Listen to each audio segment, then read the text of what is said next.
You're watching Eyewitness News. Good morning, everyone, and thank you so much for joining us for this special edition of Eyewitness News. It's the budget pre-show, and I'm Devontae Hanna.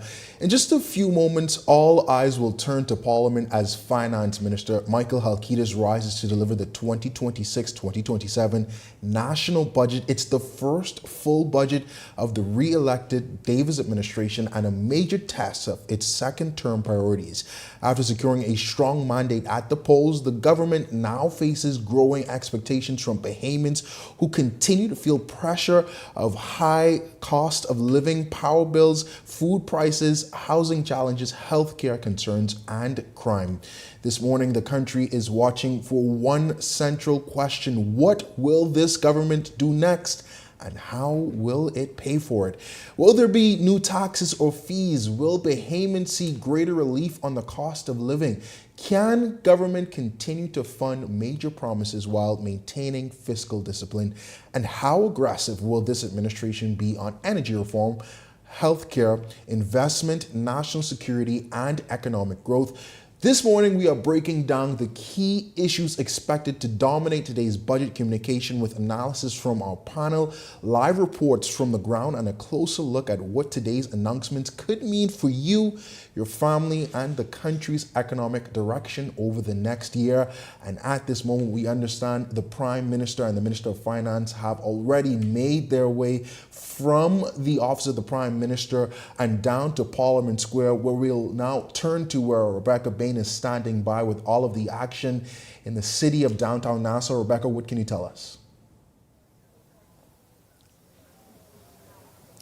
Good morning, Devontae. I'm currently standing in Parliament Square with the House of Assembly just right behind me, and in a few moments will be filled with the Davis administration and the official opposition for the 2026-2027 national budget presentation. Now, I'm going to ask my cameraman to pan over the street. You're going to see that the Davis administration is already lining up to make their way down into Parliament Square this morning, into the doors of Parliament to deliver that presentation, and he's going to have that red box in hand. But let's talk about today. I'm going to bring you into what exactly is going to happen here. So contrary to last year, Prime Minister Davis was the one to deliver that address to the Bahamian people. But today, the Minister of Finance, Michael Halkitis, will be the one to deliver that address. And speaking of last year's budget, that was projected to have a surplus of $75 million. Well, will we see that again today? That is something we'll have to see by the end of the address. Something on the Davis administration campaign's trail that we saw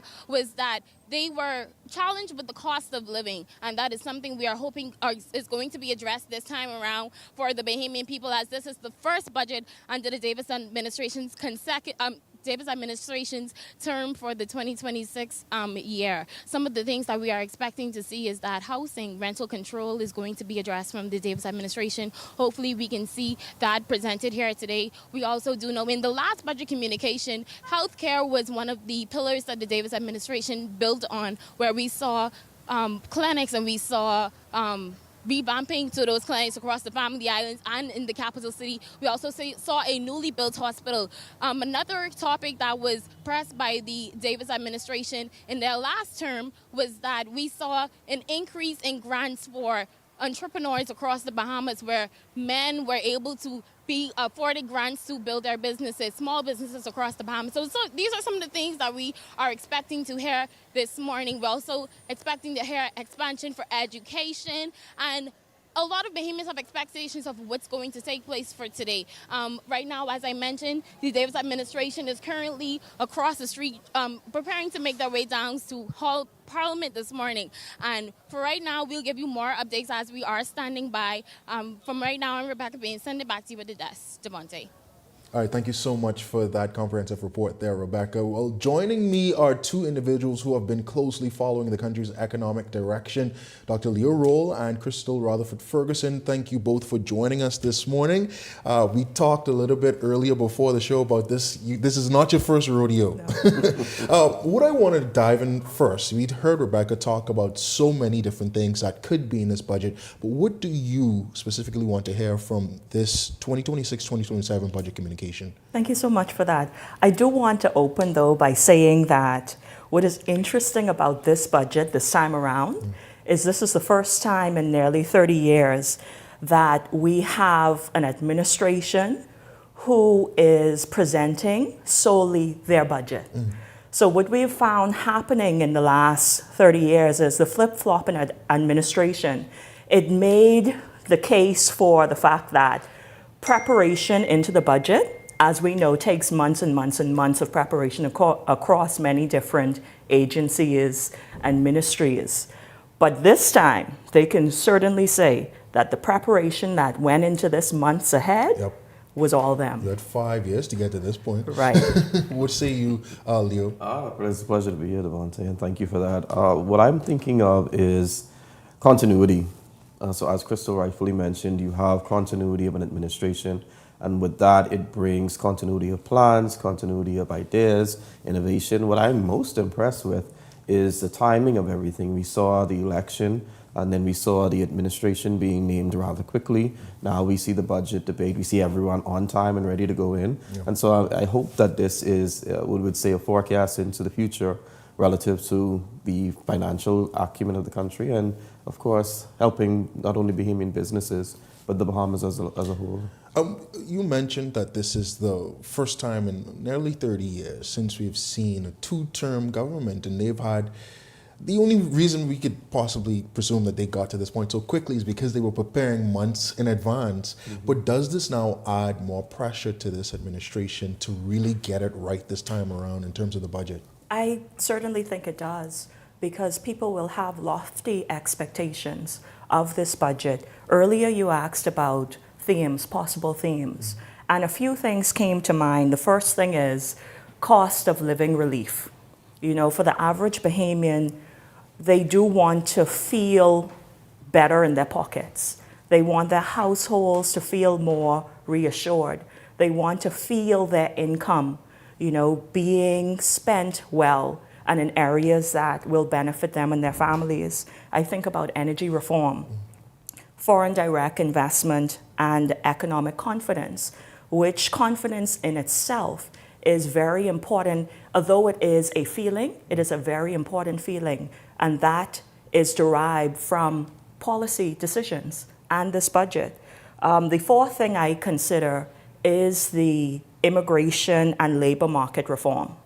That is, as we know, a highly sensitive topic, but I do think that that is going to be a theme coming out of this budget, along with fiscal discipline and financial management. Wow. So if I had to narrow down to 5 themes. Those are your 5. Do you have a 5? Not 5, but I'll say probably, I'll start with Crystal's last. I think of fiscal discipline, and that's one of the biggest things for us. We heard a lot. What this allows for, Devontae, is some of the pitfalls, some of the challenges of the last budget cycle. I think they have an opportunity now to look at those areas for improvement. And so looking at fiscal judiciousness, but also 2 very strong pillars for the business community, the ease and cost of doing business. It's always top of mind. How do we enhance the ease of doing business with the red tape, and businesses can actually thrive, and you curate an environment where businesses can actually grow, and then how do you make that less costly than it is now? So those are 2 very strong aspects that I'm looking for in this budget in particular, relative to the business community. You mentioned ease of doing business. How do we really strike a balance between easing the cost of operations for business owners, but also easing the cost of living for everyday Bahamians? Because the things or the policies that you may push for may not necessarily be the ones that Sally Sue may want or may want to hear. And they usually aren't, as you've seen. But what you find is if you curate an environment where a business can thrive, then so many things happen, right? Yes, we understand the taxes help because what they do is they create a measure of income for the government. But if you create an environment where businesses can actually grow and bloom, several things happen. Tax brackets. So they move from one tax bracket to the next by the very virtue of selling more goods and services. They employ more persons. They pay more indirect NIB contributions. They pay more relative to importation duties. And so once you start to curate that environment, it'll actually naturally happen where you collect more from these businesses as opposed to going in and simply taxing. if you kind of diversify the market. Thoughts on whether this budget will be more aggressive or more cautious? Both of you smiled when I said that. Yeah, I smile because one of my key phrases that I like to rely on is cautiously optimistic. So when you mention cautious, I think that probably would be the right tone for the first budget back. And I would expect that next year's budget would probably be more aggressive. So maybe this one is a little bit the honeymoon phase of the election. Do you think they even have a honeymoon scene that they've already been in for 4.5 years? Or is it, I mean, in discussions, a lot of people have been saying, you know, man, you've had 4 years, 5 years to test it out.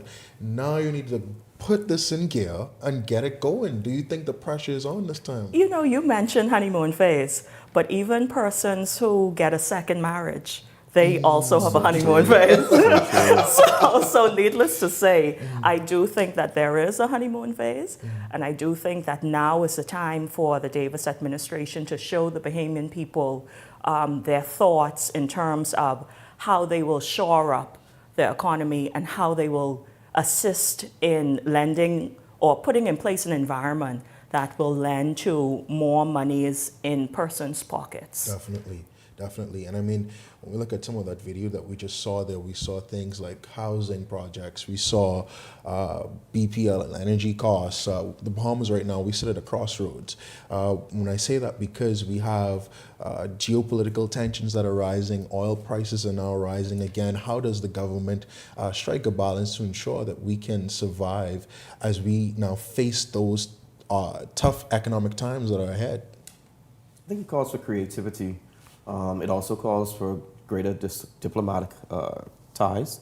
So we have a pretty good Ministry of Foreign Affairs where there are usually a lot of what I would consider international treaties. We look at avenues, we look at concessions where governments provide concessions directly for businesses. That helps.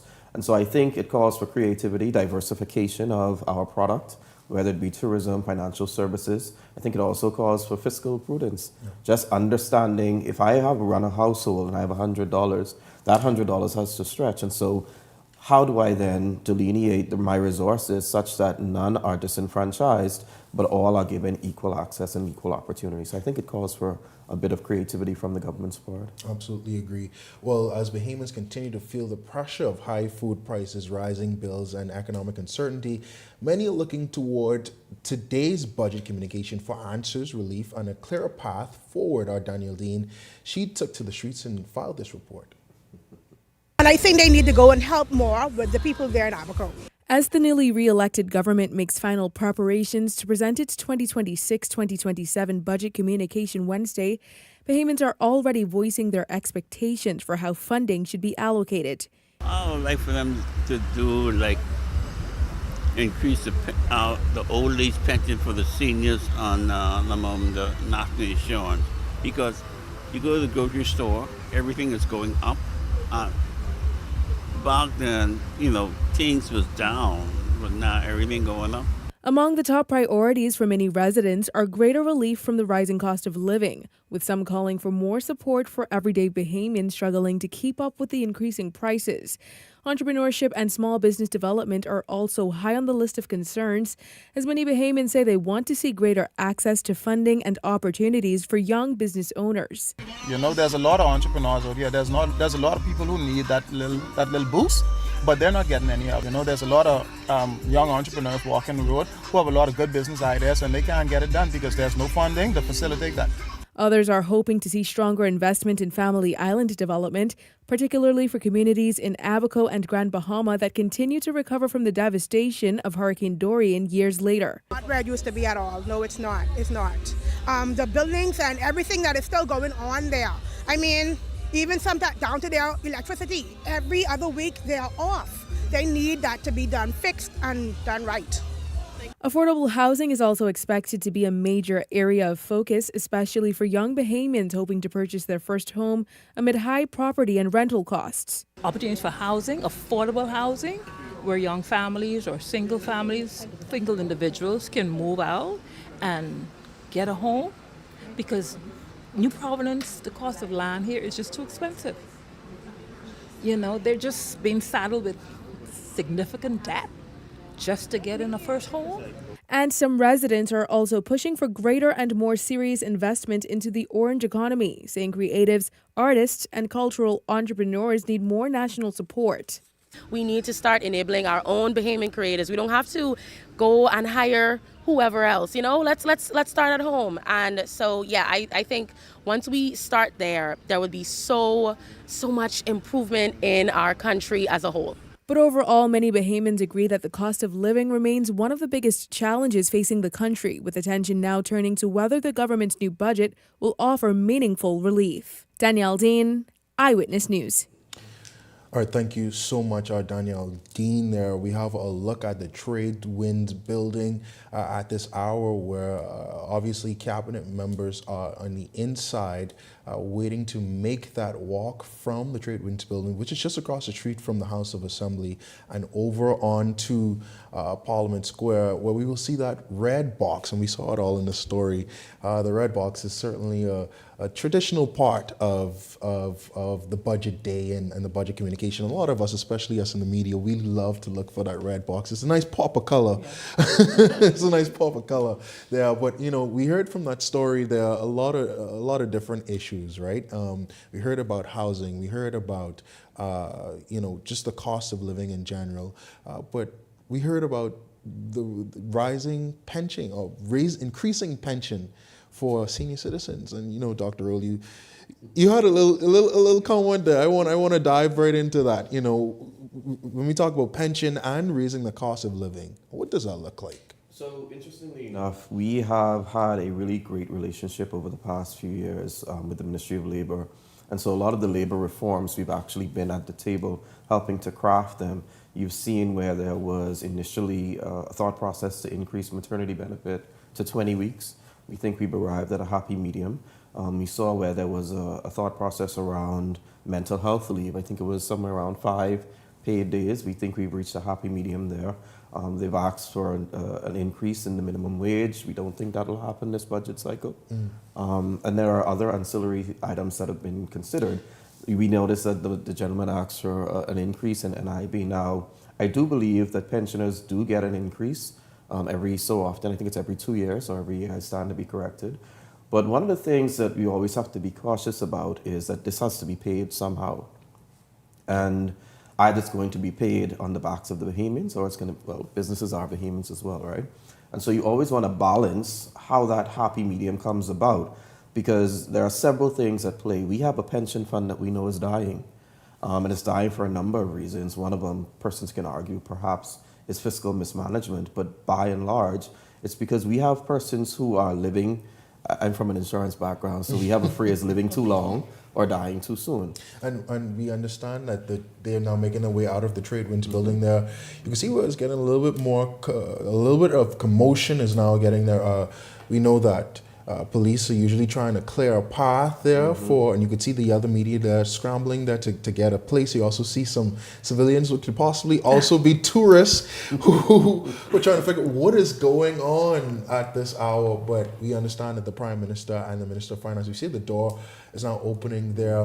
Let's see who is that going to get a first look. And it appears to be the Prime Minister now making his way on the outside. Again, those officers clearing a pathway for them to make that walk over to Parliament Square. But again, we were talking about raising pension and raising minimum wage. Let's continue that conversation there. Is there room for an increase in terms of pension and minimum wage? I think that there is always room, but the question always has to be, how do we balance it, and how does it not unduly disenfranchise the business community? And so, as I mentioned before we went to the break, when you think about the pension fund dying, there are persons who are living very long, and so they are collecting, but not enough persons are being born to funnel back into that fund. My grandmother had 11 children. Which young mother do you know today will still have that many children? 2, in most instances 1. Yeah. And so persons aren't replenishing the fund, and then there are also other aspects relative to that. What say you, Crystal? You know, I think that Leo raises very, very good points, especially when you consider our population growth. I agree wholeheartedly that we do not have a population size that can contribute to the fund in the same rate that it's being paid out. So this is something that persons have lamented for a very, very long time. The answer may not be as simple as, me going out there and having 11 children. Not in this economy. No, not in this economy. But I think it does present a very interesting opportunity for us to get the bright minds around the table who we've had around the table before, especially the various insurance executives and personnel, for us to put our minds together and figure this out. One thing we know that because financial services is the second pillar of our economy, we know that we have the skill set to figure this out. We just need to put our shoulders to the wheel. I want to shift gears to energy, which is also going to be, I assume, will be chief among topics spoken about today in today's budget communication. The government has touted the fact that they've, lessened the cost of energy. And I mean, if we all be honest, we've seen some decreases in the bill. I know I have. I don't know if you, yeah? Well, I mean. Right? It's not a roller coaster. Exactly. But I mean, still, we can't really predict what will happen next. How do you think the government plans to tackle the cost of energy in this budget? How will they provide relief for Bahamians who have been complaining that, I can't afford to keep my lights on? Right. And then when you look at that and the cost of home ownership, that's a doozy. But I was listening attentively to the speech from the throne, and I noticed that there were a number of points in the speech from the throne regarding energy. A few that I took note of was the renewable energy expansion. So of course I'd like to hear more about that in this budget communication. They mentioned the modernization of the electricity grid. Again, I'd like to hear more about that because those two things in and of itself can provide relief with regard to the energy cost. I would also like to see where there is a reduction of fuel dependence. It is a move that all around the world, you hear countries talking about it. So what does that mean for the Bahamas and how can we do that? Right there. Sure. We do see the Prime Minister making his way out there. We see the Minister of Finance along with the Deputy Prime Minister. We don't see that red box. We have our first look at that red box there, but the cabinet, what has been called a Gussie May cabinet, is now making its way over to Rawson Square, where they will make the cross over Bay Street into the House of Assembly. Definitely there, we want to get a first look at this budget and hear what they have to say with some added portfolios there. The Ministry of Innovation and National Development. You have a Ministry of Culture, Arts and Heritage. How do you think that will play out in this budget? So the Ministry of Culture, Arts and Heritage, I think is a very interesting one because we have agencies like AMMC that I think will naturally fall under that. And we have so many cultural sites that one of the chief complaint is the level of which they've been maintained. And we've seen so many of them fall into disrepair. So I expect to see some line in the budget that speaks to refurbishment of our cultural heritage sites. Absolutely. What about you? What are you most excited to hear about as we see this cabinet is now making their way over? You, Leo? I think I'm most excited to hear about the reforms relative to energy and also how all of the line items will directly impact the business community. One of the things that, as Crystal was speaking, I thought about was synergies between ministries. The newly formed Ministry of Culture, Arts and Heritage, how do they then work with the Ministry of Tourism? Because we always hear our tourists say that there aren't enough things to do. And so how then do we kind of create that synergy between the ministries? It must be a very exciting day for all of those cabinet ministers, especially those. It's their first time in cabinet, first time in the House of Assembly. We can see there the new Minister of National Security, Miles LaRota, making his way there. Dr. Dobble, who has been returned as Health and Wellness Minister. I saw earlier the State Minister for Health and Wellness, Owen Wells, and we see Pia Glover. I'm sure who will have a lot to say during this budget cycle with NIB now added to our portfolio. Some key areas that we will have to hear from. We see Sebastian, the Minister of Innovation and National Development, and if you listen to the speech from the throne, you would know that that will probably be a key pillar during this entire administration. Obi Roberts there walking in, Kirk Cornish, Zane Lightburn, the Minister of Environment and Natural Resources, Jerome Fitzgerald, the Minister of Economic Affairs. I'm sure it's going to be pretty interesting to hear what he has to say going in on this budget. We know that he has the experience being in cabinet before, and economic affairs is something that I think Halkitis handled pretty well over the last term. We'll see how they will work hand in hand together. And so that second term Davis administration, the first consecutive term government in nearly 30 years has made their way into the House of Assembly. In a few short moments, we anticipate the start of the proceedings today. Yes, and we're back in studio again. So what are you most excited to hear about today as the country watches this budget communication? I think I'm excited just like many Bahamian viewers are excited, and should keep a watchful eye on a couple of themes that apart from the 5 that I expect to hear, there are things that I think that we should watch out for. And the first one is revenue measures. I want to know if there are going to be any tax adjustments, whether there will be an expansion of the compliance enforcement unit, whether customs and VAT reforms. And we see the opposition now moving in there. Sorry to cut you off there, but the leader of the opposition, Lincoln Deal, also walking in there. Rick Fox, Senator Rick Fox, now making his way also in there. So the opposition definitely has their task ahead of them. 8 members compared to 39. Also, when we look in the Senate, if we're being honest, 4 to about 12. 12, and so it'll be an uphill battle for the opposition over these next 5 years. But you were talking about your expectations. Yes. So I had mentioned revenue measures. The other thing that I think we should keep a watchful eye on is capital projects versus recurrent spending. That's always a touchy one too, especially the recurrent spending. I am also keeping a watchful eye out for what's going to happen with Family Island development.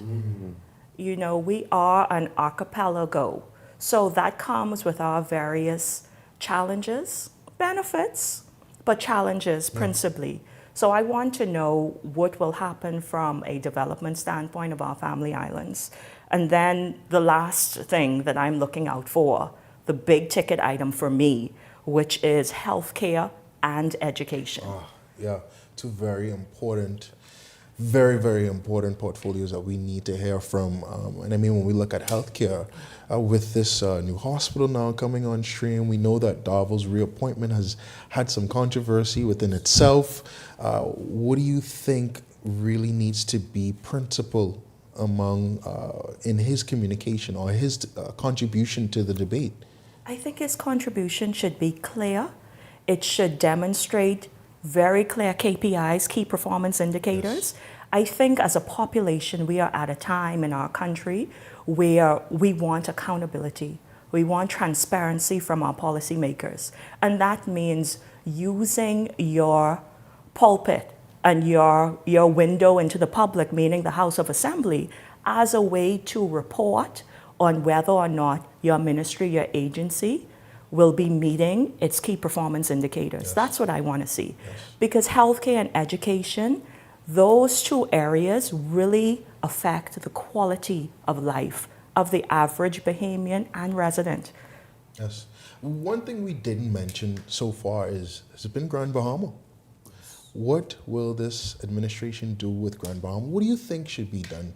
How important is it to address Grand Bahama? Anyone can take it.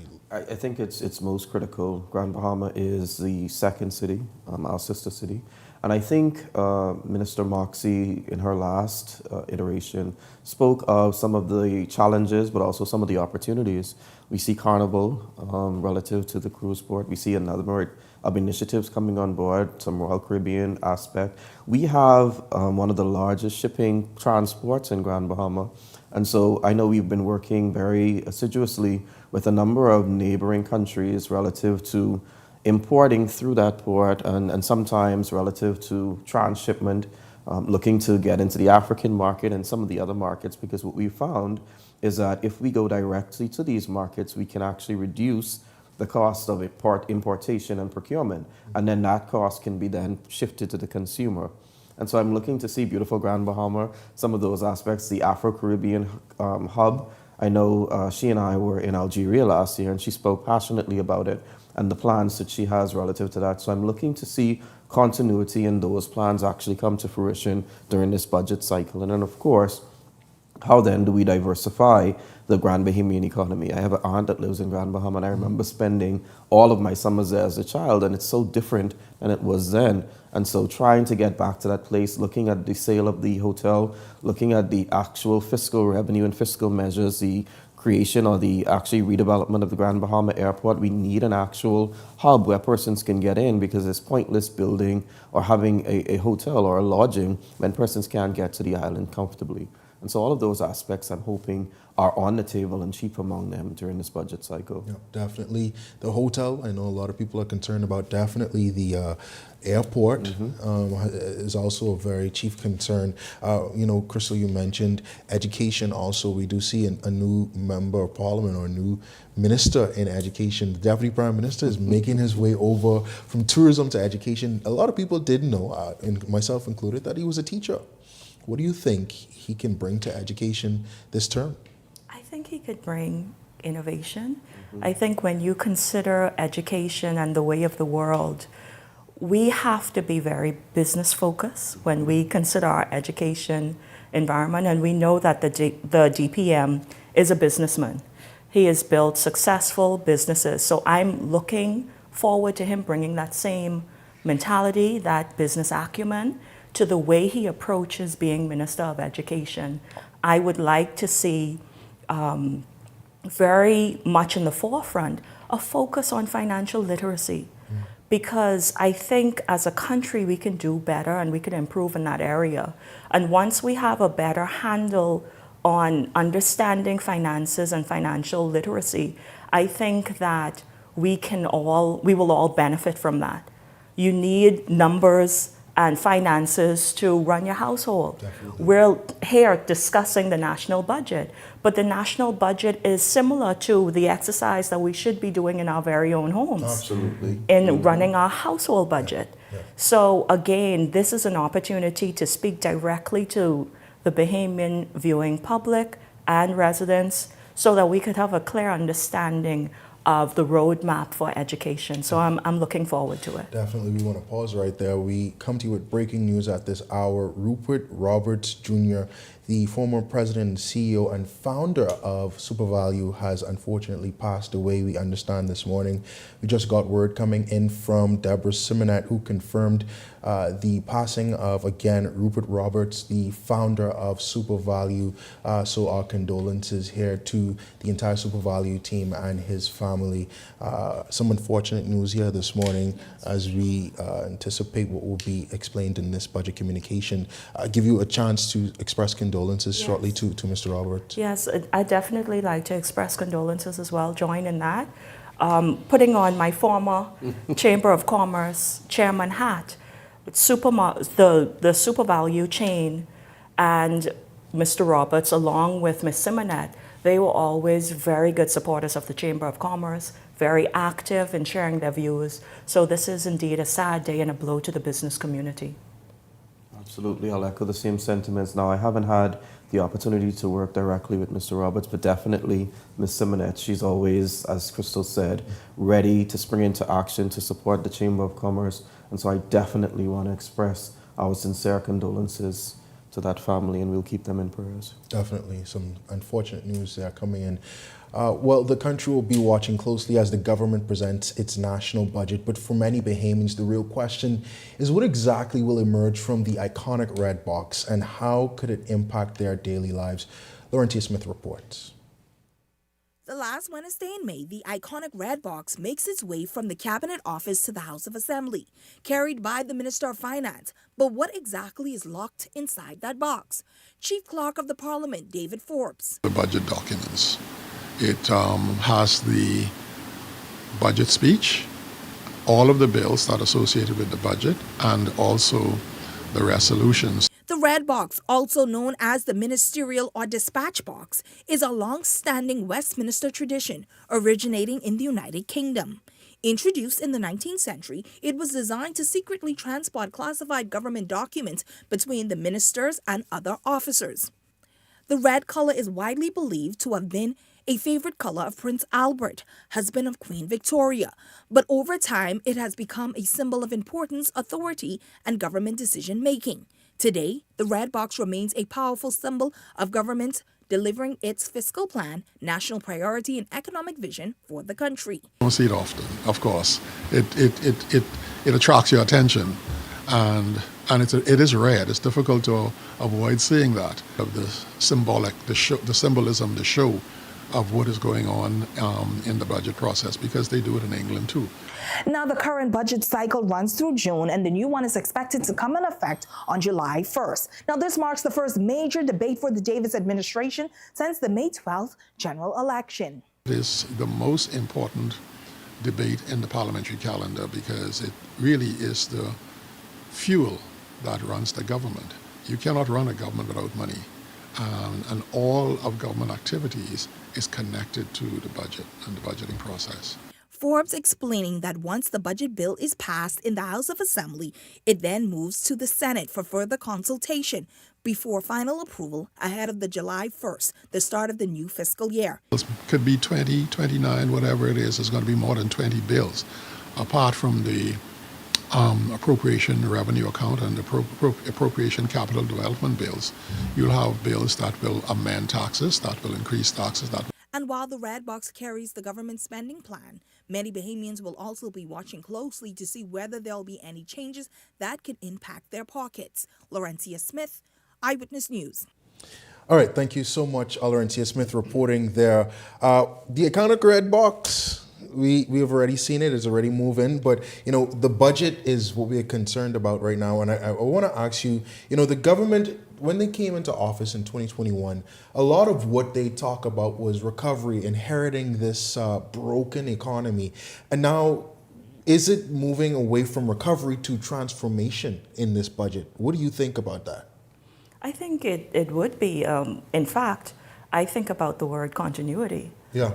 So I anticipate that it would be, well, the whole campaign was on choosing progress. Mm-hmm. So you would think that this budget would be a 2.0 version of everything that they've done. Mm-hmm. So although earlier I alluded to a probably cautious disposition and budget, I do think that although there may be some caution there, you should still, in as much as possible, pull out all of the stops to really demonstrate to the Bahamian people that the right decision was made. Right, and you have 29 people in the cabinet, 28 people in the cabinet, so what say you, Leo? Yeah, I think it's as Crystal mentioned, going to be a continuation relative to some of the initiatives that have been started already. I think just the sheer size, we have some new ministries that have been created. We had some that have been split. And so I'm very interested and eager to see, one, what those new ministries bring to the forefront, and also what those new, persons at the head of some ministries will do. I was a teacher, and so I understand how education works. I do think I've also been a pupil of the DPM, and so I used to work at BAF. And so working directly under him and his tutelage and understanding how he thinks, I'm looking forward to see how that level of innovation comes to the forefront. I was a teacher under Minister Fitzgerald, and so I remember very keenly the innovation that he brought to the ministry, the drive, and so I'm looking forward to see how well he does the same in the Ministry of Economic Affairs, with which the Chamber has an MOU and works very closely with. What unfinished promises are Bahamians expecting to finally see funded? What sorts of things that we heard either on the campaign trail over the last 4.5 years that need to be carried out and completed probably in this budget or even over the next few years? I would say chief among all is a reduction in the cost of living. Yeah. That was something that was made in the first campaign trail and also the second one. So I think out of all of the promises that have been made, either finished or unfinished, persons feeling like they have more money in their pocket will be the most important thing to focus on.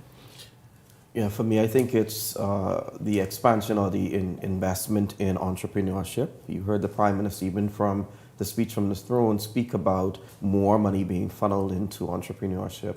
And there are a number of avenues with which to do it, whether through the Small Business Development Center, the Bahamas Development Bank, the Tourism Development Corporation. I'm looking forward to see how well that money that will be funneled into those avenues actually trickles down to entrepreneurs to either help persons start businesses or expand businesses that they have already. I want to come back to you first, Crystal. A lot of people may argue that, the Davis administration in the last term, they raised minimum wage. They reduced VAT. VAT, I think it's not zero rated, but there's a 0% VAT rate on all unprocessed food. Or processed food in the grocery store. They would tout these different initiatives that would happen. Is there anything else that we can do that is fiscally responsible to ensure that Bahamians actually feel or get an ease on the cost of living? Well, earlier I had alluded to capital projects versus recurring spending. So I think a big part of what you spoke about is looking to see what the government does from a spending standpoint. And we know that capital projects, they are the most expensive projects, but they are the ones that have the long-term benefit for the country, versus recurring spending, which is more like payroll and other benefits that the government may have to fund every single month. So I want to see what will happen from the long-term planning capital projects versus how are they going to reduce their recurring spending, because I think that is the part, it's the short-term spending that really hurts the most. Absolutely. And you could chime in there if you want to. Yeah, I'm definitely looking to see what fiscal measures are put in place. How do we reduce the expenditure that comes from those various ministries? One of the things I'm also looking forward to is how well the government actually works towards kind of closing those gaps and those leakages from ministries. We note that Customs touted just last year alone that they've collected the best revenue that they've had for a very long time. And so how then do we capitalize on the opportunities that are right within our backyard? And so working with those ministries to actually capitalize on the funding that's available. All right, we have some video there from the House of Assembly. It seems as if the session has started. The chaplain there, Bishop Valentino Williams, now making his sermon. I don't want to call them sermons, but devotions are always some things that we usually tune into. So we're going to toss right now to the House of Assembly for the 2026-2027 budget communication that will be delivered by the Minister of Finance, Michael Halkitis. Treating others as you would like to be treated. Matthew chapter 7, verse 12 says, "So in everything, do to others what you would have them do to you, for this sums up the law and the prophets." As you officially begin to conduct the people's business today in this new legislative term, I want to lay the foundation by admonishing each of you to govern yourselves accordingly by following the golden rule. Following the golden rule is important because it will safeguard you from disorderly and uncouth behavior. I've been around this esteemed honorable house for several years, only to be disappointed to see dishonorable behavior displayed at times. I've seen tempers flare, leaders acting out of character.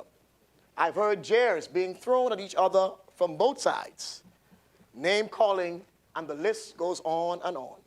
Of course, this is not good and becoming of the nation's leaders, as the world and the next generation of our nation, they are watching. Following the golden rule requires, firstly, to respect each other. To respect each other means to have due regard for the feelings, wishes, and rights of others.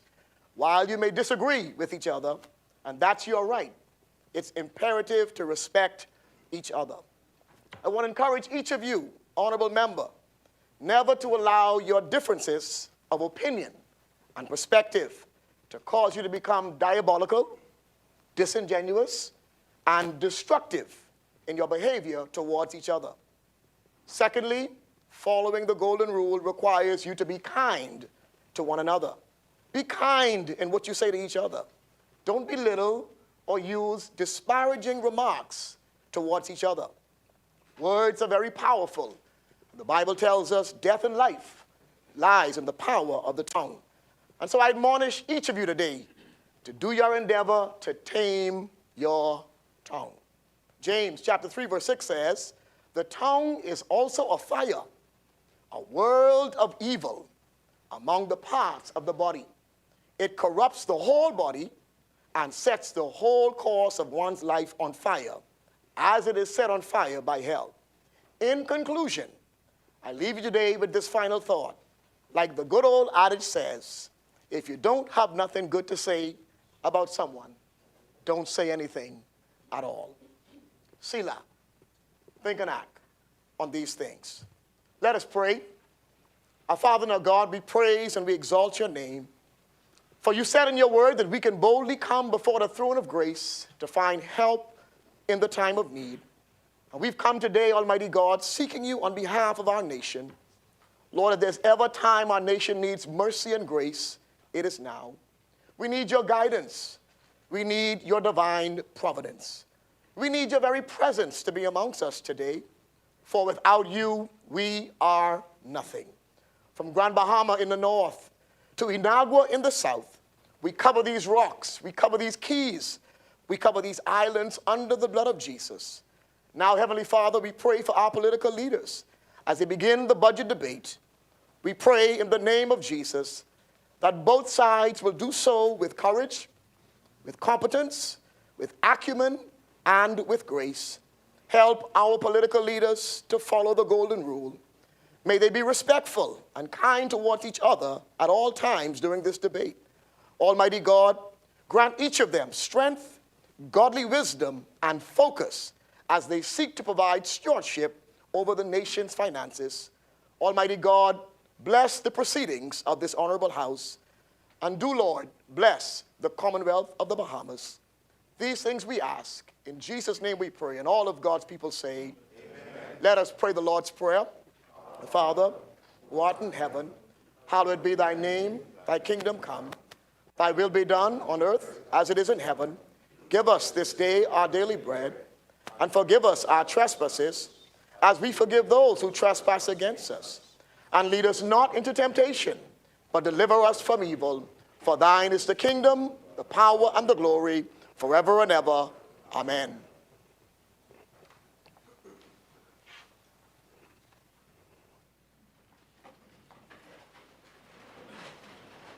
Philip Davis, Chester Cooper, Glennis Hannah Martin, Fred Mitchell, Michael Halkitis, Dr. Michael Darville, Clay Sweeting, Keith Bell, Jobeth Colby Davis, Ginger Moxie, Mario Boleg, Jomo Campbell, Pia Glover Roll, Lisa Ramming, Leon Lundy, Leslie Miller Bryce, Sebastian Bastian, Marcus Roll, Wade Watson, Leonardo Lightborn, Kirk Cornish, Michael Bonnaby, Darren Pickstock, Owen Wells, Michael Pintard, Randy Roll, Bradley Fox Jr., Sean Roberts, Jamal Strawn, Kingsley Smith Jr., Sylvanus Petty, James Quasi Thompson, Michaela Barnett Ellis, Dr. Andre Rollins, James Ferguson, Lincoln Deal, Frazette Gibson, Adrian White.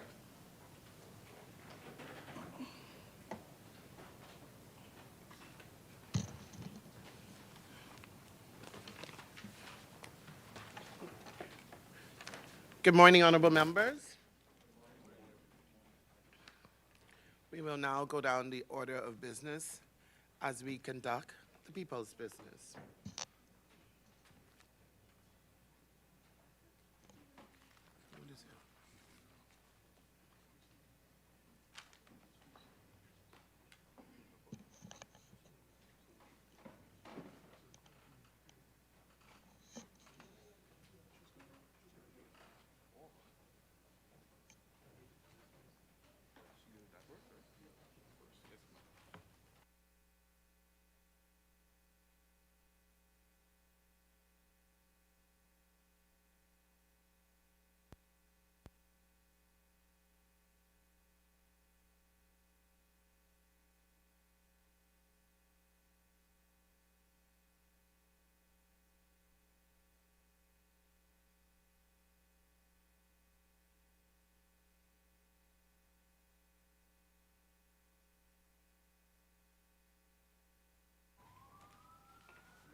No communication.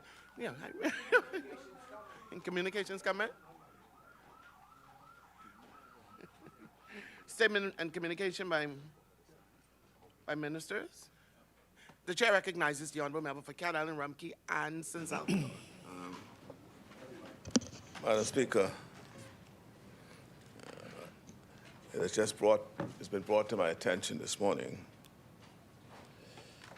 that the Bahamas has lost one of its most prominent and successful businessmen who rose from the oppression of the oligarchs of the 60s to become one of the leading business persons in this country. That is in the person of Rupert Roberts. We got word this morning that he passed. And I stand to speak to his memory. Madam Speaker, I would have met Rupert Roberts in or around 1963, 64, 62, 63, 64, when I was a packing boy at the City Meat Market grocery store in the John S. George Shopping Center. He was first a supervisor working for City Markets. Then he became the manager of that store whilst I was a packing boy. He became my favorite supervisor because I got the privilege very often to be transported to the City Market store in Lightfoot Key, outside Lightfoot Key, where the tips were better. And I always remember that.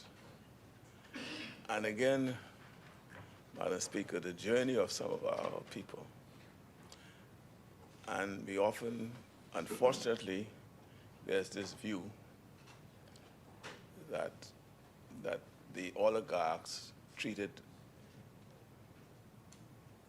a sect of our society in a particular way. But that's not true. All Bahamians were treated in a particular way. I just refreshed my memory the other day of the story of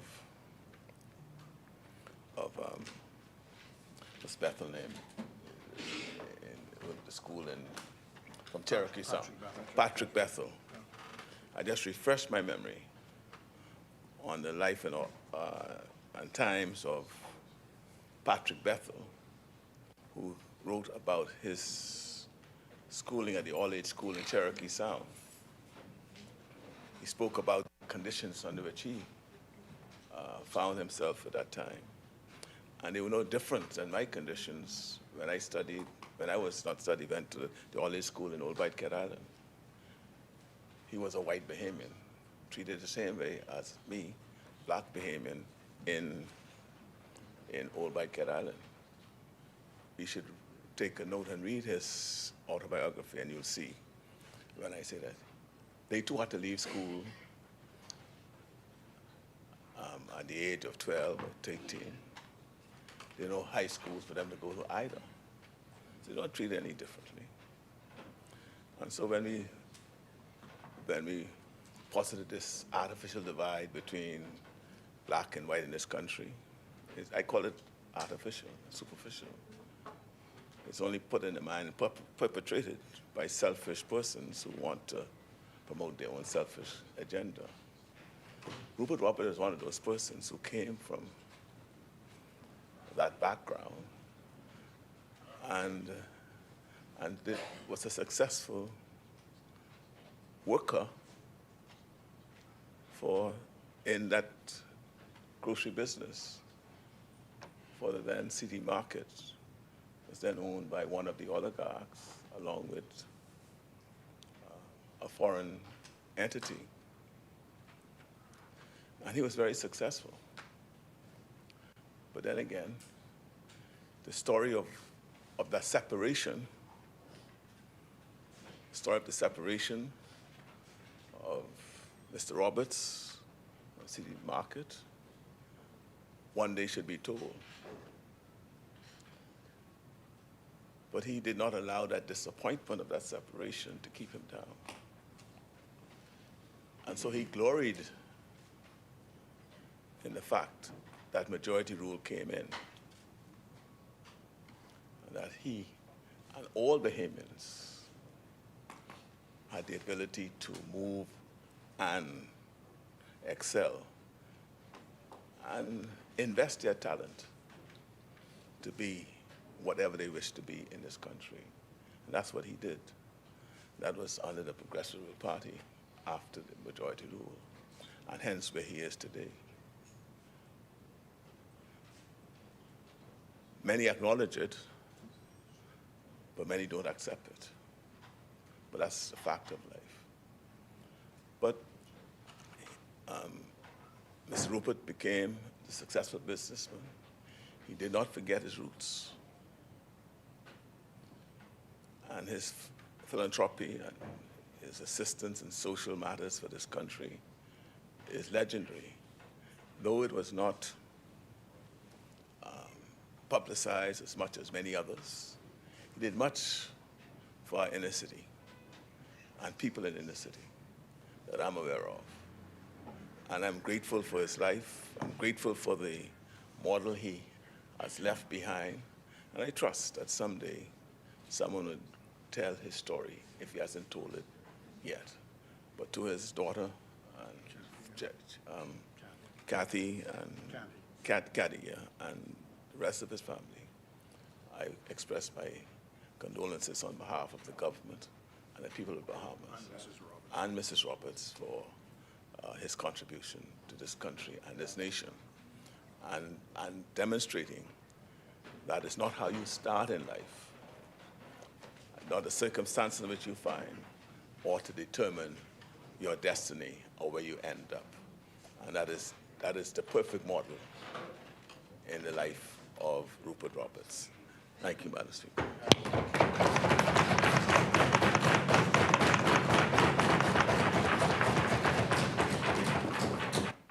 Thank you, Honourable Member. The Chair recognizes the Honourable Member for Marcos City. Thank you very much, Madam Speaker. I'd like to join the member for Cat Island, Ron Keynes in Salvador, in paying tribute to Rupert Roberts, who has made an incredible contribution to the Commonwealth of the Bahamas, and to say to Candy and Mrs. Roberts, thank you for lending him to all of us. My strongest recollection of Mr. Roberts was the work he often did with Charles Carter. He was committed to buy Bahamian, and I remember as an 11th grade student, my interest in agriculture, and I found it quite amazing. Those Bahamians who were committed to self-sufficiency in agriculture, but who were prepared to put their money where their mouth was. Rupert Roberts was one of those persons. And Charles Carter's iconic voice was associated with the work that Rupert Roberts did. As Minister of Agriculture, as I'm sure the present minister could attest, we formed a committee designed to ensure that Bahamian produce are sold in all of the stores, that 40% must be bought from a Bahamian producer before anyone else can. And Rupert Roberts was in the front of that kind of initiative. He was absolutely committed to making sure that Bahamian farmers throughout the country had their fair share. You produce it, he was prepared to purchase it. I also was amazed at how many businesses over the hill he had actually assisted in getting started. It was not something that I knew growing up, but once we began conversations about agriculture, long before I became Minister of Agriculture, I learned of his generosity. The Free National Movement, we benefited from him in two ways. One, he assisted the party, but at the same time, he rebuked the party when he felt we were not making decisions that made sense for business persons, large and small. He was very candid in his opinion, and whether it was PLP or F&M, he was consistent in holding government officials accountable for choices that we made that had a negative impact on the growth and development of businesses in the Bahamas. And I respected the fact that he did not allow politics to cloud his judgment in terms of what was in the best interest of the country. And so today I join thousands of Bahamians who mourn his passing and who thank God for the kind of life that he lived that contributed to so many persons' upliftment. And so may he rest in peace.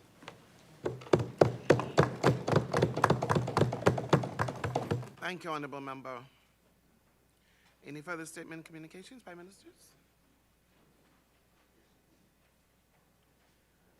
The chair recognizes the Honourable Member for St. Barnabas. Speaker.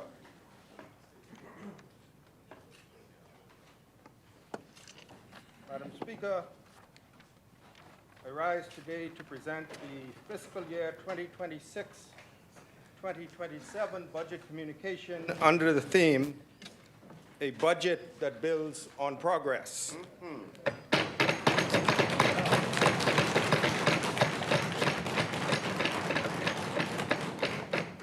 Madam Speaker, this theme reflects the road our country has traveled, the mandate renewed by the Bahamian people on May 12, 2026, and the work now before this administration as we continue to strengthen the economy, manage the public finances with care, and invest in the talent and resolve of our people. When this government came to office in September 2021, the Bahamas faced one of the most difficult economic periods in its modern history. The economy had been downgraded. Public finances were under severe strain. The country was still recovering from the combined effects of Hurricane Dorian and the COVID-19 pandemic. Businesses were trying to survive. Workers were searching for stability. Parents were doing their best to keep food on the table, pay bills, cover school expenses, and hold their families together. Madam Speaker, behind every fiscal figure was a human story. A hotel worker waiting for tourism to return. A straw vendor watching for visitors to come back. A small business owner wondering whether the doors could stay open another month. A young person questioning whether the economy had space for their ambition. A pensioner trying to make a fixed income meet rising prices.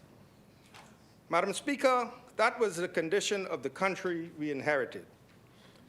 From the first day, this government understood that recovery would require both compassion and credibility. It required support for families, along with control of expenditure. It required investment in growth, along with a serious plan for revenue, debt, and reform. It required a government that could speak to the needs of the Bahamian people while also restoring confidence amongst investors, development partners, international bondholders, and credit rating agencies. That, Madam Speaker, is the balance we have sought to maintain. Madam Speaker, the story of the past term is the story of a country turning around. It is the story of an economy moving from crisis to recovery and from recovery to growth. It is the story of workers returning to their jobs, businesses rebuilding confidence, visitors returning to our shores, investment activity expanding, and public finances being placed on a stronger path. It is also the story of families who carried the weight of that recovery in their everyday lives. They showed patience, they showed faith, they showed the strength for which Bahamians are known. Progress came because the Bahamian people worked for it. Progress came because the government made responsible choices. Progress came because we reopened the economy with care, strengthened revenue performance, supported key sectors, improved public administration, and kept our focus on fiscal sustainability. Madam Speaker, the result is clear. The Bahamas moved from downgrade to upgrade.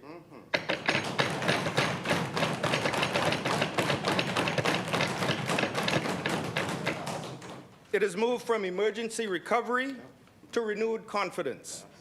It has moved from deep uncertainty to a stronger economic foundation. On May 12, 2026, the Bahamian people elected this administration to continue that progress.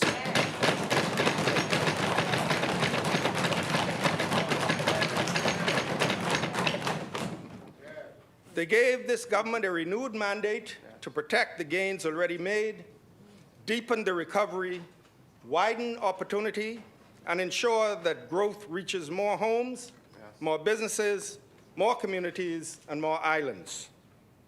Madam President, this budget answers that mandate. Madam President, this budget is being presented, Madam Speaker.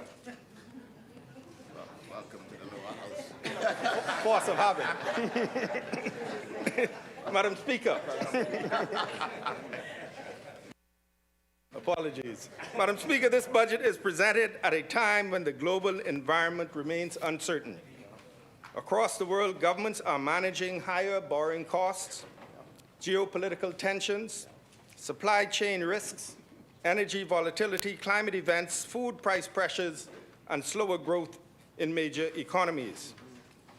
As a small island developing state, the Bahamas feels these pressures quickly. We import much of what we consume.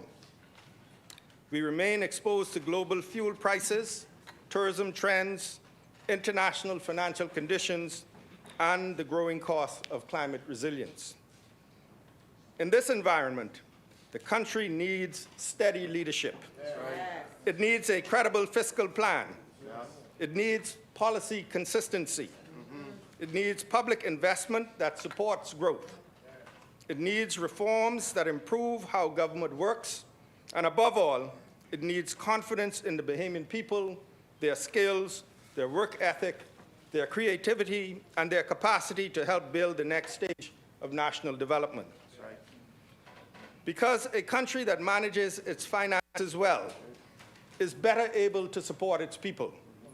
A country that earns confidence is better able to attract investment. A country that protects its credit standing is better able to finance roads, airports, clinics, schools, energy reform, and national resilience at more manageable costs. Madam Speaker, the message of this budget is in simplest terms, the message of this budget in the simplest of terms is, we will protect the recovery, we will build confidence, we will invest in people, we will support economic expansion, we will strengthen the fiscal position of the country, and we will prepare the Bahamas for the risks and opportunities ahead. Yes, that's right.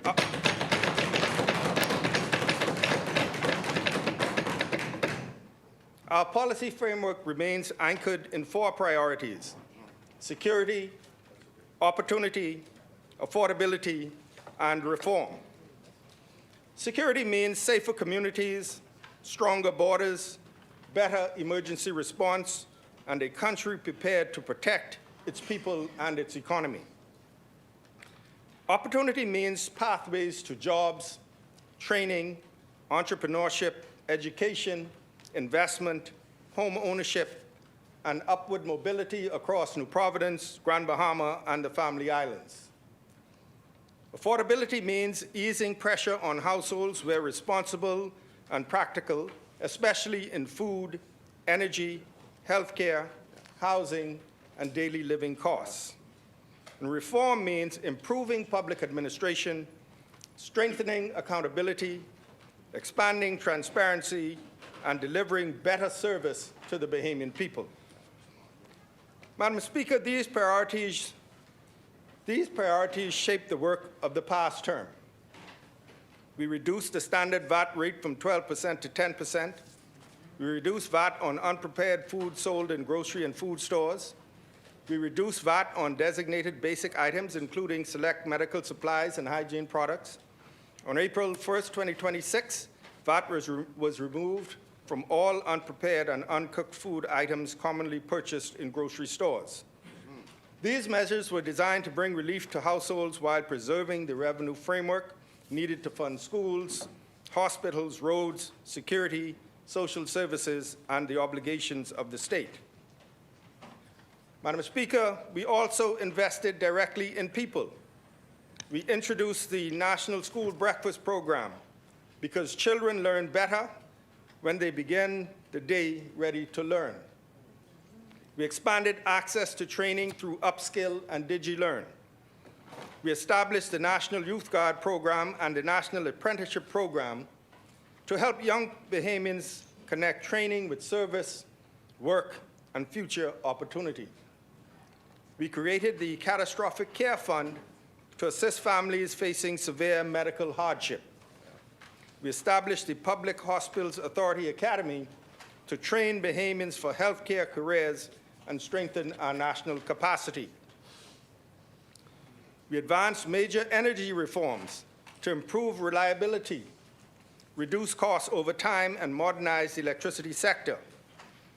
The acquisition of the Grand Bahama Energy Company forms part of a wider national effort to place Grand Bahama within a stronger national energy framework.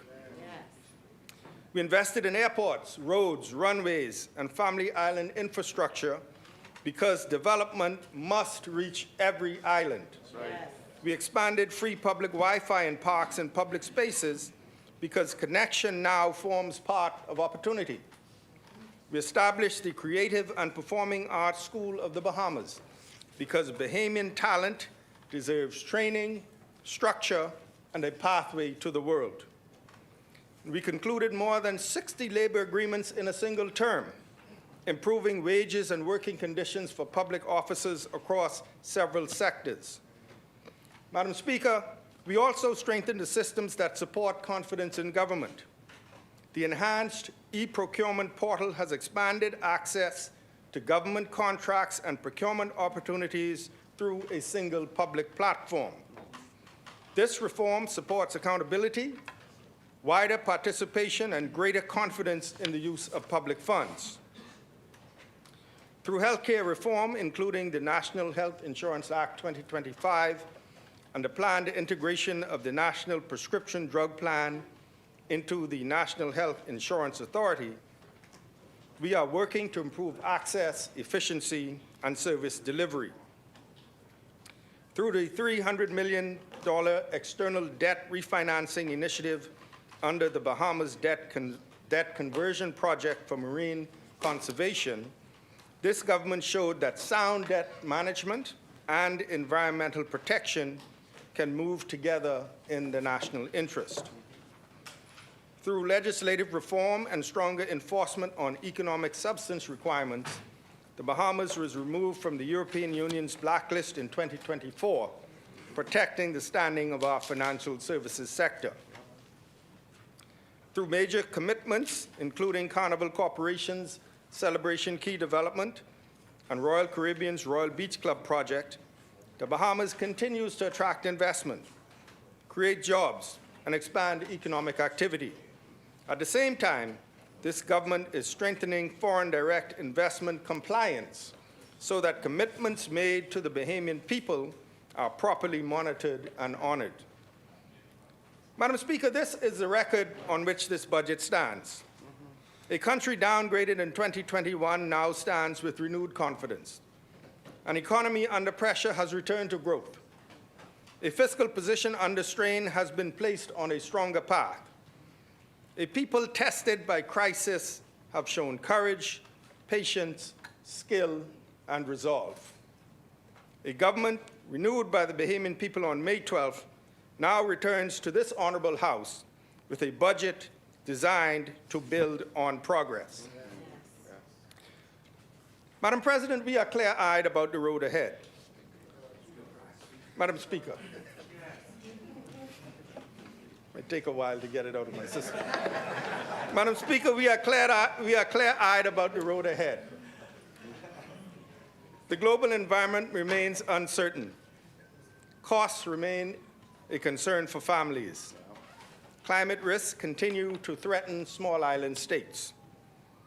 The country must continue to manage debt carefully, strengthen revenue systems, improve public services, and invest wisely. But the Bahamas now moves from a stronger foundation. This budget protects that foundation and builds upon it.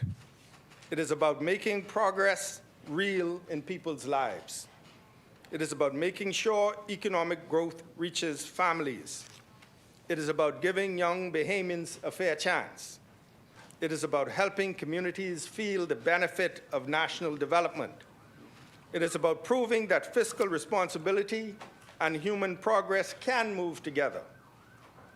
Madam Speaker, we will navigate these times together. We will invest in the talent of our people. We will draw on the resolve that has carried this country through every storm. We will continue building a Bahamas where progress is protected, opportunity is widened, confidence is strengthened, and every Bahamian can see themselves in the future that we are creating.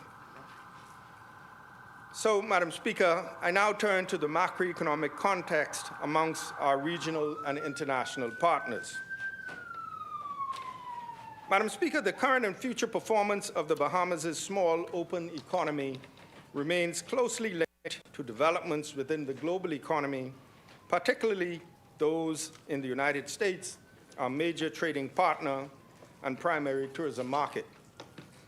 As we progress through 2026, the international economic environment continues to face heightened uncertainty driven by ongoing geopolitical conflicts, elevated trade tensions amongst major economies, tighter global financial conditions, volatile energy prices, and persistent supply chain disruptions. It is essential that we carefully assess the evolving global economic climate and its implications for our domestic economy. Madam Speaker, according to the International Monetary Fund April 2026 World Economic Outlook report, global growth moderated to 3.4% in 2025. Global growth is projected to decline to 3.1% in 2026, before edging slightly higher to 3.2% in 2027, amid heightened geopolitical tensions and continued global uncertainty.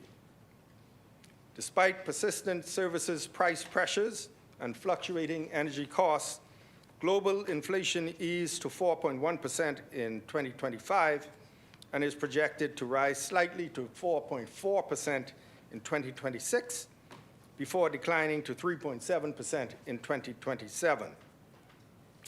And based on information from the International Labor Organization, the global unemployment rate stood at 4.9% in 2025 and is expected to remain the same in both 2026 and 2027. Madam Speaker, in the United States, real GDP grew by 2.1% in 2025. Growth is projected to strengthen modestly to 2.3% in 2026, before easing back to 2.1% in 2027. And these movements reflect the observed surge in imports as businesses move to front-run tariffs. Inflation in the United States stood at 2.7% in 2025. Over the medium term, inflation is projected to increase to 3.2% in 2026 and 2.1% in 2027. The unemployment rate stood at 4.3% in 2025 and is projected to edge up slightly to 4.4% in 2026 before decreasing to 4.2% in 2027. Madam Speaker, in the euro area, real GDP expanded by 1.4% in 2025, and growth is projected to moderate to 1.1% in 2026 before improving slightly to 1.2% in 2027. And this outlook reflects continued uncertainty, including renewed energy price pressures. Inflation stood at 2.1% in 2025 and is expected to increase to 2.6% in 2026 and to ease to 2.2% by 2027. The unemployment rate also projected to improve gradually, moving from 6.3% in 2025 to 6.2% in 2026 and 6.1% in 2027. Moving to Canada, Madam Speaker, real GDP growth was 1.7% in 2025 and is estimated to ease to 1.5% in 2026 due to external trade shocks, structural changes in population growth, and cautious domestic investment. Growth is projected to strengthen to 1.9% in 2027. Canada's inflation rate stood at 2.1% in 2025, and it is likely to rise to 2.5% in 2026 before returning to 2.1% in 2027. The unemployment rate averaged 6.9% in 2025, and it is expected to improve to 6.5% in 2026 and decline further to 6.3% in 2027. Madam Speaker, the United Kingdom recorded real GDP growth of 1.3% in 2025 and is projected to slow further to 0.8% in 2026, reflecting price shocks stemming from the war involving Iran. Growth is expected to recover to 1.3% in 2027. Inflation reached 3.4% in 2025 and is expected to moderate to 3.2% in 2026. And this trend continues into 2027 with inflation projected at 2.4%. The unemployment rate was 4.9% in 2025 and is expected to rise in 2026 to 5.6% before easing to 5.3% in 2027. Madam President, meanwhile, Madam President, China recorded, Madam Speaker, Madam Speaker, meanwhile, China recorded real GDP growth of 5.0% in 2025 and is projected to moderate to 4.4% in 2026 due to the effects of tariffs and continued trade policy uncertainty. Growth is expected to ease further to 4.0% in 2027. China experienced no inflation in 2025, and the inflation rate is presumed to increase in 2026 to 1.2% and rise further to 1.5% in 2027. The unemployment rate in 2025 was 5.1% and is expected to remain the same in 2026 and 2027. Madam Speaker, economic activity in Latin America and the Caribbean recorded real growth of 2.4% in 2025 and is projected to moderate slightly to 2.3% in 2026. Due to high borrowing costs, weak external demand, and continued investment stagnation, growth will accelerate to only 2.7% in 2027. Inflation within the region is forecasted at 6.7% in 2026, decreasing from 7.6% in 2025 and is expected to decline further to 4.9% in 2027. The regional unemployment rate was 5.5% in 2025, moving to 5.2% in 2026, and further to 5.1% in 2027. Madam Speaker, the ongoing trade and tariff disputes amongst major global economies continue to pose risks to the Bahamian economy.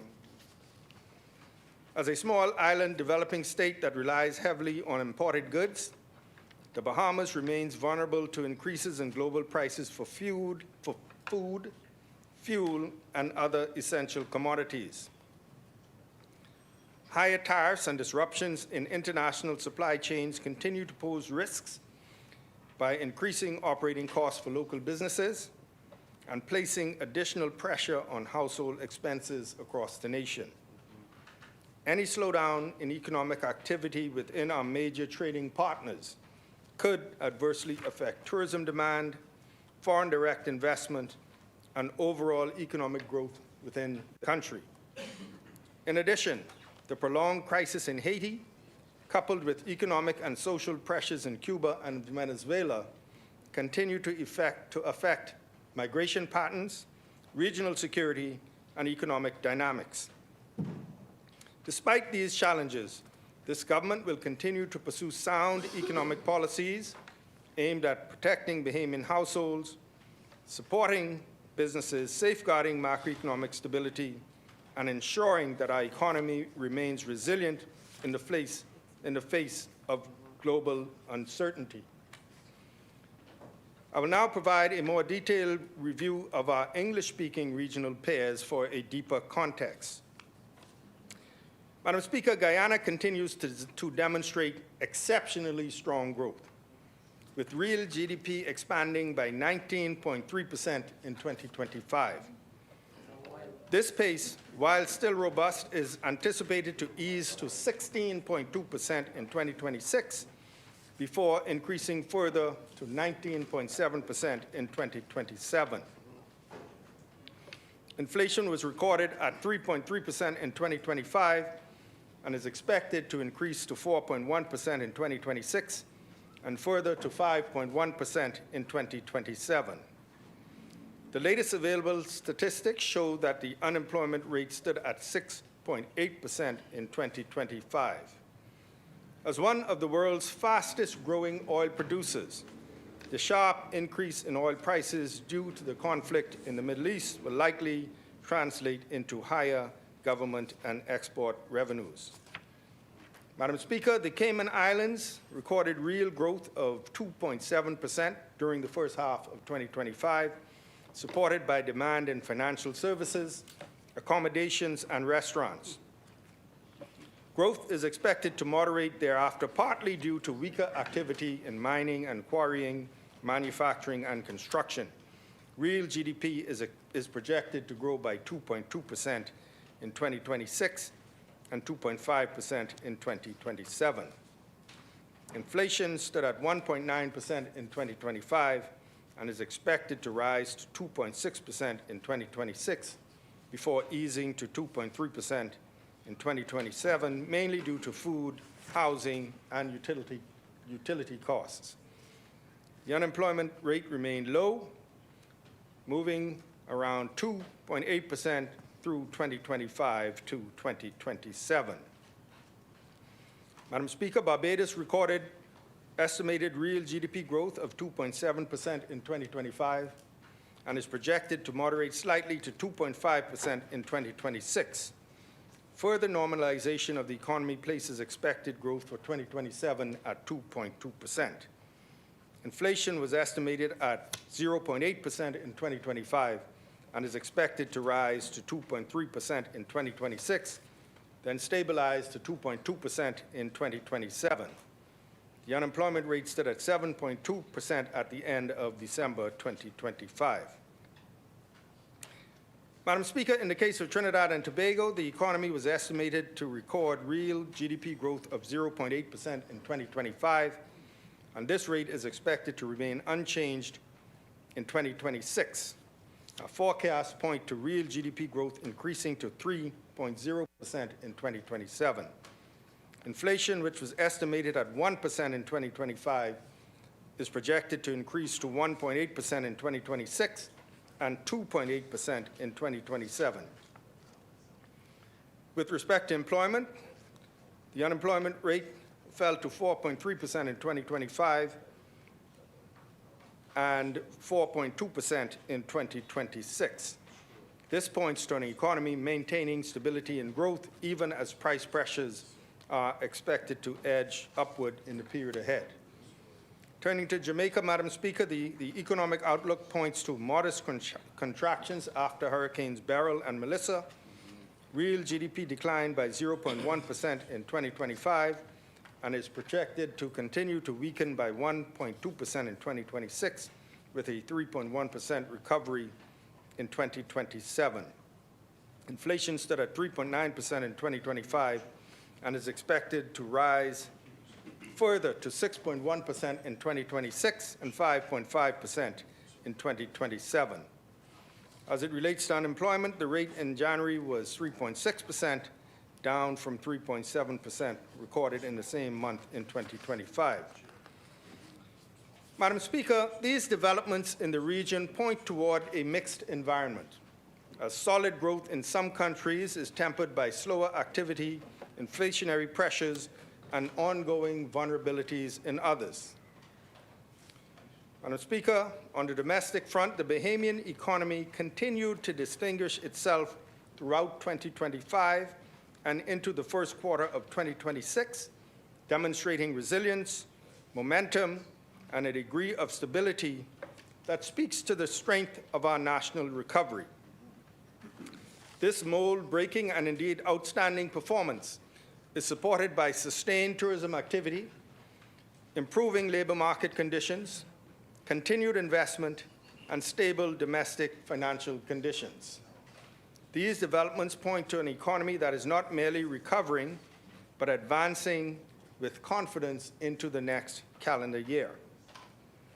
Madam Speaker, amongst the comparable regional pairs mentioned previously, the Bahamas recorded the strongest growth performance, exceeded only by Guyana.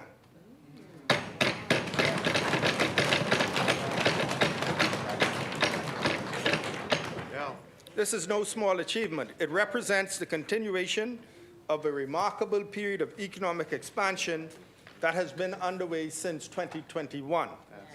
For 5 consecutive years, our economy has expanded beyond the long-assumed 2.0% ceiling, a rate once treated as the upper limit of our country's growth potential. What this tells us is clear. The Bahamian economy has not only regained its footing, it has outperformed expectations.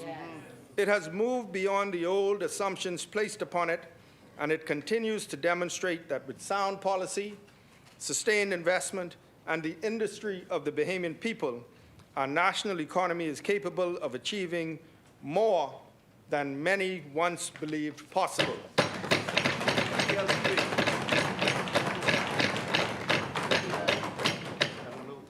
Madam Speaker, according to the latest release from the Bahamas National Statistical Institute, or BNSI, real GDP is estimated to have expanded by an exceptional 3.8% in 2025, following the elevated post-recovery growth of 4.2% recorded in 2024. This performance once again surpassed earlier external expectations, including the IMF's previous estimate of 2.8% for 2025. The IMF now places real growth at 2.1% for 2026. Yet, Madam Speaker, the recent record is instructive. Year after year, the Bahamas has shown that its economic momentum is stronger than many observers anticipated.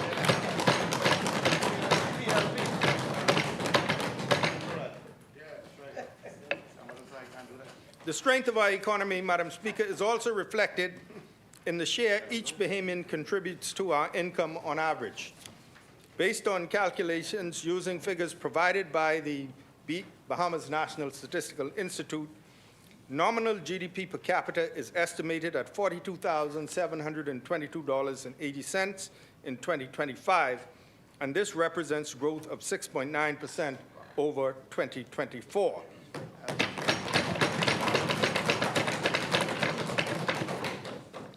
To place this into regional context, the IMF estimated the average GDP per capita for Latin America and the Caribbean at $10,834.40 in 2025. Our per capita GDP has outpaced other tourism-dependent pairs in the region. According to the World Economic Outlook, GDP per capita for 2025 in US dollars was estimated as follows: $27,500 for Barbados, $11,700 in the Dominican Republic, and $8,100 in Jamaica. And as described, Madam Speaker, growth in the Bahamian economy remains robust. Madam Speaker, economic activity across the various industries remained generally favorable. Growth in the agriculture, forestry, and fishing sector was 8.4% in 2025, reflecting ongoing expansion within the industry following the targeted support and injection made by the government in previous years. Conversely, the mining and quarrying industry grew modestly by 0.6% in 2025, following a contraction in the prior year. This was anticipated as climate affected salt production activities on the island of Great Inagua. The utilities sector, inclusive of electricity, gas, water supply, and sewage, rebounded sharply by 20.1% in 2025. This recovery reflected continued investments and reform initiatives within the sector, including electricity grid modernization, LNG transition-related works, and IDB-supported upgrades within the water and sewage network. Heightened demand driven by visitor activity and sustained construction projects contributed to stronger performance within the sector. Construction activity itself remained firm throughout the year, with growth estimated at 9% in 2025, supported by tourism-related developments, foreign direct investment projects, and public infrastructure works occurring across the country. Madam Speaker, according to the BNSI, the decline in the primary sector growth was balanced by stronger activity in the secondary sector, while movements in the tertiary sector were more measured. Put simply, Madam Speaker, the primary sector refers to industries that draw directly from natural resources such as agriculture, fishing, and mining, and the secondary sector covers industries that produce or build. Within the services sector, financial and insurance activities expanded strongly by 19.8%, while transport and storage grew by 6.6%, and accommodation and food services by 5.2%. These gains were moderated by declines in wholesale and retail trade, information and communication, and administrative and support services. Public administration and defense also increased by 3.8%, alongside continued growth in human health and social work activities. Madam Speaker, price levels remained relatively stable throughout 2025, with inflation averaging 0.6% for the year, below the elevated global rates seen in recent years. Increases during the period were driven primarily by higher costs for communications, furnishings, household equipment, and routine maintenance, as well as restaurant and hotel services. Inflation is expected to remain contained at around 1.6% in 2026, despite ongoing uncertainty in international energy and commodity markets. Madam Speaker, in support of domestic price stability in the energy sector, the government executed a fuel hedging arrangement in December 2025, providing approximately 365 days of protection against sudden increases in international fuel prices while the transition toward LNG generation and additional energy infrastructure continues.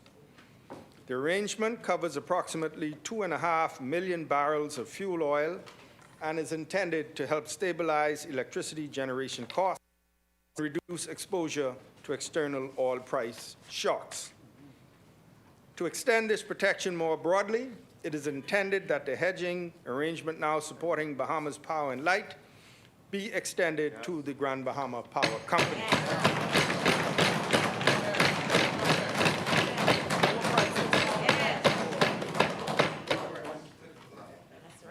Madam President, inflation is projected to edge slightly higher to approximately 1.9% during 2027 as global economic conditions continue to normalize and domestic demand strengthens alongside sustained economic activity across tourism, construction, investment, and consumer-related sectors of the economy.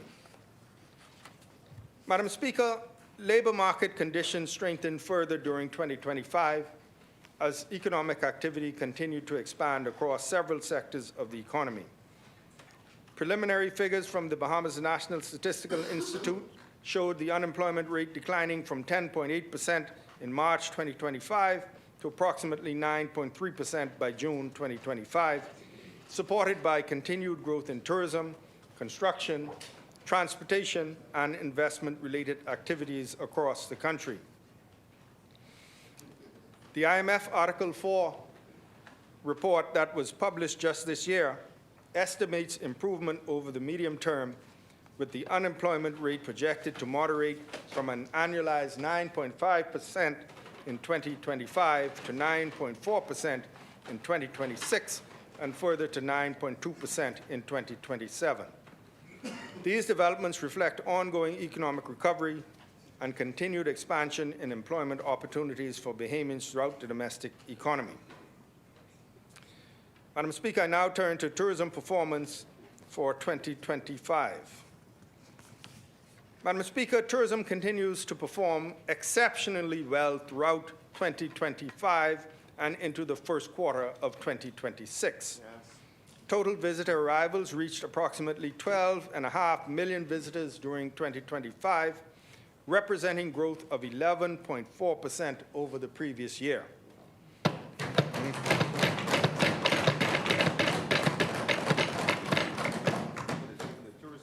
Sea arrivals increased by 13.8% to 10.8 million visitors, while air arrivals totaled approximately 1.7 million visitors.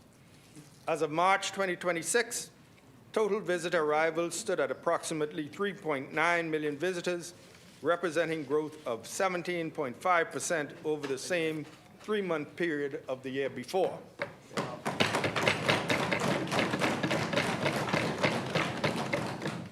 This growth was largely attributed to the dominant category of sea arrivals, which expanded by 19.6% to 3.3 million visitors, while air arrivals increased by 5.2% to over 512,000 visitors.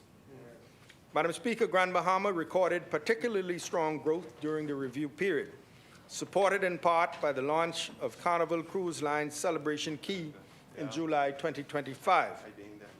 Total arrivals to the island exceeded 1 million visitors during 2025, representing growth of 91.2% over the previous year.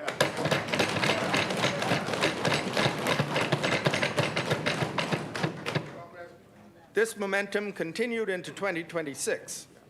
As of March 2026, arrivals to Grand Bahama reached approximately 438,000 visitors, representing growth of nearly 3 times over the comparable period of 2025, led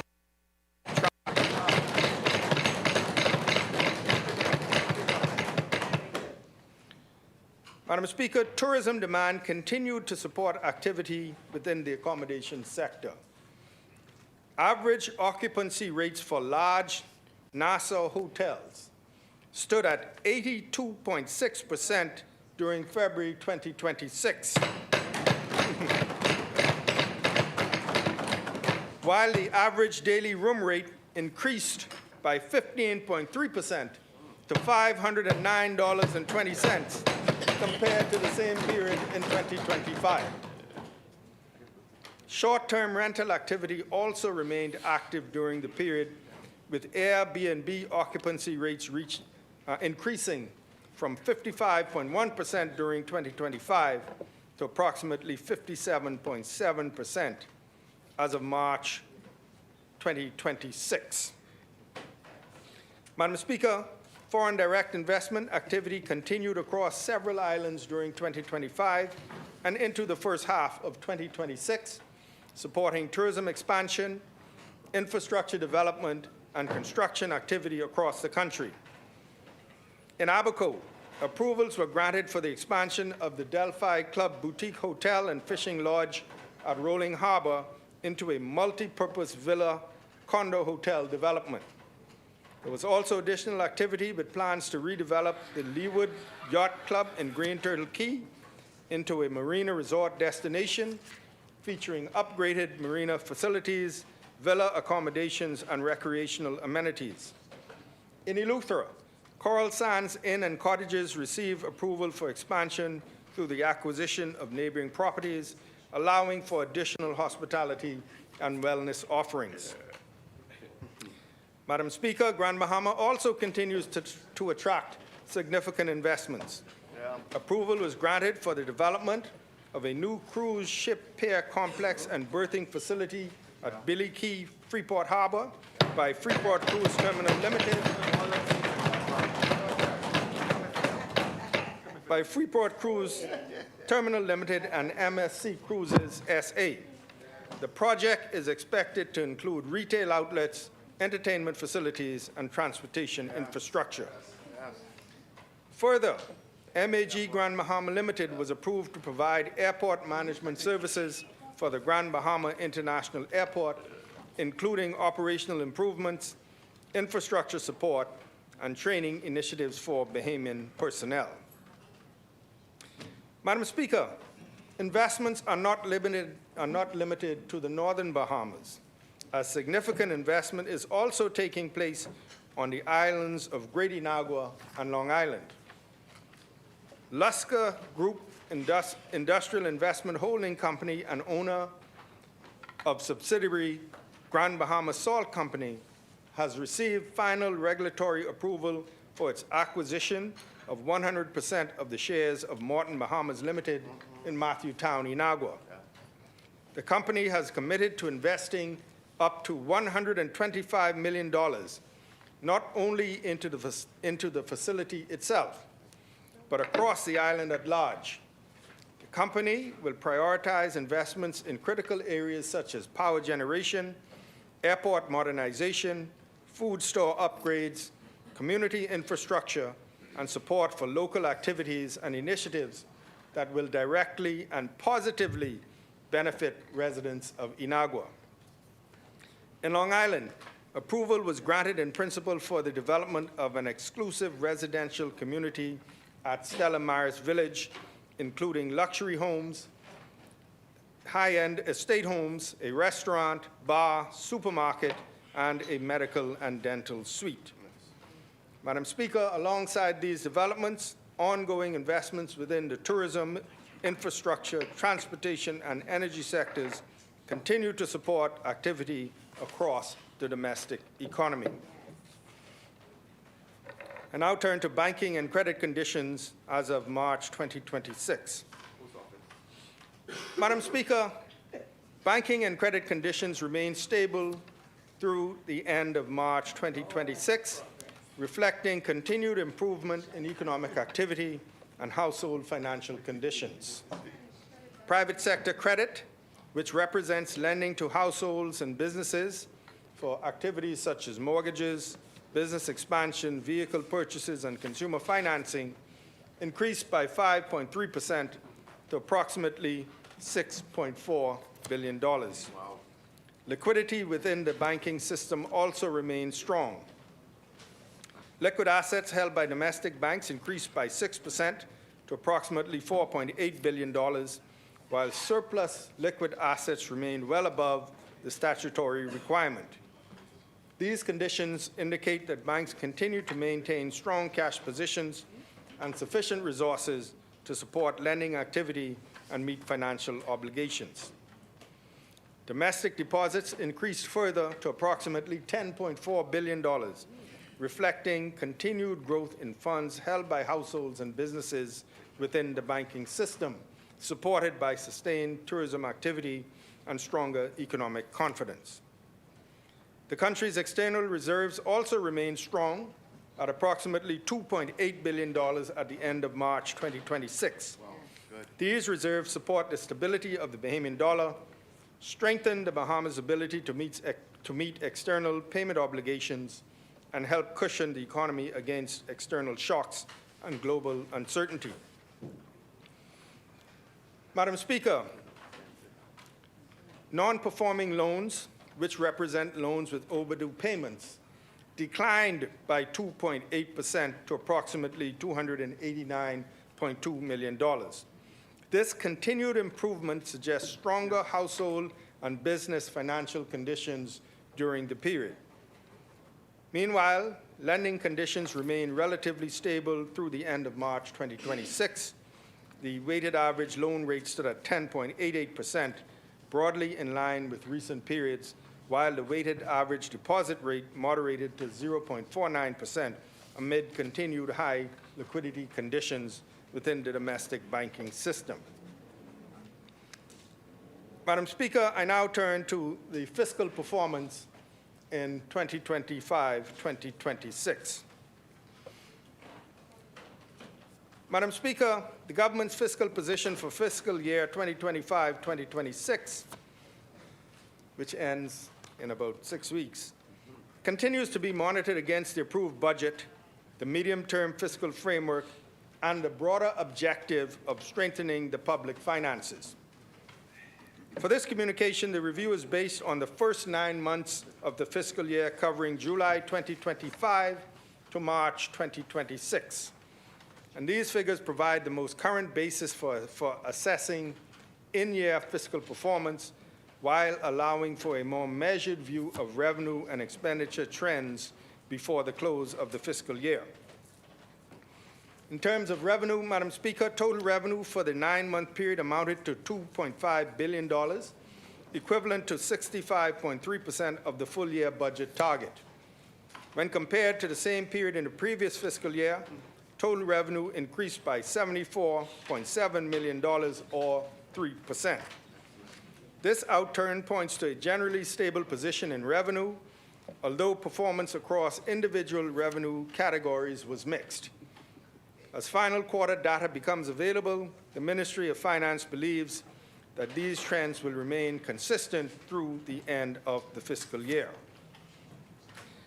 Madam Speaker, tax revenue remained the primary source of collections, totaling $2.3 billion, or 89.2% of total revenue.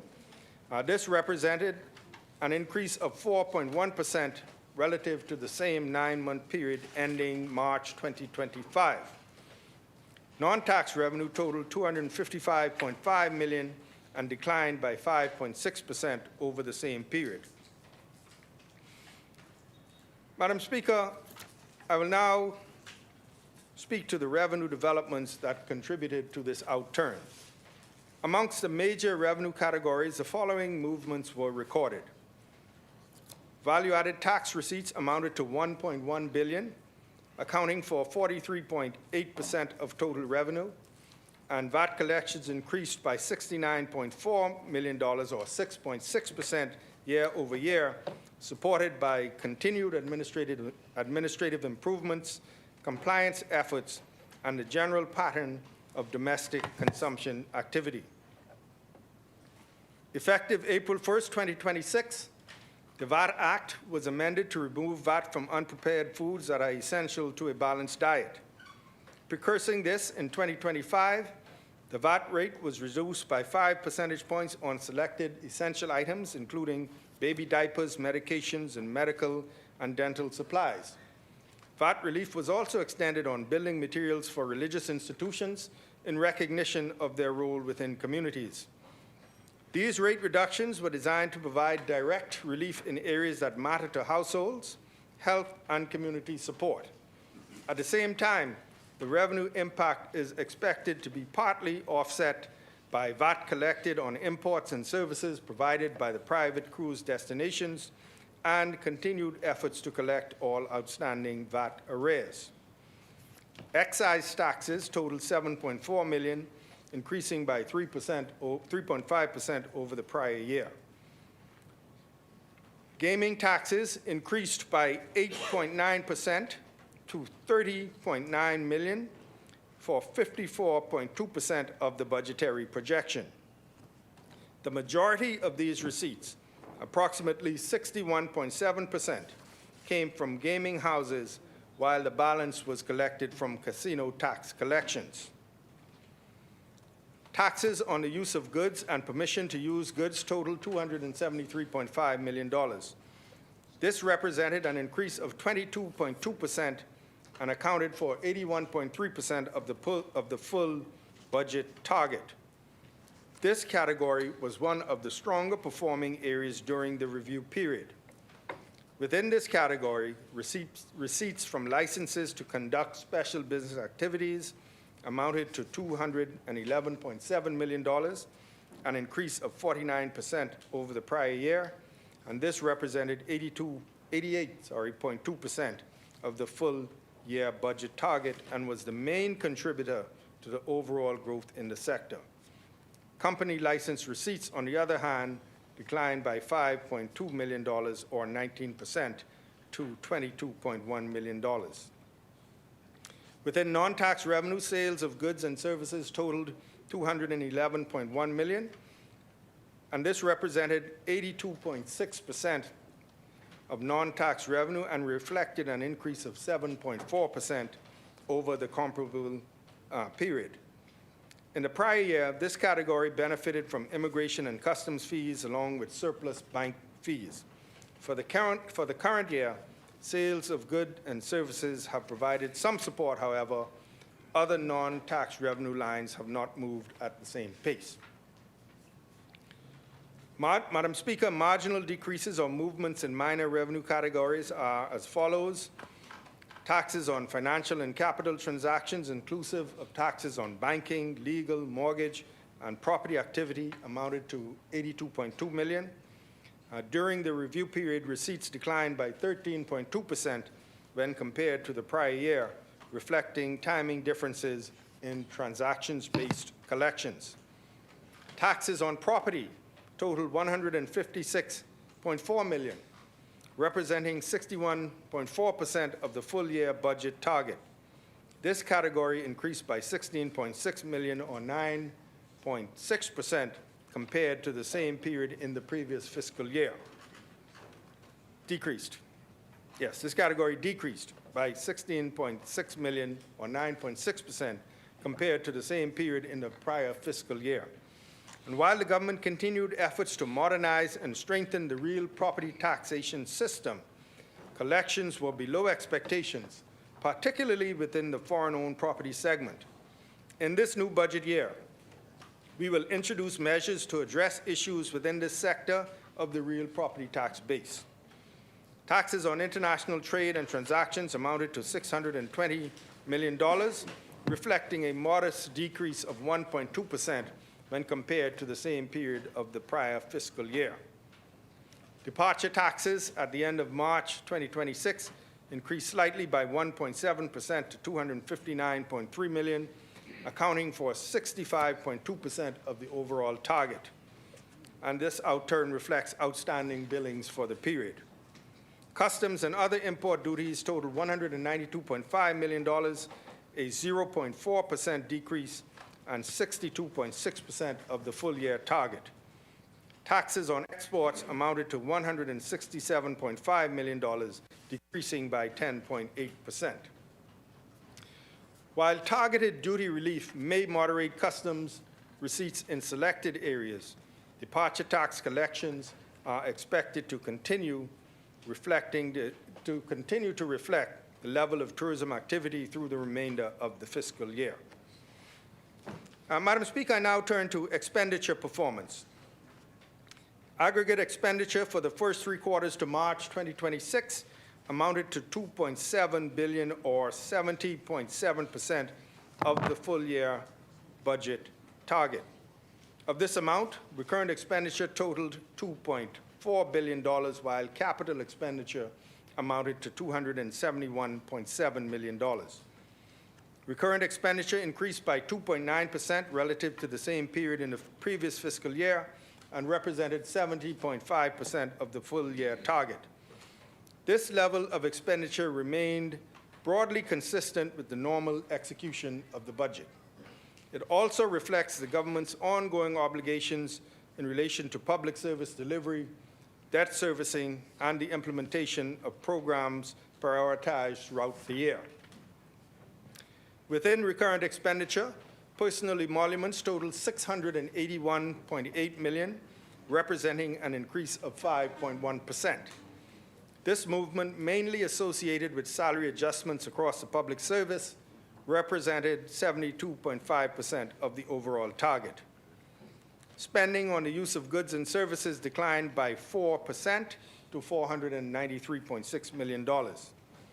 Interest payments on public debt amounted to $452 million, increasing by 1% relative to the same period in 2025. While debt servicing remains a significant component of recurrent expenditure, the contained rate of increase is consistent with the government's focus on prudent debt management and fiscal consolidation over the medium term. Madam Speaker, capital expenditure totaled $271.7 million during the review period. These outlays supported the continued implementation of the government's capital program, including investments in public infrastructure and public sector modernization and other national priorities. Madam Speaker, the fiscal deficit stood at $157.5 million at the end of March 2026, or 0.9% of GDP. And although this was higher than the $130.1 million recorded during the same period in the previous fiscal year, the overall fiscal position remains supported by revenue growth, measured expenditure execution, and a continued primary surplus. The primary balance recorded a surplus of $294.5 million at the end of March 2026, and this represents a $22.8 million decrease comparative to the prior year. The primary deficit is an important indicator of the underlying fiscal position, as it shows that revenues remain sufficient to cover non-interest expenditure over the review period. Madam Speaker, our improvement is reflected in the increased borrowing and debt repayment activity during the year, driven mainly by our ongoing financing operations and the rollover of short-term obligations as they matured. Our gross borrowings during the 9 months in the fiscal year amounted to $2.5 billion, while our debt repayments totaled $1.8 billion. However, the excess borrowing receipts were transferred to the National Investment Fund and not used for deficit financing. This underscores our commitment to meeting our obligations, maintaining our targets, and fostering stable fiscal consolidation. Madam Speaker, central government debt stood at $12.5 billion, representing a modest increase of 6.4% when compared to the end of March 2025. It is important to note that growth in the economy outpaced the growth recorded for central government debt at the end of March 2026. External debt amounted to $5.4 billion, accounting for 43.4% of total central government debt, and domestic debt totaled $7.1 billion, representing 56.6% of total debt and increasing by 6% relative to the end of March 2025. The composition of the debt stock continues to reflect the government's balanced approach to financing, with domestic debt remaining the largest share of the portfolio. Madam Speaker, while performance across individual revenue categories was mixed, the broader fiscal position remains consistent with the government's commitment to fiscal responsibility, improved revenue administration, affordability for Bahamian families, and the long-term strengthening of the public financing. Madam Speaker, as we move toward the close of 2025-2026, the full-year fiscal outlook will be shaped by several important developments across revenue, expenditure, and financing activity. One of these developments relates to the Domestic Minimum Top-Up Tax Act, which is a tax measure designed to ensure that large multinational enterprise groups operating in the Bahamas are subject to a minimum effective tax rate of 15%. Revenue collections under the Domestic Minimum Top-Up Tax Act were budgeted at $130 million, or 0.7% of GDP. This is a new revenue category for the government, and the related collections are expected to be received in June of this year. At the time of last year's budget preparation, the anticipated taxpayer base was expected to be fewer than 5 taxpayers. However, recent information indicates that the number of taxpayers could exceed this projection, and this would have a positive impact on the overall year-end fiscal position. Madam Speaker, on the expenditure side, the full-year outlook will depend largely on the timing of fourth-quarter budget execution. While spending through the first 9 months remain broadly aligned with the approved budget, recurrent and capital expenditure do not always move evenly across the fiscal year. Final outturns may therefore reflect the timing of approved transfers, program implementation, procurement certification, and capital project payments before year-end. The government's focus remains on disciplined budget execution while ensuring that approved programs and priority investments continue to move forward. And as a result, Madam President, the government should be able to achieve its goal of a budget surplus.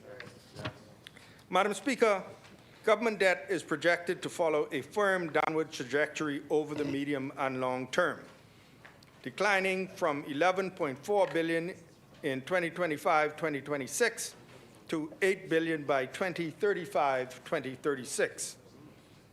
In relation to GDP, the debt ratio is expected to fall from 64.6% in 2025 to 51.5% by 2028-2029, and further to 47.9% by 2030-2031. This places the government on a clear path towards achieving its fiscal objective of reducing central government debt to no more than 50% of GDP by fiscal year 2030-2031. Thereafter, the debt to GDP ratio is projected to continue declining steadily, reaching 30.3% by fiscal year 2035-2036. This sustained reduction is underpinned by strong and persistent primary surpluses, continued economic growth, and prudent debt management. Madam Speaker,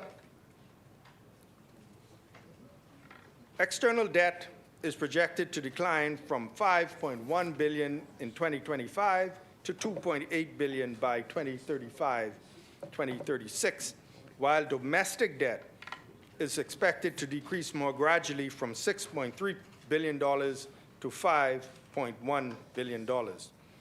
This rebalancing will help reduce external vulnerabilities while maintaining a stable domestic financing base.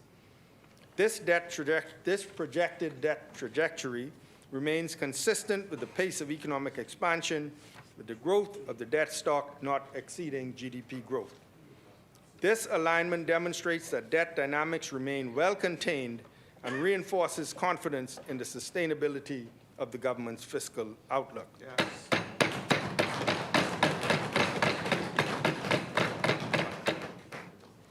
I now turn to the release of the 2026 Fiscal Strategy Report. Madam Speaker, I would like to acknowledge the anticipated tabling of the 2026 Fiscal Strategy Report at the end of this communication, which highlights the government's medium-term fiscal plan, continued progress in fiscal consolidation, and a stronger budget outlook through fiscal year 2026, 2027, and the measures that will support long-term fiscal sustainability. It emphasizes the government's commitment to fair and efficient revenue reform, disciplined spending on national priorities, and the principles of accountability, transparency, and inclusive growth. Madam Speaker, the government will continue to adhere to the medium-term debt management strategy as previously tabled in February. In the report, Strategy 3 was adopted as the optimal approach. It prioritizes domestic financing, fixed-rate instruments, longer maturities, and liability management operations, all based at reducing risk and strengthening the debt portfolio. This strategy provides a clear and credible framework for managing the nation's borrowing requirements, balancing costs and risks, and supporting our broader fiscal consolidation objectives. By maintaining this disciplined approach, anchored in a prudent mix of domestic and external financing, we will strengthen debt sustainability, reduce vulnerabilities, and ensure that our debt trajectory remains firmly on a downward path toward our long-term target. Madam Speaker, the government is advancing the development of the Bahamas' inaugural Sovereign Sustainable Finance Framework. This is an important step for our country. The framework will support the issuance of a multi-thematic bond along with other sustainable financing instruments. It is being designed in line with international best practices, including the International Capital Markets Association Green Bond Principles, Social Bond Principles, and Sustainability Bond Guidelines. Through this effort, we are strengthening our ability to finance national priorities. These include climate and disaster resilience, sustainable development, and inclusive growth that benefits all Bahamians. Madam Speaker, as I have briefly mentioned prior, over the course of 2025 and 2026, the Bahamas has received encouraging assessments from the three major credit rating agencies, Moody's, Standard & Poor's, and Fitch Ratings. These ratings reflect the steady progress we have made in strengthening the economy, improving fiscal performance, and restoring confidence in the country's financial outlook. In September 2025, S&P upgraded the Bahamas' long-term sovereign credit rating to BB- from B+ with a stable outlook. That upgrade reflects improved economic conditions and confidence that our economy will continue to grow at a resilient pace over the medium term.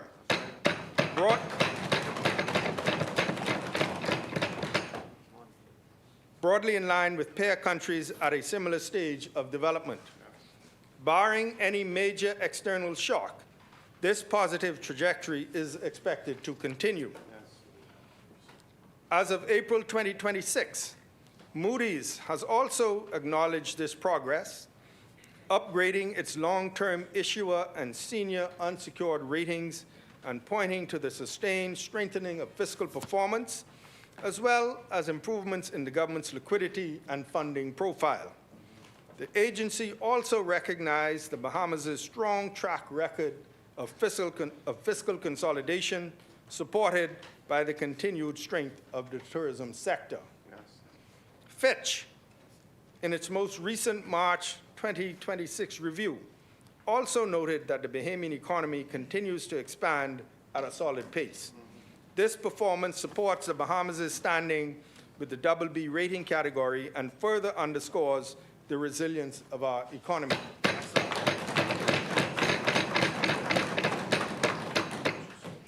According to Fitch, the re-election of this government points to continuity in economic and fiscal policy. Our re-election gives us a clear mandate to stay the course, maintain stability, and continue the work of strengthening the Bahamian economy. These encouraging external assessments reinforce an important point. Continued improvement in our credit profile will depend on more than economic growth alone. In our endeavors to reach an investment-grade rating, we must remain focused on two priorities: maintaining fiscal discipline and strengthening revenue performance through better revenue mobilization and administration. We are committed to building greater economic capacity and strengthening the nation's finances without increasing taxes or placing additional burdens on Bahamian citizens. Yes, sir.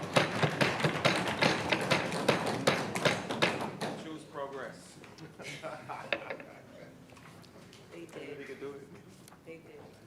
Madam Speaker, public-private partnerships, or PPPs, remain an important vehicle for delivering major infrastructure projects in a timely manner while combining public oversight with private sector financing and expertise. They offer a practical means of advancing critical public services and infrastructure in a way that is both strategic and efficient. In keeping with the recommendations of the IMF, the government of the Bahamas has continued to prioritize PPPs as a means of supporting additional investment in critical infrastructure, including airport upgrades and further improvements to the electrical grid. This approach allows the government to accelerate development in key areas while maintaining appropriate oversight and fiscal discipline. Madam Speaker, to support this work, the Ministry of Finance has engaged MISCA Advisors Limited to develop a PPP assessment framework that will strengthen transparency, efficiency, project identification, appraisal, and approval. This initiative is helping to refine the existing PPP framework, improve risk allocation, and incorporate value for money and fiscal affordability assessments so that future projects are pursued on a sound and responsible basis. This framework is being refined for publication by the end of the summer. Madam President, Madam Speaker, Madam Speaker, as we look ahead to build upon what we achieved over the past 5 years, we are excited to embrace further reforms, including enhancing the public sector pension system, ensuring it benefits every public officer. This reform is a positive and necessary stride towards securing our financial future and providing greater peace of mind for public officers.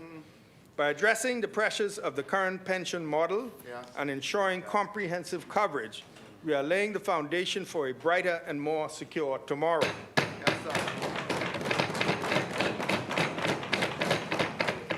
In our new approach, we are proposing a contributory pension fund with employees investing 3% and government contributing 5%. This system will feature individual accounts and enhanced protections for workers and their families, empowering them to plan confidently for their retirement. Our next steps in continuing this reform include finalizing the legal framework and tabling the white paper, which we will do today, white paper on pension reform, marking another milestone in our shared journey. Marking another milestone in our shared journey toward progress and prosperity for all Bahamians. Madam President, Madam Speaker, in addition to pension reform, our government will introduce comprehensive health insurance plans for public officers.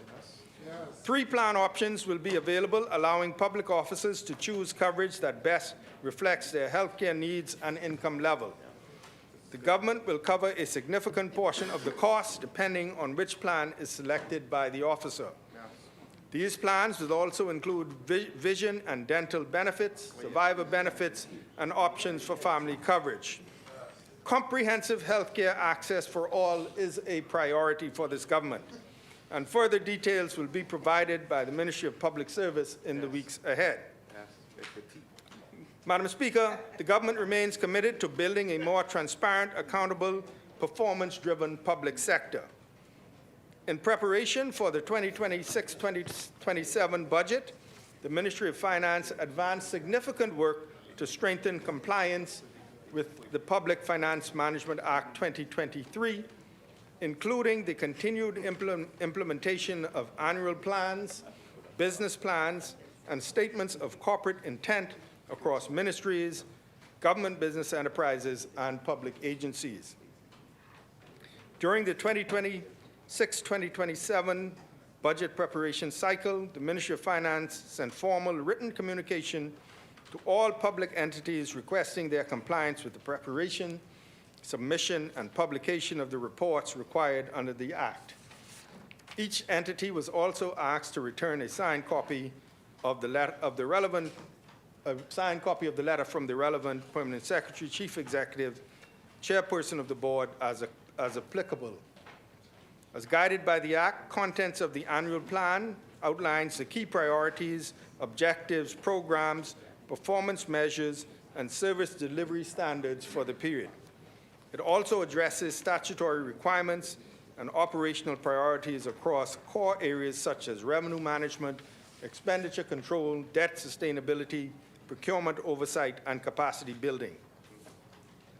Madam Speaker, to support this initiative at the Ministry Department and agency level, an annual plan template for 2026-2027 was developed, circulated, and revised. A workshop was also held to assist entities in meeting their statutory obligations. These efforts are intended to help public entities operate with clearer priorities, measurable targets, stronger financial oversight, and greater accountability to the Bahamian people. Yes. Madam Speaker, annual plans for ministries, departments, and agencies which have been completed will be tabled during this budget debate. The business plans and statements of corporate intent for government business enterprises will be tabled during the presentations of their responsible ministers. The documents are also expected to be published on the respective entities' websites after tabling. Madam Speaker, looking ahead, we will continue modernizing the public financial management framework through stronger compliance monitoring, improved reporting standards, and better coordination across the public sector. We will also continue to build capacity for formal planning and support ministries in providing the monthly and quarterly financial reports mandated by law. Madam Speaker, these efforts form part of the government's broader commitment to a stronger, more responsive, and more accountable system of governance while maintaining the fiscal discipline necessary to support long-term national development and continued economic progress. Madam President, I now turn to an overview. Madam Speaker, I now turn to an overview of the budget estimates for revenue and expenditure for the year 2026-2027. Madam Speaker, the 2026-2027 budget estimates for total revenue amounts to $4.4 billion, or 23.6% of GDP. Total expenditure is estimated to amount to $4.1 billion, or 22.4% of GDP. Of this, recurrent expenditure accounts for $3.7 billion, or 20.1% of GDP, and capital expenditure for $415.8 million, or 2.2% of GDP. The fiscal surplus is estimated at $223.1 million, or 1.2% of GDP, with the primary balance showing a surplus of 5.2% of GDP. Given this, the debt-to-GDP ratio has been projected at 59.9% of GDP at the end of fiscal year 2026-2027, which will be June 30th, 2027. Madam Speaker, while this surplus is lower than previously projected in the Fiscal Strategy Report 2025, the revision reflects a changing global and domestic environment. Ongoing tensions in the Middle East have increased uncertainty, particularly around energy and import costs. At the same time, we have made the deliberate decision to strengthen our healthcare system, including increased support for the Public Hospitals Authority and further investment in hospital services. These are necessary and responsible choices. Yes. Although they have narrowed the surplus, the fiscal position remains positive, underscoring this government's continued commitment to sound financial management while prioritizing the needs of the Bahamian people. Yes, Madam Speaker, beyond the numbers, this budget is defined by the policies that support it. It is through our revenue measures that we ensure fairness, protect the tax base, and create the conditions for sustained growth and opportunity. I now turn to some key revenue measures. Madam Speaker, this year's revenue measures are structured around 5 pillars of reform: cost of living relief and social equity, fair and modern revenue system, compliance, enforcement, and revenue protection, modernization and ease of doing business, and service sustainability and fair contribution. These pillars reflect a deliberate shift in our approach from isolated adjustments to a coordinated strategy that improves fairness, strengthens enforcement, and modernizes the system as a whole. Cost of living relief and social equity. Madam Speaker, we begin with opportunity. We are therefore extending VAT relief for first-time homeowners by expanding zero-rated treatment to include multi-unit properties such as fourplexes, triplexes, and duplexes, where at least one unit is owner-occupied.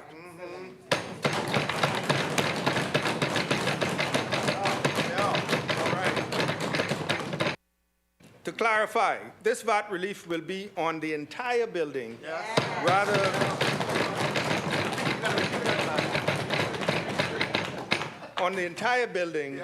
rather than just the portion where the first-time homeowner resides.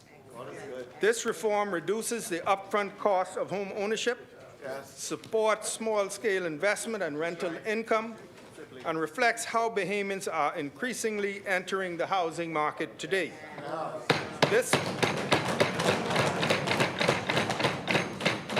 This measure takes immediate effect, helping more Bahamians to own property, build equity, and generate income.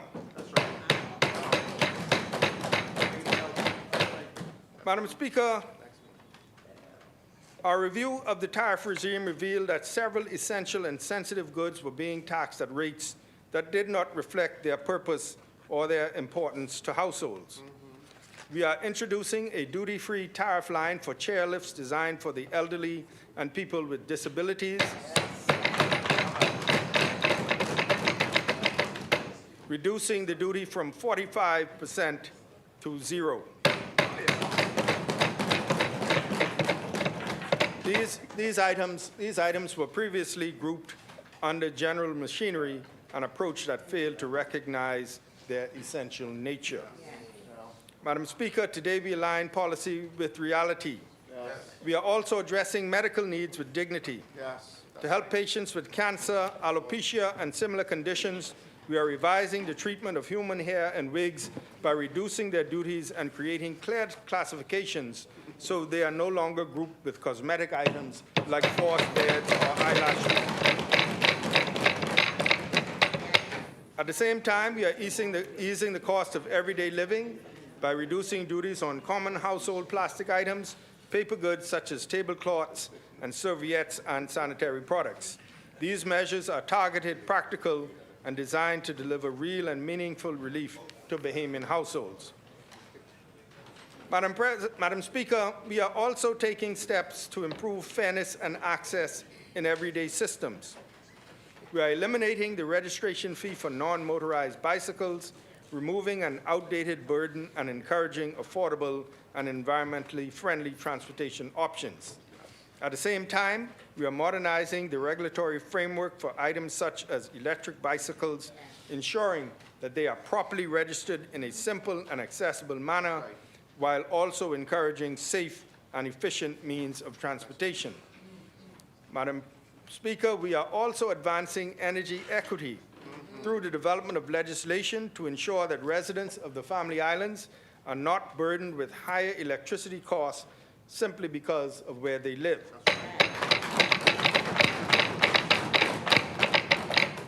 Equity across the Bahamas remains a priority for this administration. Madam President, a fair system requires clarity, consistency, and balance. That is why we are introducing a two-tier real property tax system that clearly distinguishes between Bahamian-owned and foreign-owned properties.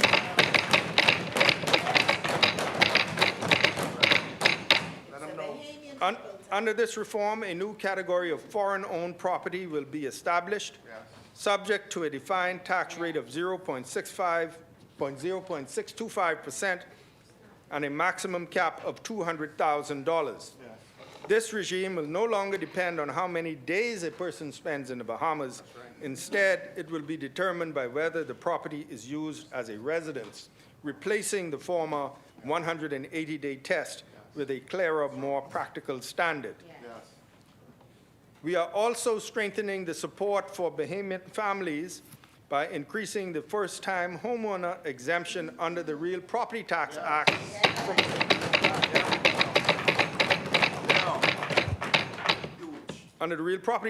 from $500,000 to $600,000 and broadening the exemptions available to eligible first-time homeowners. This change creates a clearer and more consistent framework, one that protects Bahamian homeowners while ensuring that foreign-owned properties contribute fairly, transparently, and responsibly to the tax base. That's right.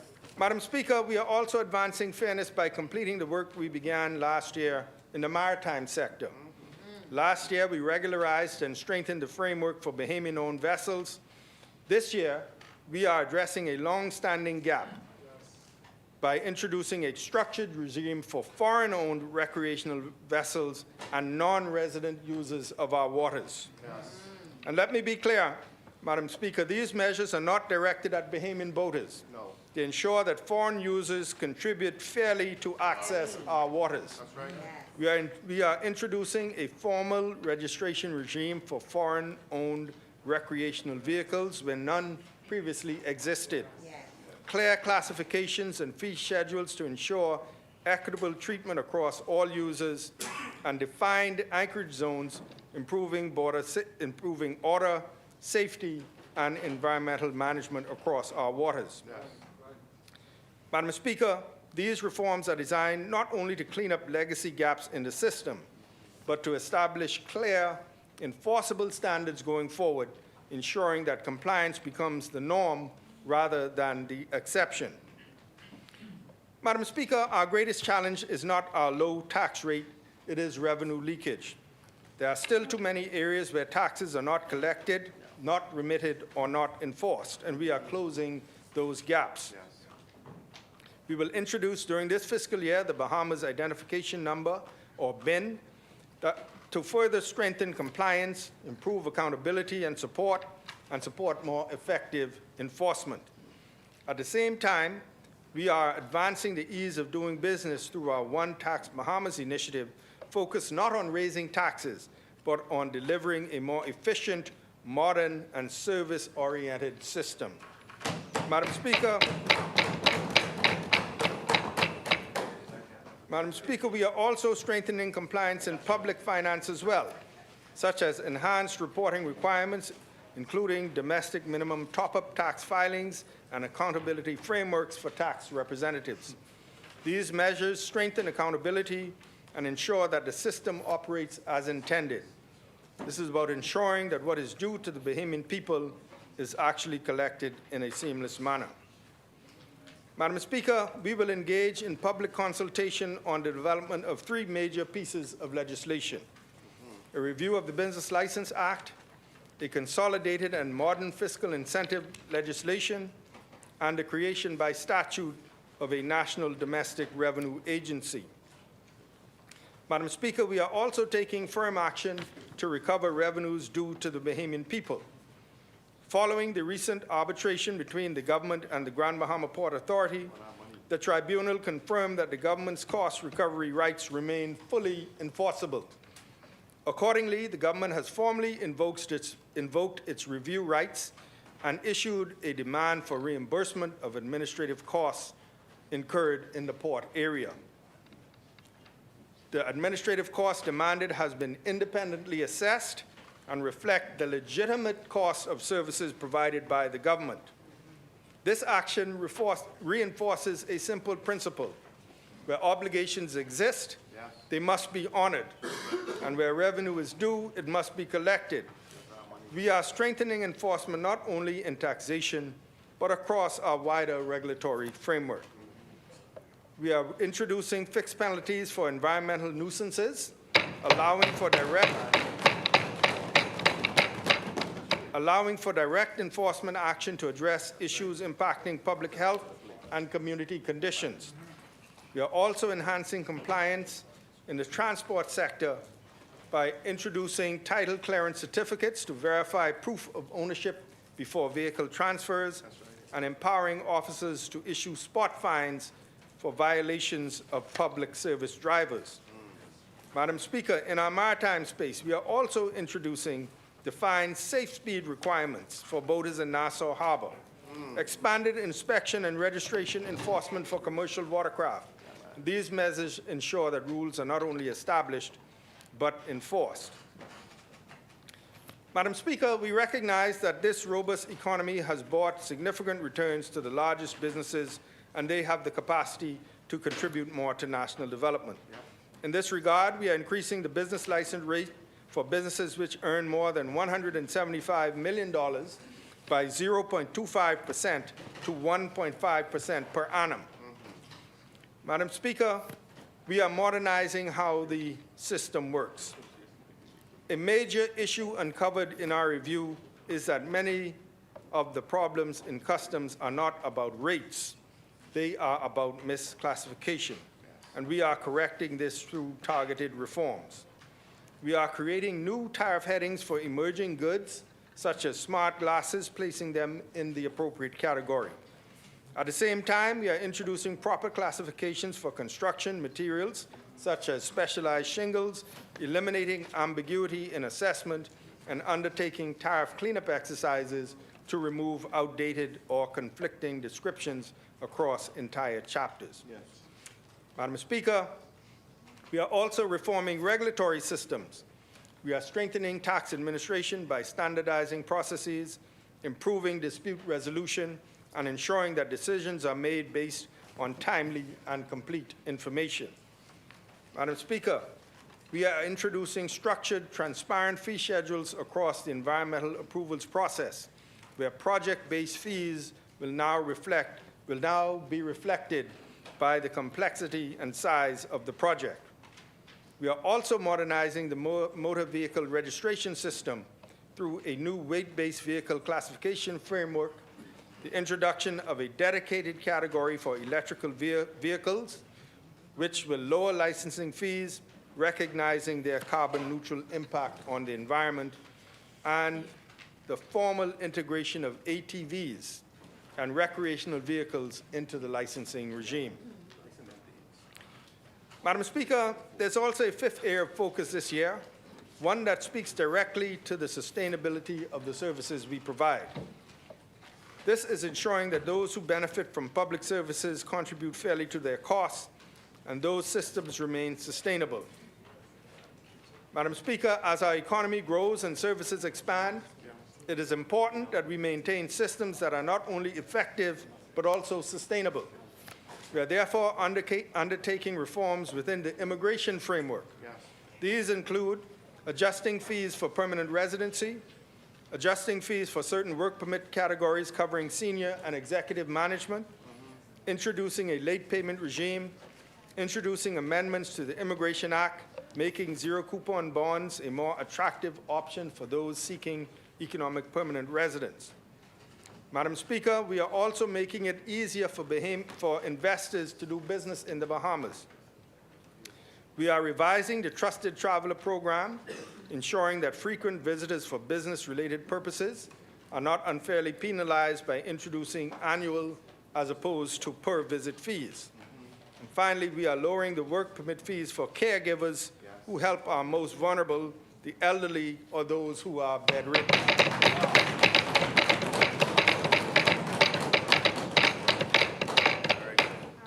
We are also introducing targeted measures to improve environmental management and cost recovery. These include the introduction of fixed penalties for environmental nuisances, helping to improve public health and community conditions. We are also reintroducing landfill tipping fees for New Providence, ensuring that large waste producers contribute to the cost of disposal, offsetting the rising cost of managing the landfill.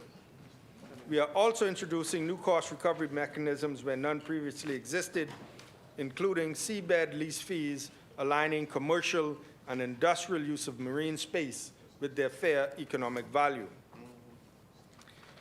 Madam Speaker, revenue reform alone is only one side of the equation. Just as we are strengthening how we collect and manage revenue, we must also ensure that our spending reflects the priorities and aspirations of the Bahamian people. So, Madam Speaker, having been given a renewed mandate by the Bahamian people under the banner Choose Progress, this government is determined to translate that mandate into tangible outcomes. Progress, Madam Speaker, is not abstract. It is measured by the quality of our health care, the opportunities available to our young people, the strength of our communities, and the efficiency of the systems that serve our people. This budget, therefore, focuses on delivering real, visible improvements in the lives of Bahamians while also laying the foundation for long-term national development. Our expenditure strategy is guided by 4 clear priorities: strengthening public health care and resilience, building communities, housing, infrastructure, and affordability, strengthening maritime security and defense infrastructure, and driving progress through modernization and innovation. These priorities represent a government that is not simply spending, but investing deliberately in people, infrastructure, and the future of the country. Madam Speaker, we begin with health care because no progress can be sustained if access to care remains limited. This budget makes significant investments to expand the clinical footprint of health care across the islands. We are allocating $11.6 million for the construction and upgrading of clinics, including works in Abaco, Andros, Acklins, Berry Islands, Crooked Island, Zoma, Eleuthera, and Long Island. These investments are targeted at improving access to primary health care, reducing travel burdens, and ensuring that Family Island communities receive timely and reliable care. Madam Speaker, in addition, we are advancing the development of a new hospital facility in New Providence, supported by approximately a $20 million initial investment alongside international financing arrangements.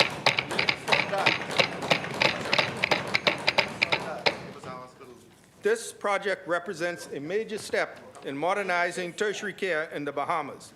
We are also strengthening the system behind these facilities. We will allocate additional resources to the Public Health Authority to enhance service delivery, support the recruitment and retention of healthcare professionals, and undertake targeted upgrades to key facilities, including mental health facilities. Very good.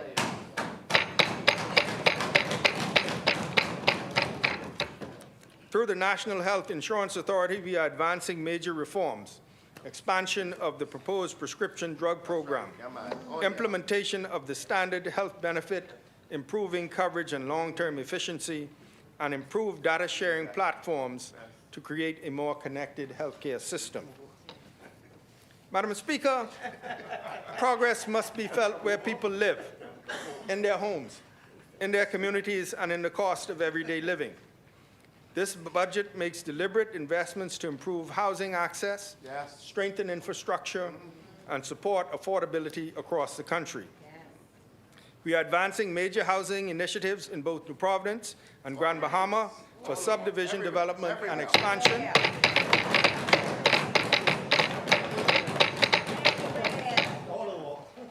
In New Providence, Renaissance, Flamingo Gardens, and Carmichael Village, and in Grand Bahama, continuation of the road paving in Hudson Estates.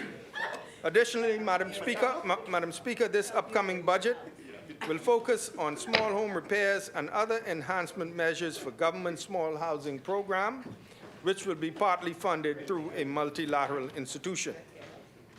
The government's housing program is being supported by modern planning tools, including the remastering of national property maps, improving accuracy, and speeding up land allocation, and the use of drone technology to enhance surveying and planning efficiency.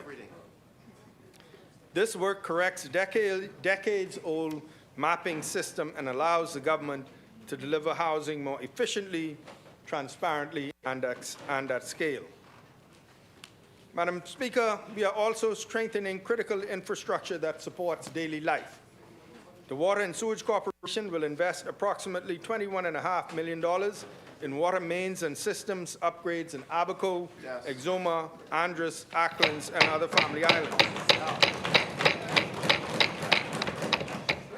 These projects will improve reliability of water supply, support growing communities, and build resilience in the face of climate and environmental pressures. In this upcoming budget, we will guarantee in the upcoming fiscal year an approximately $90 million loan for the Bridge Authority for construction of a new glass window bridge in Eleuthera.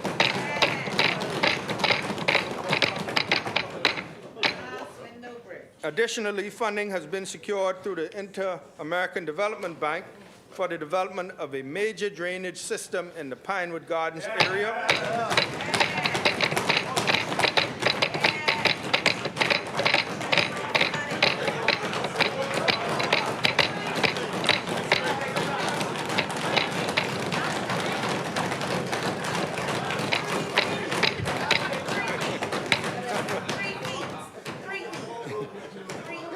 In the Pinewood Gardens area, which is highly vulnerable to flooding during periods of heavy rainfall and particularly the hurricane season. Madam Speaker, this investment underscores the importance of addressing climate-related risks through resilient infrastructure that protects communities, reduces disruption, and strengthens national preparedness. This is being augmented by funding in this current budget. We have also provided increased funding for Baha Mix, the state-owned road paving company of the Bahamas, now operating as a statutory authority, to improve the efficiency, maintenance, and development of road infrastructure in New Providence. This investment will enhance project delivery, improve road conditions, and ensure that our infrastructure keeps pace with the needs of a growing economy.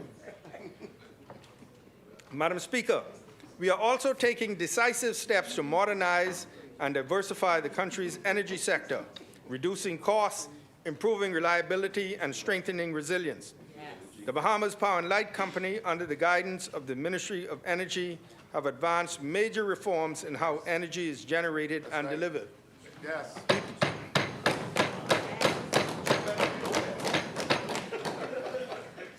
BPL has secured new power purchase agreements for 60 megawatts of solar energy and 10 megawatts of battery storage, which are scheduled to come online in 2027. These investments will reduce reliance on imported fuel, lower long-term energy costs, and support a cleaner and more sustainable energy mix. Yes. Madam Speaker, we are also acquiring critical components to support energy resilience for all Bahamians. A key example of this is the agreement for the acquisition of all the outstanding shares of the Grand Bahama Power Company.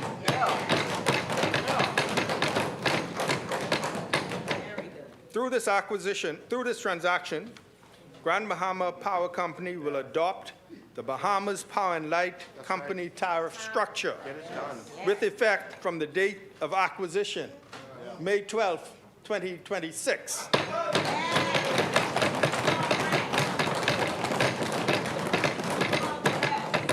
Which is expected to significantly reduce electricity costs for Grand Bahamians. The estimated average savings is 37% on electricity.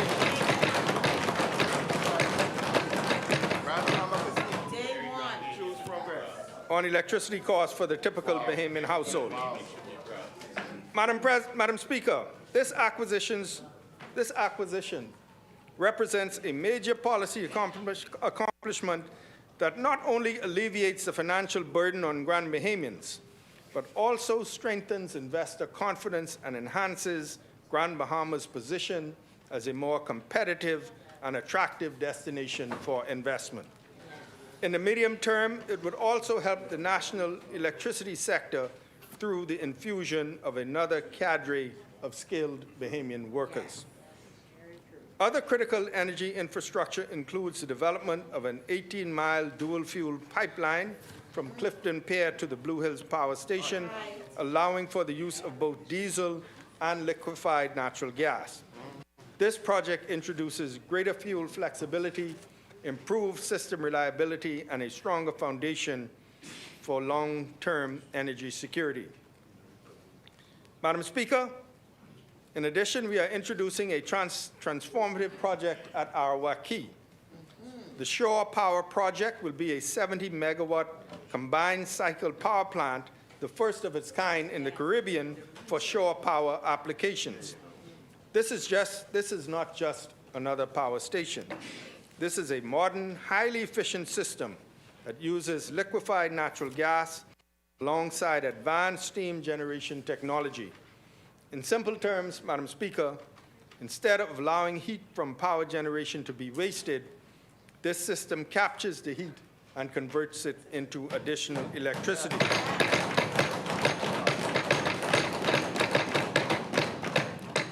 This significantly improves efficiency and reduces fuel consumption. This project will allow incoming cruise ships to connect directly to onshore power, reducing emissions in the harbor, improving environmental conditions, and creating a more modern and efficient energy system for our tourism sector. Importantly, Madam Speaker, this plant is being developed by a 100% Bahamian company,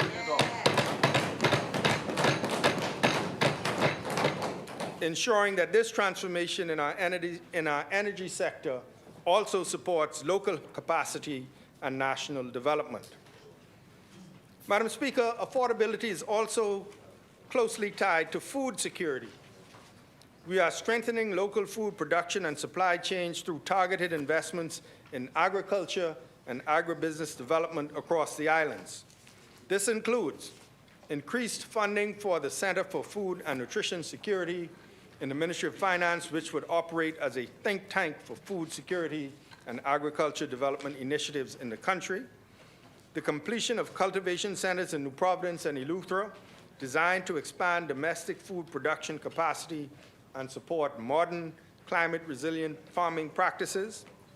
The development of a food processing plant in Eleuthera, which will allow for value-added production, reduce post-harvest losses, and create new economic opportunities within the agricultural sector, and continued investments in farmers' markets, agricultural infrastructure, and programs such as Golden Yoke, which strengthens the domestic poultry production and reduces reliance on imports.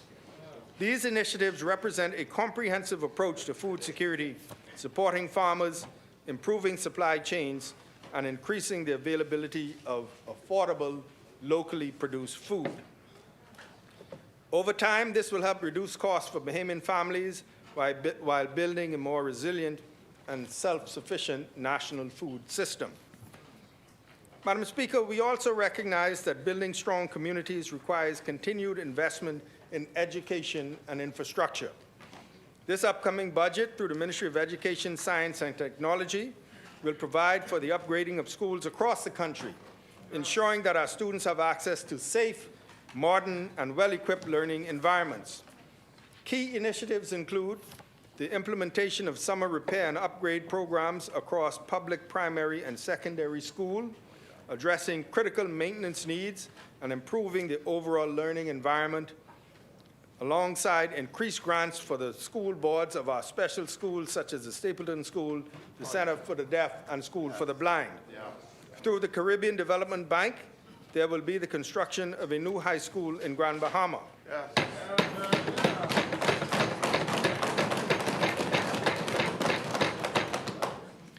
The continued advancement of technical and vocational education, including support for the Bahamas Technical and Vocational Institute and the University of Bahamas, the digitization of student records to improve efficiency, access, and long-term data management. Increased funding for the National School Breakfast Program, ensuring that more students across the Bahamas have access to a reliable, nutritious start to their day. Allocation of funding for the increase in teachers' salaries under a new 5-year industrial agreement with the Bahamas Educators, Counselors, and Allied Workers Union, effective July 1st, 2026, and support for the completion of the Bahamas Polytechnical Institute, expanding tertiary level technical and professional training opportunities aligned with national workforce needs. Madam Speaker, these investments go beyond infrastructure. They are about strengthening the entire education ecosystem. By modernizing facilities, expanding access, and improving administrative systems, we are equipping our young people with the tools, skills, and opportunities needed to succeed in a rapidly changing world. In doing so, we are investing directly in the future strength and resilience of the Bahamas. Madam Speaker, as an archipelagic nation, our security, sovereignty, and economic stability are deeply tied to our maritime domain. This budget, therefore, provides targeted investments to strengthen critical institutions, improve operational capacity, and enhance the safety of communities across the Bahamas. Key initiatives for the Defense Force include the refurbishment of 3 patrol craft and the auxiliary vessel HMBS Lawrence Major, the acquisition of another auxiliary vessel, the continued development of the HMBS Coral Harbor Base, alongside advancements at the Inagua Base, strengthening our southern and northern maritime presence and improving operational reach across our archipelago. Investment in the upkeep of navigational aids and marine lights, ensuring safe and secure passage across our waters, supporting both national security and commercial activity. The strengthening of maritime capability through investment in sea vessels, as well as modern communication, security, and medical equipment, improving coordination, response capacity, and operational effectiveness across the Royal Bahamas Defense Force. The construction of a secure exterior perimeter wall at the Bahamas Department of Correctional Services, designed to prevent intrusions, deter escapes, and disrupt illicit activities such as drug trafficking within the compound. Continued improvements to correctional facilities to support the department's pursuit of international certification, including upgrades to the remand center to meet global standards. The introduction of modern security technology, including cell phone jammers, to improve control and monitoring within correctional environments. Investments in mobile and portable radio systems, strengthening communication capabilities across law enforcement and security agencies. The advancement of a virtual court project, improving the efficiency of the justice system, reducing transport requirements, and accelerating case processing. The acquisition of 20 fire trucks for the fire department and 20 fire trucks for the airport authority to strengthen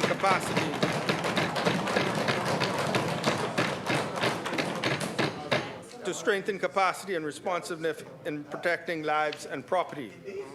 Investment in medical and surgical equipment for the new correctional medical center, ensuring adequate care and improved health outcomes for inmates, and the replacement and procurement of generators for police stations and facilities across the country, ensuring continuity of operations during emergencies and strengthening resilience in times of crisis.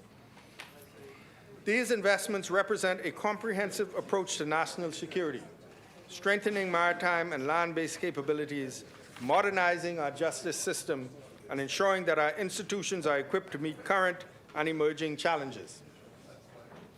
Madam Speaker, in doing so, we are protecting our borders, strengthening public safety, and building a safer, more secure Bahamas for all.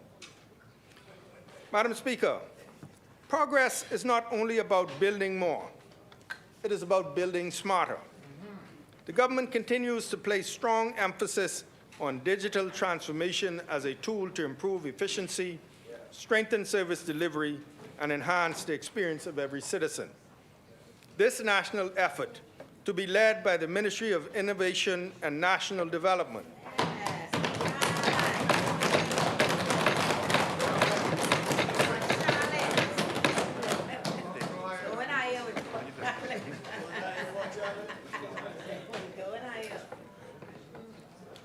This national effort to be led by the Ministry of Innovation and National Development is focused on modernizing government systems, expanding social inclusion through digital access, and building the skills needed for a technology-driven economy. At its core, this initiative aims to create services that are more accessible, more efficient, more secure, and more citizen-focused. Madam Speaker, as we expand our digital capabilities, we must also ensure that strong governance frameworks are in place.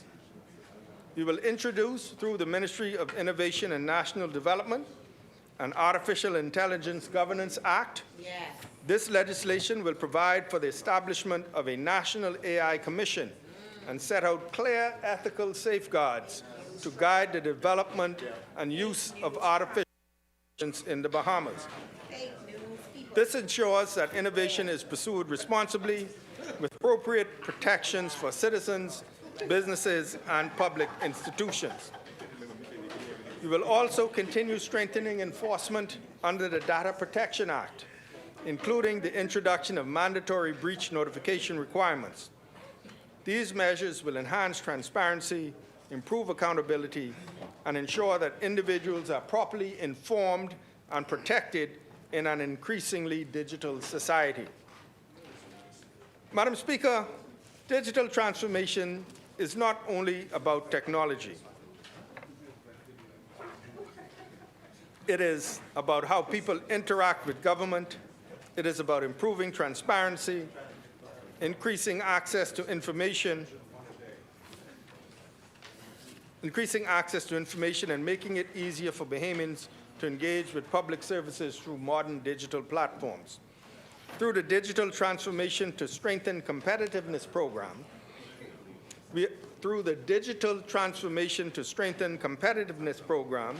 we are implementing several key citizen-focused initiatives, including the National Computer Incidents Response Team, DigiLearn Bahamas, supporting digital literacy, the Freedom of Information online portal, the Digital Police Character Certificate broadening services offered.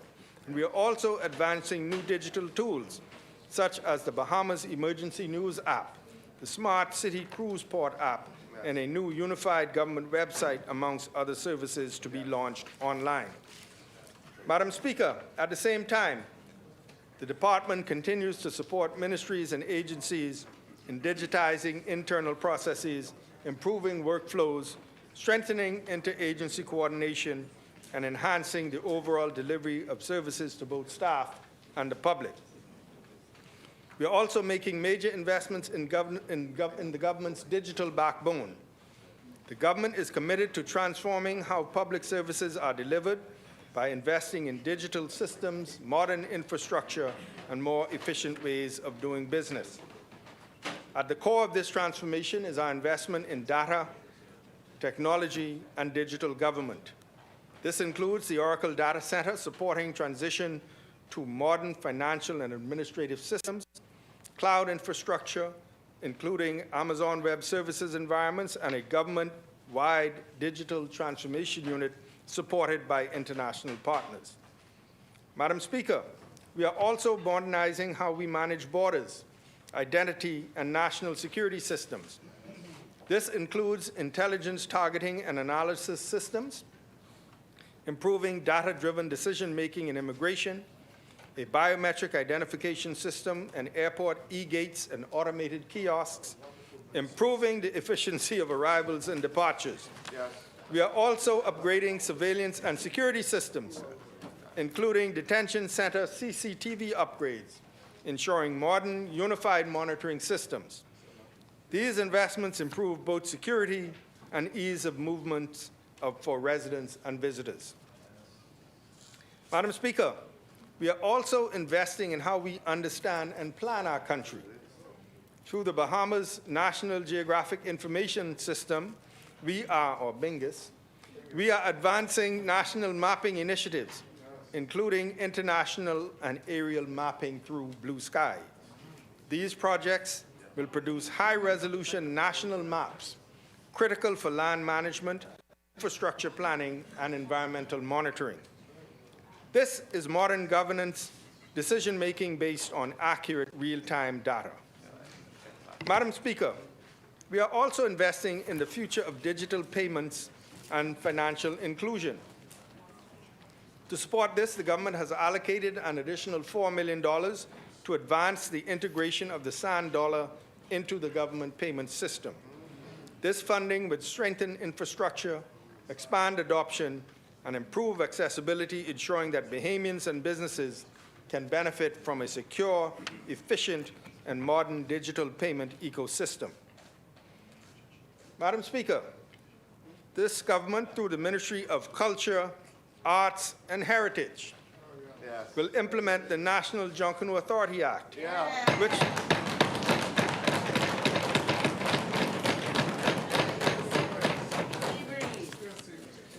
which will establish a permanent institution to strengthen, promote, and guide the future development of Junkanoo.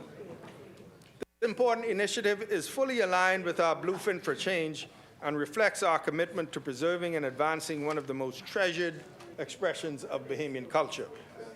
The authority will provide a clear legal framework to recognize Junkanoo as a national cultural institution while setting strong standards for governance, funding, safety, education, and year-round development.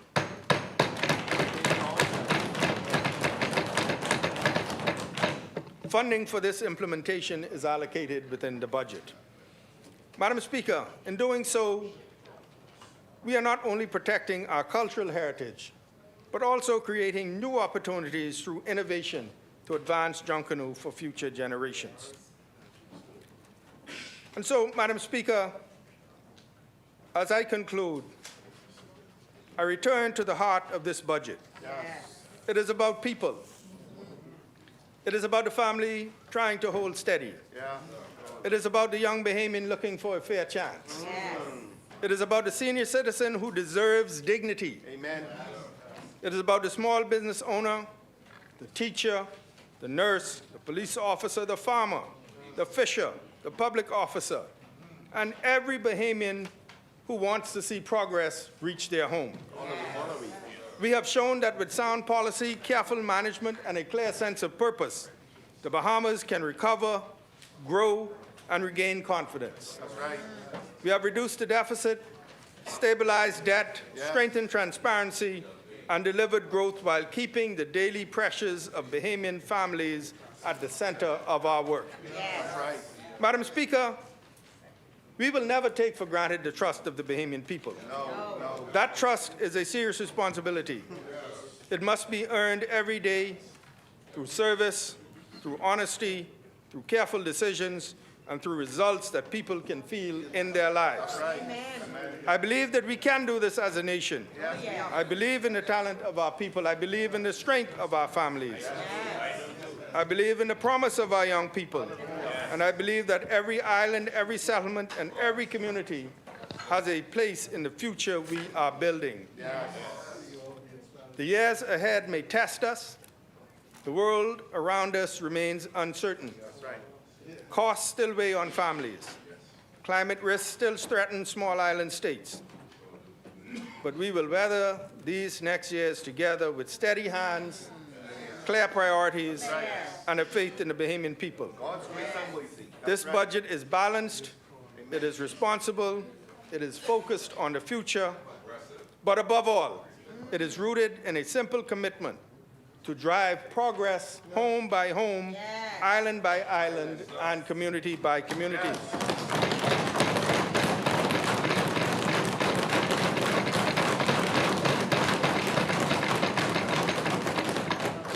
Madam President, Madam Speaker, bring it on, Madam Speaker, bring it on. Madam Speaker, we will protect the progress we have made. We will invest in the people who make this country strong. We will reform the systems that must serve them better. And we will continue the work of building a Bahamas where every Bahamian can see, feel, and share in the promise of progress. That's right. Yeah, man. Well done. Well done, my brother.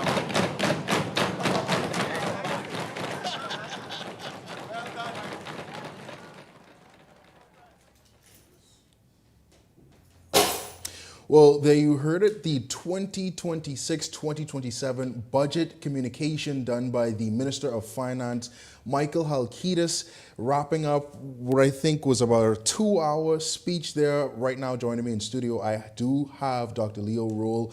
Dr. Roll, we just heard from Minister Halkitis. I almost said Senator Halkitis. Like he clearly made that mistake there. But, you know, what is your general response to this budget? We heard quite a bit. We heard about, obviously, the cost of living crisis. We heard about some new taxes for business owners. How do you react to that? So obviously no business wants to hear new taxes, and so I did hear some concessions. I did hear some avenues toward, as we mentioned earlier when Crystal was here, toward actually diversifying the tax regime relative to fees, etc.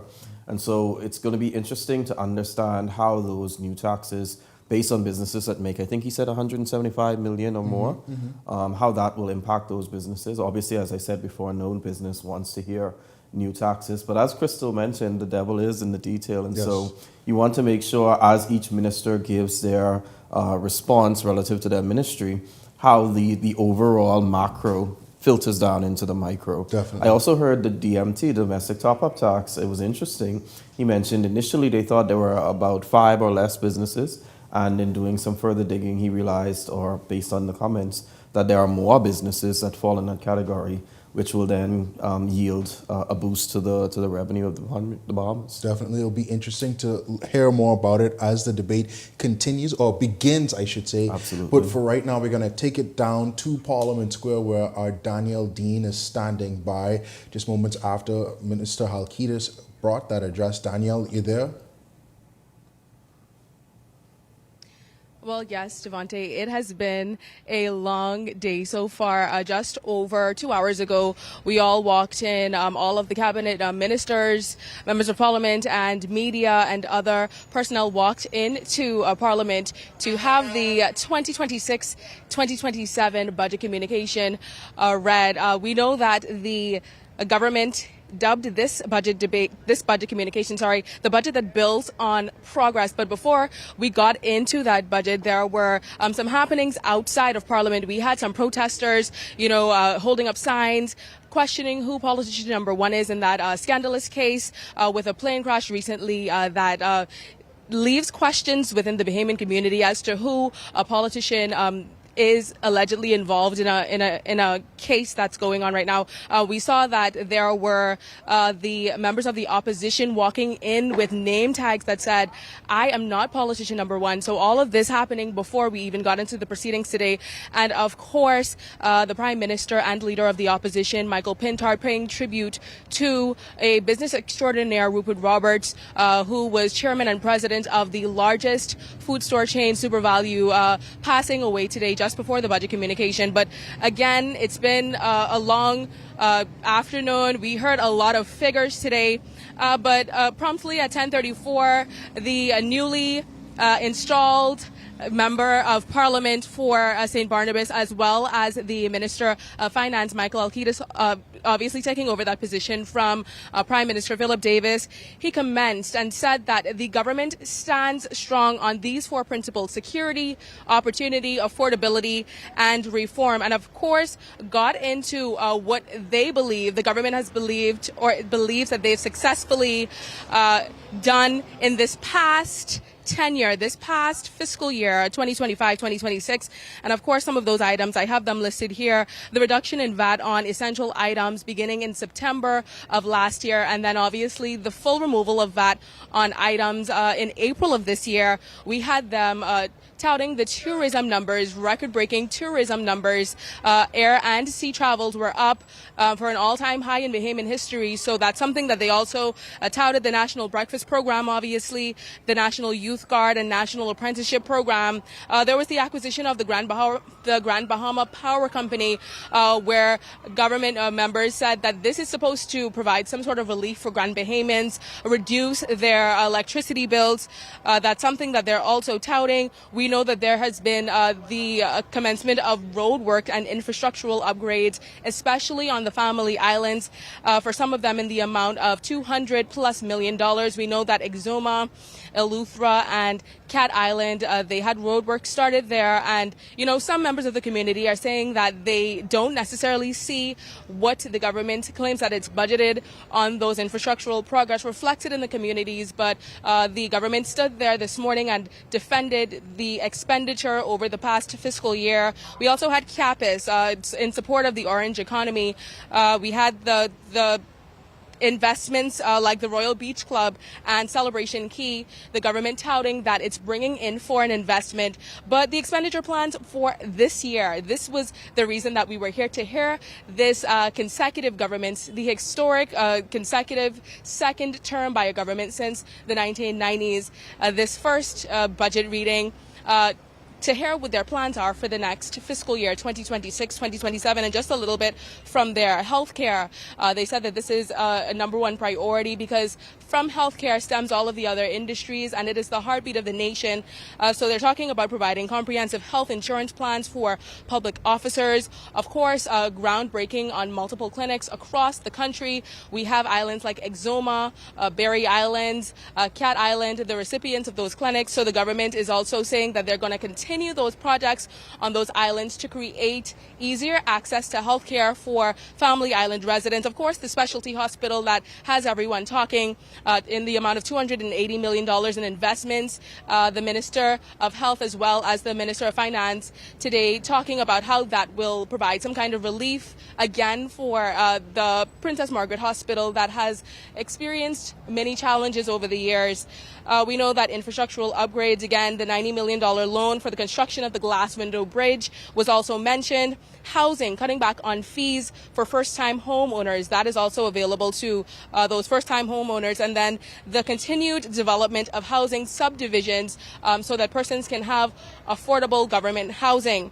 And now we know that the acquisition, again, of the Grand Bahama Power Company is something that is we're supposed to see some fruit yielded and from that particular acquisition as well. So the government is saying that this is something that the public as well as residents there can expect to benefit from. And then cutting back on the country's import bill, the food import bill, that's been a big conversation over the past year and over the past 5-year term for the Davis administration. We know that the Ministry of Agriculture is also touting the implementation of programs like the hydroponic farm, more modern methods of farming, the Golden Yolk program, which sees eggs on the shelves in food stores right now, SuperValue specifically. We're also seeing the Coconuts 360 program being funded. So those are some of the initiatives that they have touted being able to work on in the 2025-2026 fiscal year, as well as continuing to work on those things. But in speaking with some residents yesterday, some of the points were touched on because we had residents talking about how, they're from the Family Islands, like Abaco and Grand Bahama, that suffered as a result of the aftermath of Hurricane Dorian, and they're looking to see some resolve on Family Islands like those and the other ones. We are looking to...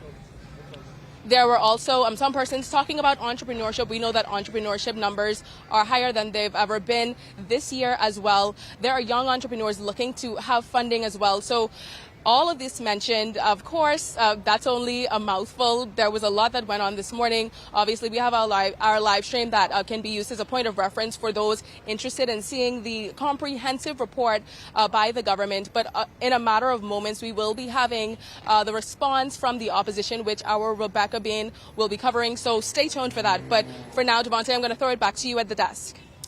All right, thank you so much, Danielle. Very good job there. She touched on certainly a significant amount of the communication. I have some points there. She mentioned the revenue, expenditure, and surplus. The projected revenue is $4.4 billion. Expenditure is around $4.1 billion. And they're looking at a surplus of $231 million, right? When we look at some of the points that Minister Halkitis also touched on, he says that the government will introduce a two-tier real property tax system to separate Bahamian and foreign-owned properties. He also mentioned a first-time homeowner exemption increased to $600,000. He also mentioned a pension system that where a contributory pension fund with employees contributing 3% and the government 5%. For you, someone in the Chamber of Commerce, what is your reaction to just hearing that? It's interesting, Devontae. I'm very cautious relative to the surplus. So I want to see the exact numbers relative to how the expenditure versus the revenue correlate, and looking at government bills that perhaps are still waiting to be paid, just to confirm that surplus. So I'm a bit cautious with that. I did hear the what we'd call the increase in the first-time homeowners exemption. I think that's great because it allows for more persons to get homes. Home ownership and education is usually two of the large ticket items for young persons, and so that's great. What I also heard was relative to persons who have apartments, sort of a streamlining of that. And I think that's great because we have a housing crisis in the Bahamas, and we find it even on the Family Islands. You have a real challenge with businesses being able to employ persons and bring them over because there's really nowhere for them to live. And so looking at, I do see the DC defined contribution plan, which directly outlines what the employer and the employee is going to pay. Interesting as to why it wasn't a 50-50. Usually with the DC plan, it's 5% from the employee and 5% from the employer. But I'm guessing it's going to be done in a gradual phase so that persons, it doesn't actually have an impact on their pocket. But I really want to see the debate from each minister relative to their ministry and exactly seeing how this overall budget ties in and how it impacts the business community. I heard Dean speak quite a bit about some of the things that were mentioned, and you notice very few and far between relative to the business community. Yeah, when we talk about the sand dollar and digitizing, they also mentioned that the government will possibly pay their salaries through the sand dollar. I know the adoption of that digital currency has been slow. It has. And a lot of people has pushed back on that as well. The business community may be grateful for that?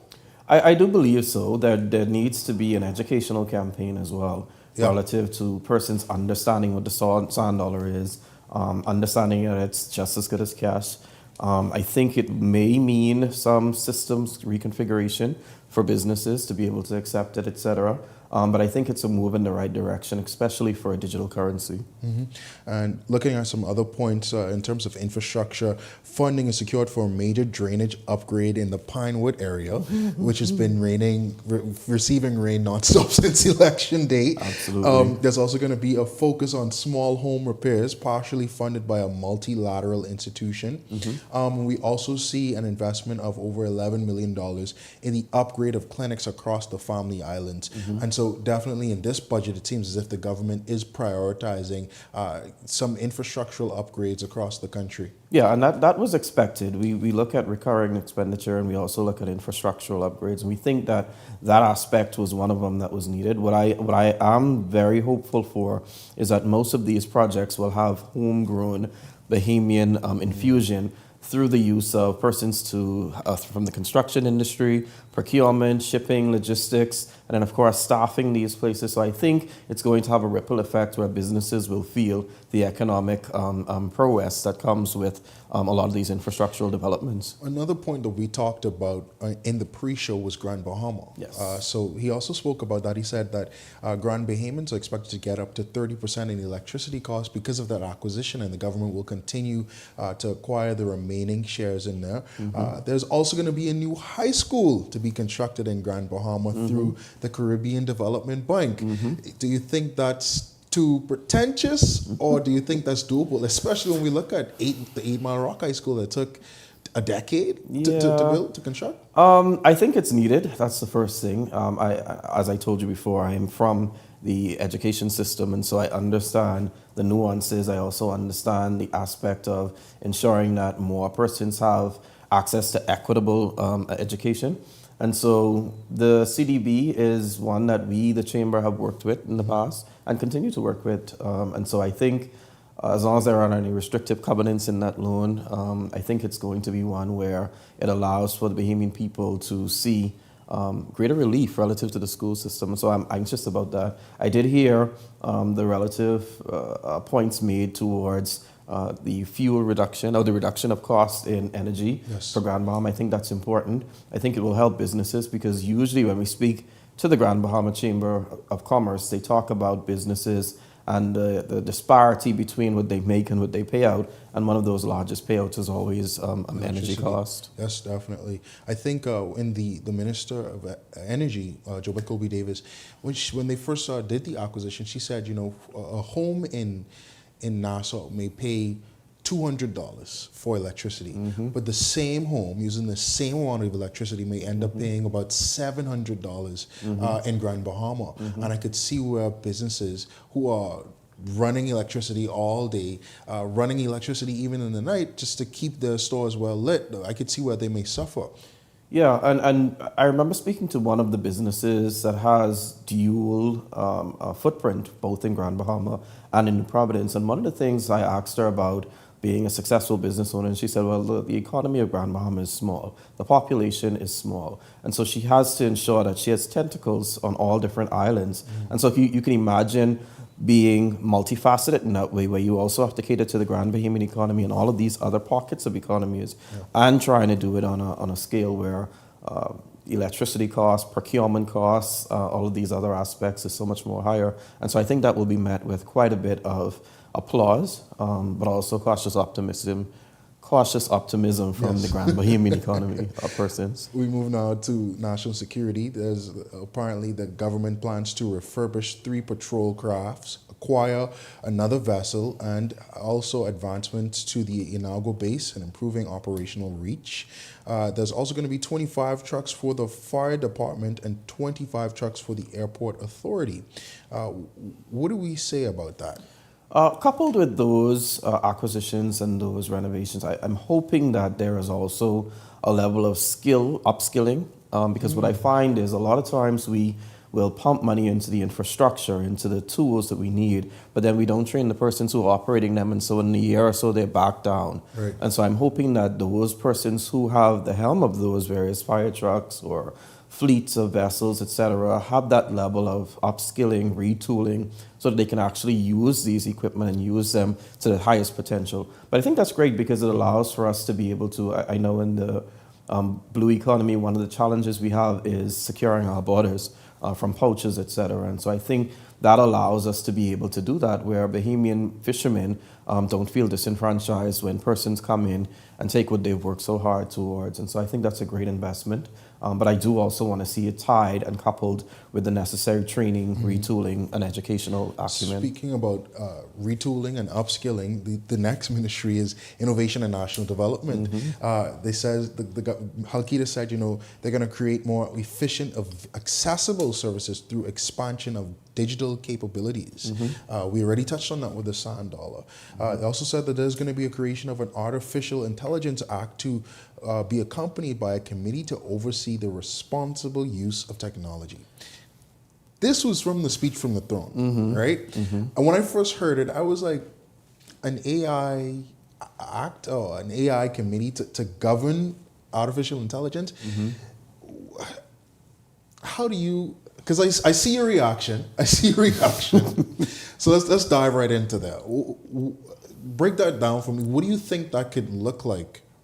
I wish I could. It'll be speculative in nature, but I think it's more looking at AI in its totality and helping persons not to, one, be afraid of it, but also helping persons to use it correctly. So I'm a lecturer in my part-time life, and one of the ways I've seen AI being used is as a kidnapping, so to speak. Persons use the tool, they take whatever it feeds to them, and they present it to a lecturer. And so I'm thinking that dashes and all everything. And so I'm thinking that it's a sort of a mechanism that allows the persons to be able to understand the benefits, but also the proper use. I'm not so sure how it's going to be regulated or governed, because a lot of the information that it's feeding isn't directly from the Bahamas or our region, and so it's a bit tricky in understanding that aspect. But I think actually pushing us towards digitization was excellent, because I find that also hinders the ease of doing business. The pockets of information that I need from various agencies, as opposed to a digital format where I can simply get what I need in real time. So I think that's a great advancement. Do you think, still talking AI, do you think the focus should be less on governing AI, but on more so educating people about AI? Absolutely, absolutely. As I said, I don't know how it's going to be governed, but I think, if I'm being speculative, it would be more on governing how it is, or kind of helping persons to understand its usage, its benefit, its drawbacks, its strengths, and then here are some of the ways that it can be used. Here's the education campaign around it. Here are some of the AI tools that you can use free or even at a paid subscription, as opposed to a regulatory framework. I do believe that that's the route it's going to go in, with some level of I guess, policy around what should be used, what shouldn't be used, and probably ramifications if it's used incorrectly. Definitely. Now, looking at the budget in its totality, what do you grade it? Preliminary grade. What do you grade it? I really can't say, Devontae, whether I would assign a grade to it. I really would love to wait on the breaking down of that budget in the various ministries, so that each minister can then give their input on how it's going to be done. Because I mentioned earlier some of the reforms relative to labor, and I want to see exactly how that stacks up. I know that there are some reforms relative to national security. How does that stack up? Some reforms relative to education, which I absolutely love, and I'm anxious to hear what are the various mechanisms that are going to be put in place. So I would kind of shy away from giving a grade right away and look at the various mechanisms in their totality. What do you think is missing?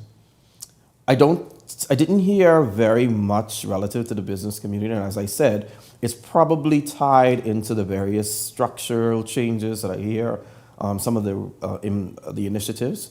And so I would have liked to hear more drill down on the actual business community relative to some of perhaps more concessions. I heard kind of a revitalization of the tax regime, but I really wanted to hear, even the end foot when Minister Alcides mentioned country by country, or people by people, island by island. I would have liked to hear business by business as well, because remember, the Chamber of Commerce is a business support organization. And so while I'm anxious and eager for all of the aspects, because I always tell people, I am a part of the populace. I don't shop in a secret store. Right. And so, yes, I want the cost of living to go down just as everyone else, but I also know that my role requires me to look after the business community and ensure that they survive. Mm-hmm. Yeah, I also want to tackle, the fact that there are some tax concessions when we look at housing, all right. But the reality is, a lot of people still can't afford to build homes. Yeah. Do you think the government failed to address that critical point in this budget? I think some of the aspects that are provided, some of the measures that are provided, are done in a way where, for first-time homeowners or persons looking to get into the home market, they're able to actually see some measure of support and relief. I think in a roundabout way, the government did address it, because when you give relief on some other items, then that should naturally trickle into more in your pockets. And so persons can save more.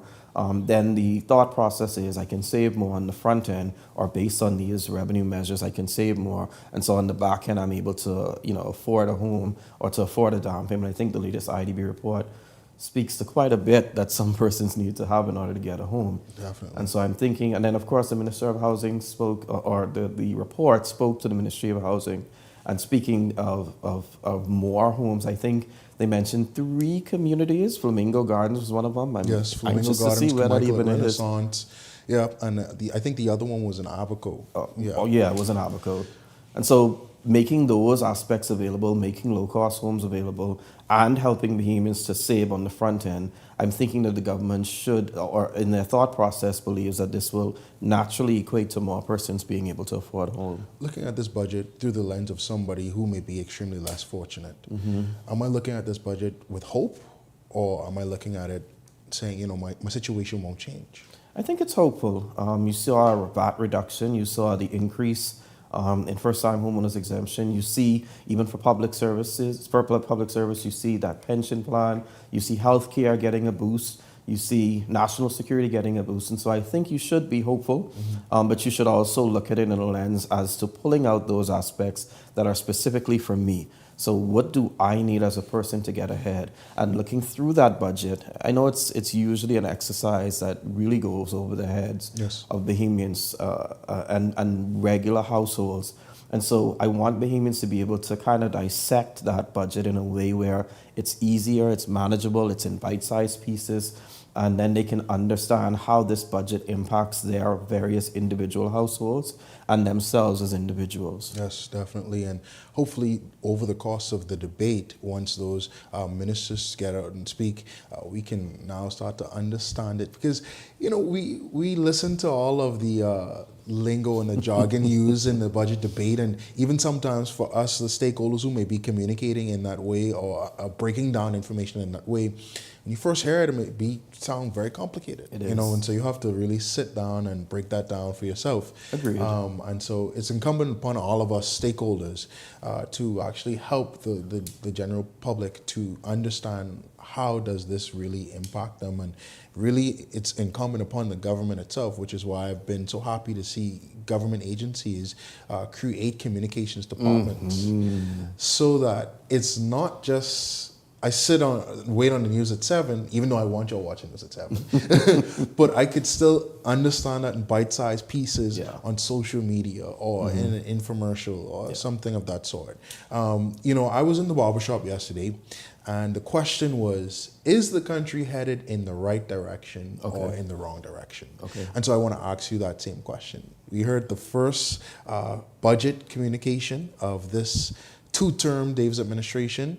Is the country headed in the right direction, or is it headed in the wrong direction? Well, it's interesting, that question, Devontae. I think the Bahamian people answered that already on May 12th, that they wanted to choose the progress and the route that the country was already going in. And so overwhelming, you saw where the Progressive Liberal Party was ushered in for a second term.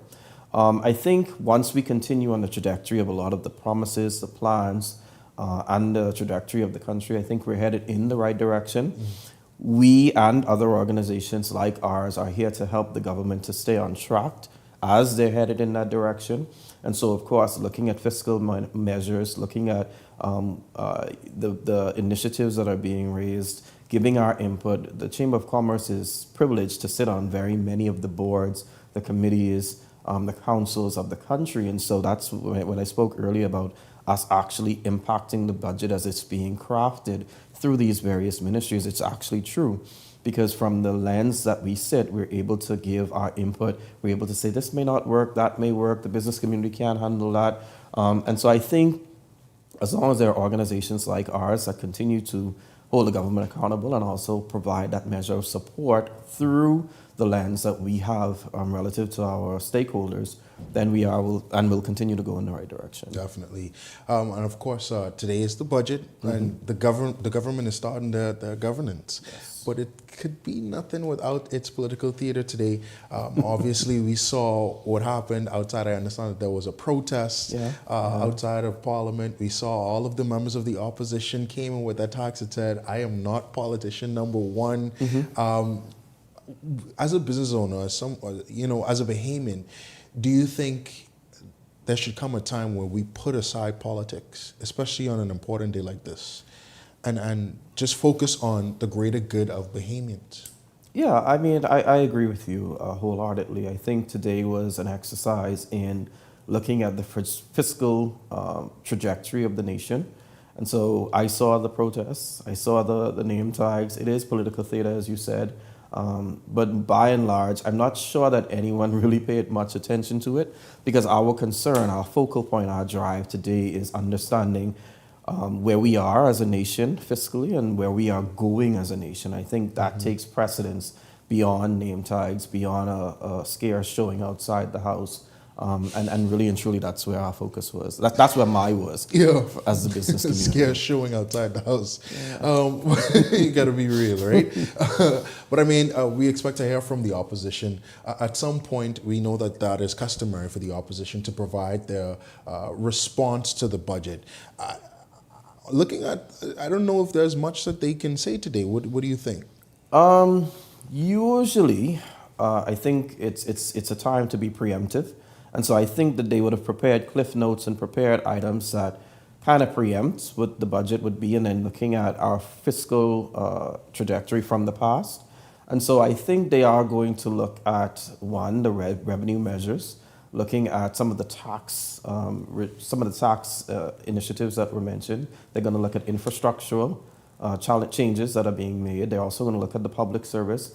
I think, though, they're going to harp on some of the promises that have been made and perhaps not fulfilled, and hopefully not in this budget, but if they were, they're going to raise those and see really and truly where they can pick apart, because that's really the job, right? To look at areas where there may be shortfalls and say, well, you didn't consider this or you didn't consider that.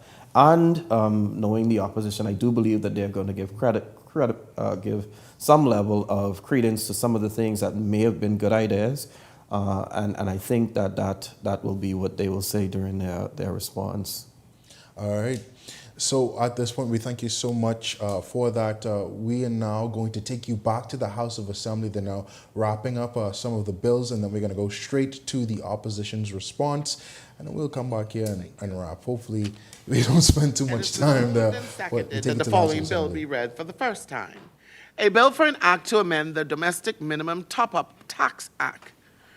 As many are in favor will remain seated. Those opposed will stand. The motion is carried. Ordered that the bill be read for the first time and tabled. A bill for an act to amend the Domestic Minimum Top-Up Tax Act. Thank you. For the first readings? Madam Speaker, I beg leave to introduce and have read for the first time a bill for an act to amend the Family Islands Development Encouragement Act. Seconded. Thank you, honorable members. Ordered that the document be brought out.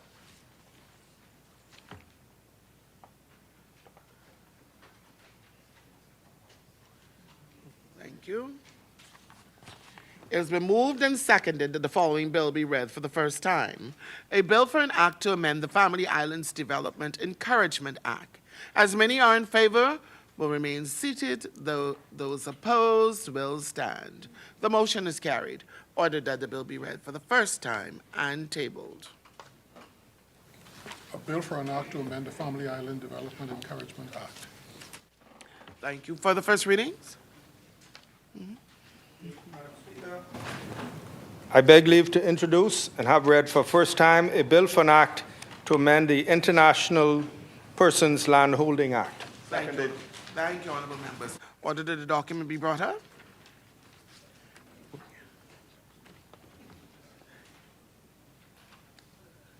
Thank you. It has been moved and seconded that the following bill be read for the first time. A bill for an act to amend the International Persons Land Holding Act. As many are in favor will remain seated. Those opposed will stand. The motion is carried. Ordered that the bill be read for the first time and tabled. A bill for an act to amend the International Persons Land Holding Act. Thank you. For the first readings? Thank you, Speaker. I beg leave to introduce and have read for first time a bill for an act to amend the Public Debt Management Act. Seconded. Thank you, honorable members. Ordered that the document be brought out.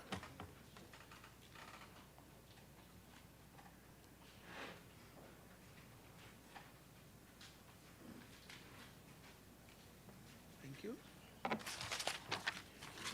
It has been moved and seconded that the following bill be read for the first time. A bill for an act to amend the Public Debt Management Act. As many are in favor, will remain seated. Those opposed will stand. The motion is carried. Ordered that the bill be read for the first time and tabled. A bill for an act to amend the Public Debt Management Act. Thank you. For the first readings?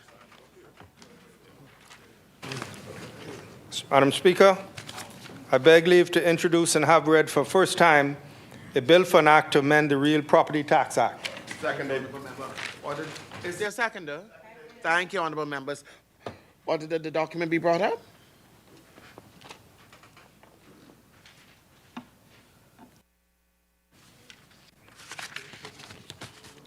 It has been moved and seconded that the following bill be read for the first time. A bill for an act to amend the Real Property Tax Act. As many are in favor will remain seated. Those opposed will stand. The motion is carried. Ordered that the bill be read for the first time and tabled. A bill for an act to amend the Real Property Tax Act. Thank you. For the first readings? Speaker, I beg leave to introduce and have read for first time a bill for an act to amend the Stamp Act. Seconded. Thank you, honorable members. Order that the document be brought up.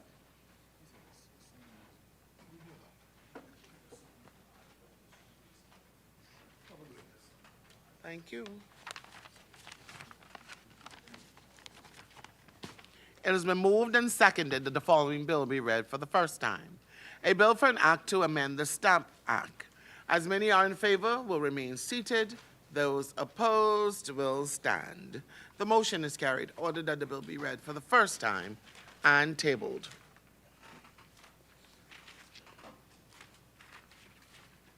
A bill for an act to amend the Stamp Act. For the first readings? I beg leave to introduce and have read for first time a bill for an act to amend the Statute of Frauds Act. Seconded. Thank you, honorable members. Order that the document be brought up.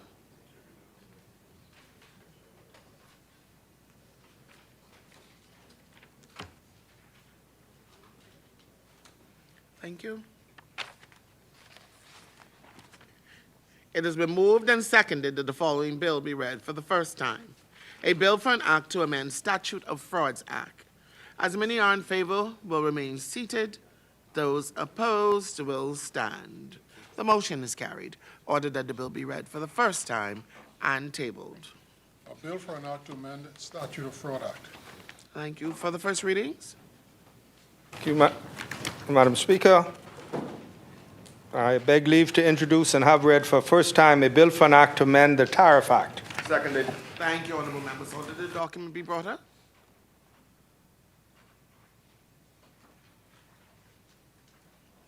Thank you. It has been moved and seconded that the following bill be read for the first time. A bill for an act to amend the Tariff Act. As many are in favor will remain seated. Those opposed will stand. The motion is carried. Ordered that the bill be read for the first time and tabled. A bill for an act to amend the Tariff Act. Thank you. For the first readings? Madam Speaker, I beg leave to introduce and have read for first time a bill for an act to amend the Tax Appeal Commission Act. Second. Thank you, honorable members.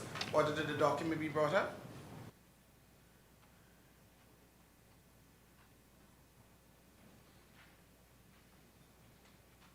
Thank you. It has been moved and seconded that the following bill be read for the first time. A bill for an act to amend the Tax Appeal Commission Act. As many are in favor will remain seated. Those opposed will stand. The motion is carried. Ordered that the bill be read for the first time and tabled. A bill for an act to amend the Tax Appeal Commission Act. Thank you. For the first readings?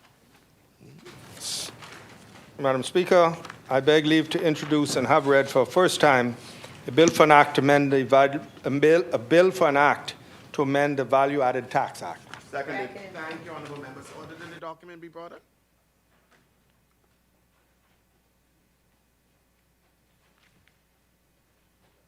Thank you. It has been moved and seconded that the following bill be read for the first time. A bill for an act to amend the Value-Added Tax Act. As many are in favor will remain seated. Those opposed will stand.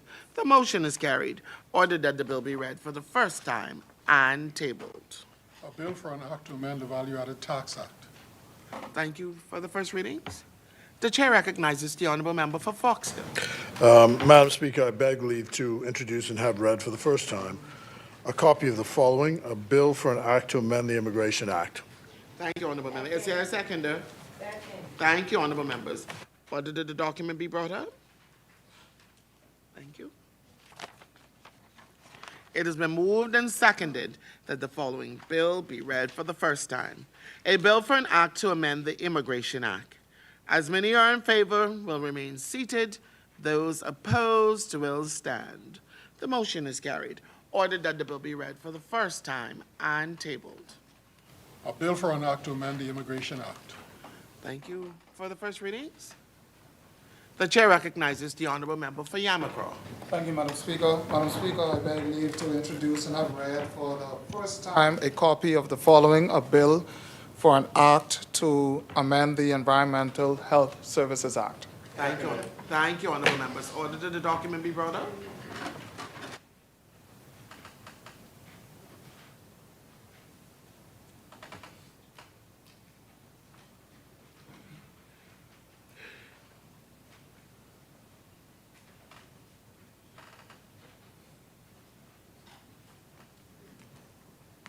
Thank you. It has been moved and seconded that the following bill be read for the first time. A bill for an act to amend the Environmental Health Services Act. As many are in favor, will remain seated. Those opposed will stand. The motion is carried. Ordered that the bill be read for the first time and tabled. A bill for an act to amend the Environmental Health Services Act. For the first readings, the chair recognizes the honorable member for Pinewood. Thank you, Madam Speaker. Madam Speaker, I beg leave to introduce and have read for the first time a copy of the following. A bill for an act to amend the Conveyancing Law of Property Act Amendment Act. Thank you, honorable member. Thank you, honorable members. Order that the document be brought up.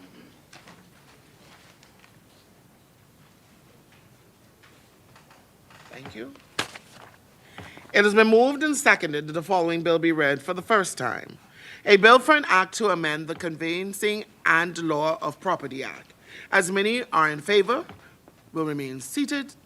Those opposed will stand. The motion is carried. Order that the bill be read for the first time and tabled. A bill for an act to amend the Conveyancing and Law of Property Act. For the first reading. Madam Speaker. Madam Speaker, I beg leave to introduce and have read for the first time a copy of the following. A bill for an act to amend the Property Execution of Deeds and Documents Amendment Act. Thank you, honorable members. Order that the document be brought up.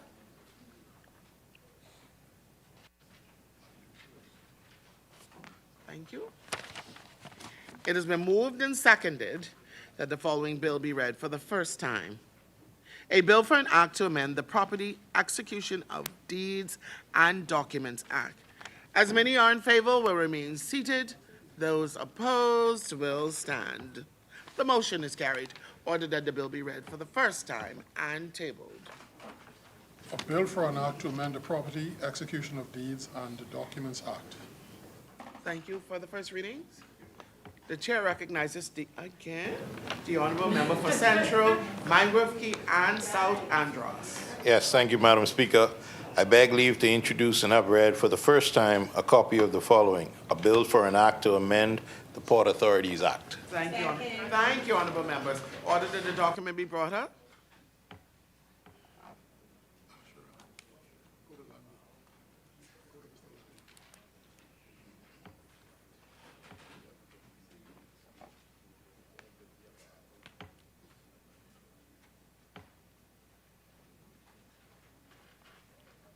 Thank you. It has been moved and seconded that the following bill be read for the first time. A bill for an act to amend the Port Authorities Act. As many are in favor, will remain seated. Those opposed will stand. The motion is carried. Order that the bill be read for the first time and tabled. A bill for an act to amend the Port Authorities Act. Thank you. For the first readings?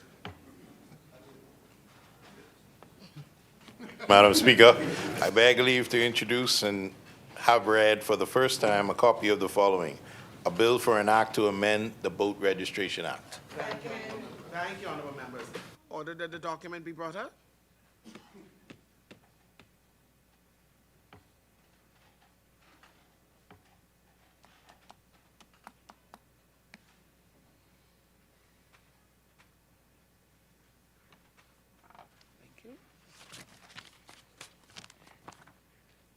It has been moved and seconded that the following bill be read for the first time. A bill for an act to amend the Boat Registration Act. As many are in favor, will remain seated. Those opposed will stand. The motion is carried. Ordered that the bill be read for the first time and tabled. A bill for an act to amend the Boat Registration Act. Thank you. For the first readings?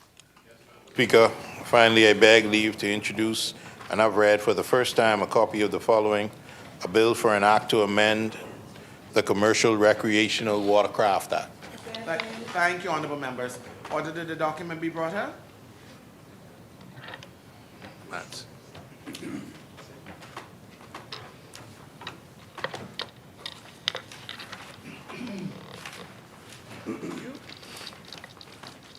It has been moved and seconded that the following bill be read for the first time. A bill for an act to amend the Commercial Recreational Watercraft Act. As many are in favor, will remain seated. Those opposed will stand. The motion is carried. Ordered that the bill be read for the first time and tabled. A bill for an act to amend the Commercial Recreational Watercraft Act. Thank you. For the first readings? First readings. The chair recognizes the honorable member for Fox Hill. I beg leave to introduce and have read for the first time a copy of the following, a bill for an act to amend the Bahamas Nationality Act. Thank you, thank you, honorable members. Order that the document be brought up.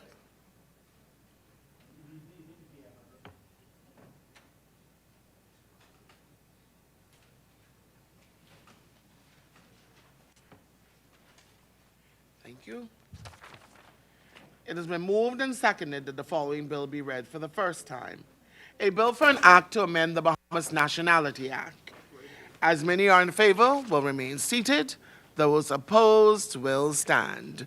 The motion is carried. Ordered that the bill be read for the first time and tabled. A bill for an act to amend the Bahamas Nationality Act. Thank you. For the first readings? The chair recognizes the honorable member for Central, Mangrove Key, and South Andros. Thank you so much, Madam Speaker. It's always a pleasure. I beg leave to introduce and have read for the first time a copy of the following, a bill for an act, the Road Traffic Bill 2026. Second. Thank you, honorable members. Order that the document be brought up.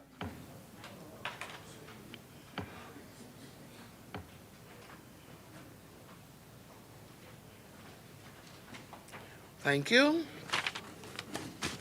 It has been moved and seconded that the following bill be read for the first time. A bill for an act to amend the Road Traffic Act. As many are in favor, will remain seated. Those opposed will stand. The motion is carried. Ordered that the bill be read for the first time and tabled. A bill for an act to amend the Road Traffic Act. Thank you. For the first readings?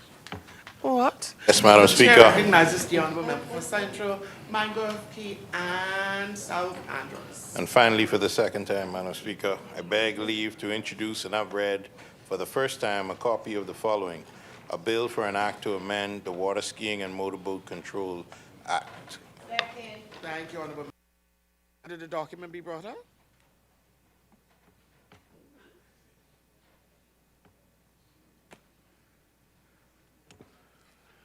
Thank you. It has been moved and seconded that the following bill be read for the first time. A bill for an act to amend the Water Skiing and Motorboat Control Act. As many are in favor, will remain seated. Those opposed will stand.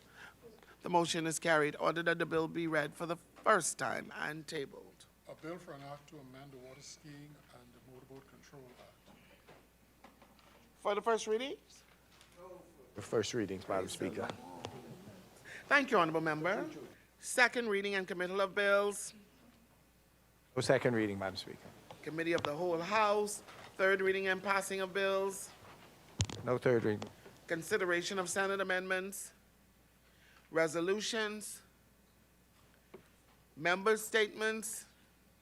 The chair recognizes the honorable member for Fox Hill. Thank you, Madam Speaker. I wanted to do two things. First is to join the remarks of the Honorable Prime Minister with regard to the passing of Rupert Roberts. In the last few months, we ended up being at the Mayo Clinic at the same time. And it was very interesting going to visit him with his wife and family, and to see him in what we had hoped would be a permanent recovery. There's a humorous moment that I wanted to recall on this occasion. I spoke to Candy, his daughter, a few minutes ago. Death occurred, unfortunately, in Minnesota, and passed on the condolences of the Prime Minister and colleagues. But at the time we were speaking when we first met, he'd been friends with my brother for a very long time. I'd never actually known him except his storied career as an employee of Stafford Sands and City Markets, and then becoming what he became later in the country.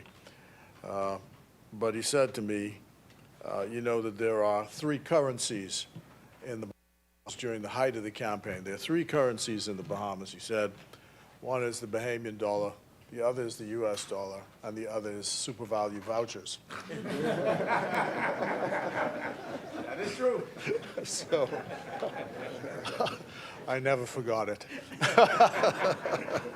So I just wanted to share that with you and extend condolences on behalf of my family to his family. And then secondly, the Pastors Council of Fox Hill is a thank you service on Sunday, the 31st of May at St. Mark's Church in Roma Street beginning at 6 p.m. And I'd like constituents to know, and of course colleagues, those who might want to attend, St. Mark's, 6 p.m. In Fox Hill in Roma Street on Sunday, the 31st of May. Thank you. Thank you, Honorable Member. For the member statements, the chair recognizes the Honorable Member for East Grand Bahama. Madam Speaker, I got notice this morning in the High Rock Clinic in East Grand Bahama. There seems to be a situation brewing with respect to the pharmacist who was on staff, but there may be some issue now with them not being on staff, some issue with the back pay of that staff member who is supposed to be the pharmacist. Also, I got notification also that instead of the pharmacist being replaced or issues that issue being solved, that they are now collecting the medication from the High Rock Clinic to go someplace else. So we'd like for the member for Tall Pines to look into that situation for me. Most definitely, High Rock Clinic, obviously, as you know, is one of the largest clinics in the East Grand Bahama area. Having pharmacists on site there is extremely important for them, and that's really the sort of the only full-time clinic that's open in the East Grand Bahama area. So we would not want to lose the pharmacist services that's on site there. So I just want to raise that with you to see if that could be solved as urgently as possible. Thank you, Honorable Member. The chair recognizes the Honorable Member for Tall Pines. Thank you so much, Madam Speaker, and I thank the member for East Grand Bahama for bringing it to my attention. Pharmacy services throughout the Commonwealth of the Bahamas is absolutely necessary. There's a shortage of pharmacists throughout the archipelago, and training is ongoing. I will look immediately into this matter and bring resolution to it as soon as possible. Thank you so much. Thank you, Honorable Member. For the member statement, the chair recognizes the Honorable Member for St. Anne's. Thank you very much, Madam Speaker. Mr. Rupert Jr. Roberts was a constituent of the St. Anne's constituency. He had many business interests in several constituencies, and as has been testified to here earlier, had an impact not only in St. Anne's. I've seen the Honorable Member for Yamacraw online give a tribute to the Honorable Member for Freetown. There was basically a super value or city market serving every community in New Providence, and then there were interests also in markets in Abaco, and I believe there was even some interest in AML Foods. We can all emulate, I believe, the life and legacy of Mr. Roberts. He is one of these business persons that not only was a success due to the industry that he got in, but because of the type of individual that he was. I don't think even while he was at the Mayo Clinic, there was a moment when he wouldn't respond if you reached out to him. If there was a national issue that he had something to contribute toward, he would be in the papers. And that's an important way when a non-politician can continuously participate in the development of their country. He is definitely a titan, a magnet of food retail, someone I think that many will seek to emulate. I send my condolences to his family, Mrs. Roberts, to Candy, to Paige and Patrick.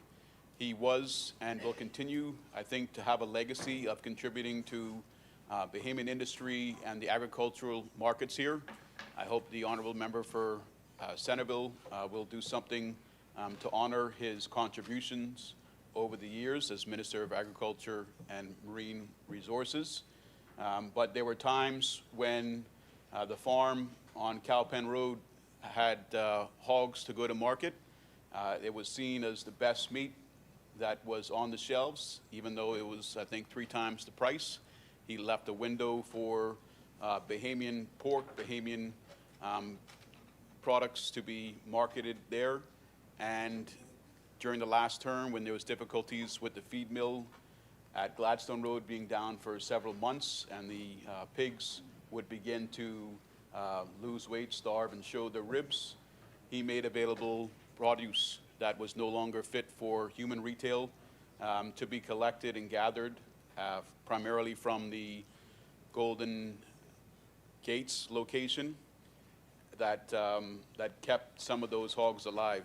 Most of them had to go to slaughter as a result of the lack of feed, but most of them, a few of them at least, stayed alive. And I think that his legacy should be one that will be remembered, will be honored, and I see it definitely continuing through his daughter Paige and through his granddaughter Paige, through his daughter Candy, and his grandson Patrick. So my condolences to the entire Roberts family, Waugh family, and to all of the persons at Super Value. We heard about the 3 currency story from the member for Fox Hill, but there was one occasion when he told me another similar example that many young persons in the country, young women that is at least, go from the graduation line to the cashier line before they get into full-time employment. So it always served as a great place for Bahamians to go when they needed help, and a stepping stone that many Bahamians have been to, including acknowledged by our Prime Minister, to become the great successes that they have achieved and become in their own lives. So my condolences again to the Roberts family. Thank you, Honorable Member. Further member statements? No. Appointment of select committees. Instructions to select committees. Discharge of select committees. Notices for future meetings. The chair recognizes the Honorable Member for St. Barnes. Thank you, Madam Speaker. Madam Speaker, I give notice that at the next sitting of the House, I intend to move the following resolution. Whereas Article 129(1) of the Constitution requires the Minister of Finance before the end of each calendar year to cause to be prepared annual estimates of revenue and expenditure for public services during the succeeding financial year, which shall be laid before the House of Assembly, and which estimates have been laid before the House of Assembly. And whereas it is not necessary to undertake additional borrowings, given the surplus of revenue over expenditure outlined in the 2026-2027 estimates of revenue and expenditure, which have been laid before the House of Assembly. And whereas Section 16(2) of the Public Debt Management Act 2021, number 6 of 2021, the Minister is authorized to borrow for the purposes set out under Section 18, which authorization shall include borrowing either within or outside the Bahamas from any person, organization, foreign government, international organization, or foreign organization by entering into government loan agreements or line of credit agreements, issuing securities, or creating other debt instruments in local or any foreign currency. Now, Be it resolved that this House authorizes the Minister of Finance to borrow such amounts as may be necessary to refinance or reschedule existing public debt or to manage the government's cash position in such currency as the Minister may determine. 2, authorizes the Minister to borrow by way of government loan agreements or line of credit agreements, loans from multinational financial institutions, issuing securities and creating any other debt instrument in local or any foreign currency, subject to the provisions that the total sum borrowed under paragraphs A, B, C, and D does not exceed the amounts required to finance or reschedule existing public debt, including to manage the government's cash position and ensure it remains adequate throughout the execution of the budget, so long as such borrowing shall not lead to variations in the government's net debt position at the end of the fiscal year, and the House receives communication from the Minister of Finance at the earliest possible opportunity after the apportionment amongst paragraphs A, B, C, and D. Thank you, Honourable Member. Order that the notice be brought up.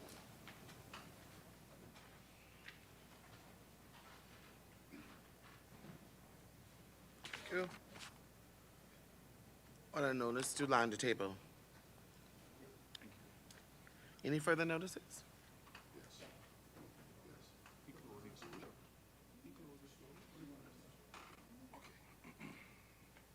No further notices? Okay. Adjournment? Somebody move my calendar.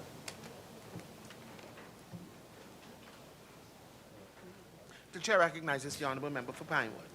Thank you, Madam Speaker. I move that the House at its rising do adjourn to Monday, June 8th at 10 a.m. Monday, June 8th.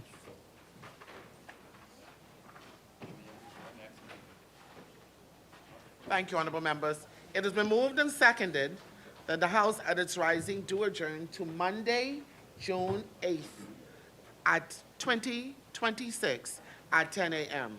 As many that are in favor will remain seated. Those opposed will stand. The motion is carried. Final adjournment? Now move that the House do now adjourn to Monday, June 8th at 10 a.m. Thank you. You paying attention? Okay.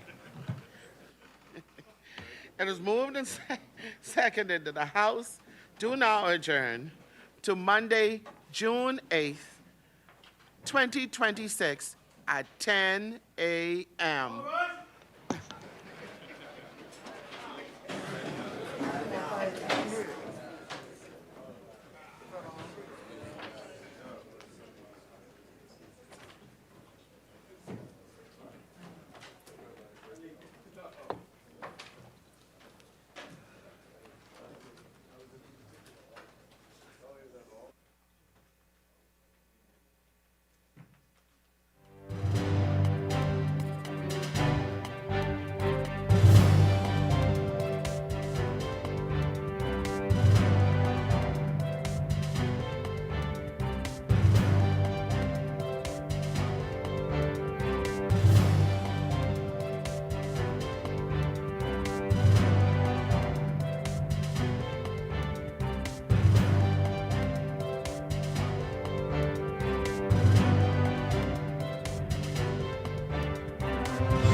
10 seconds.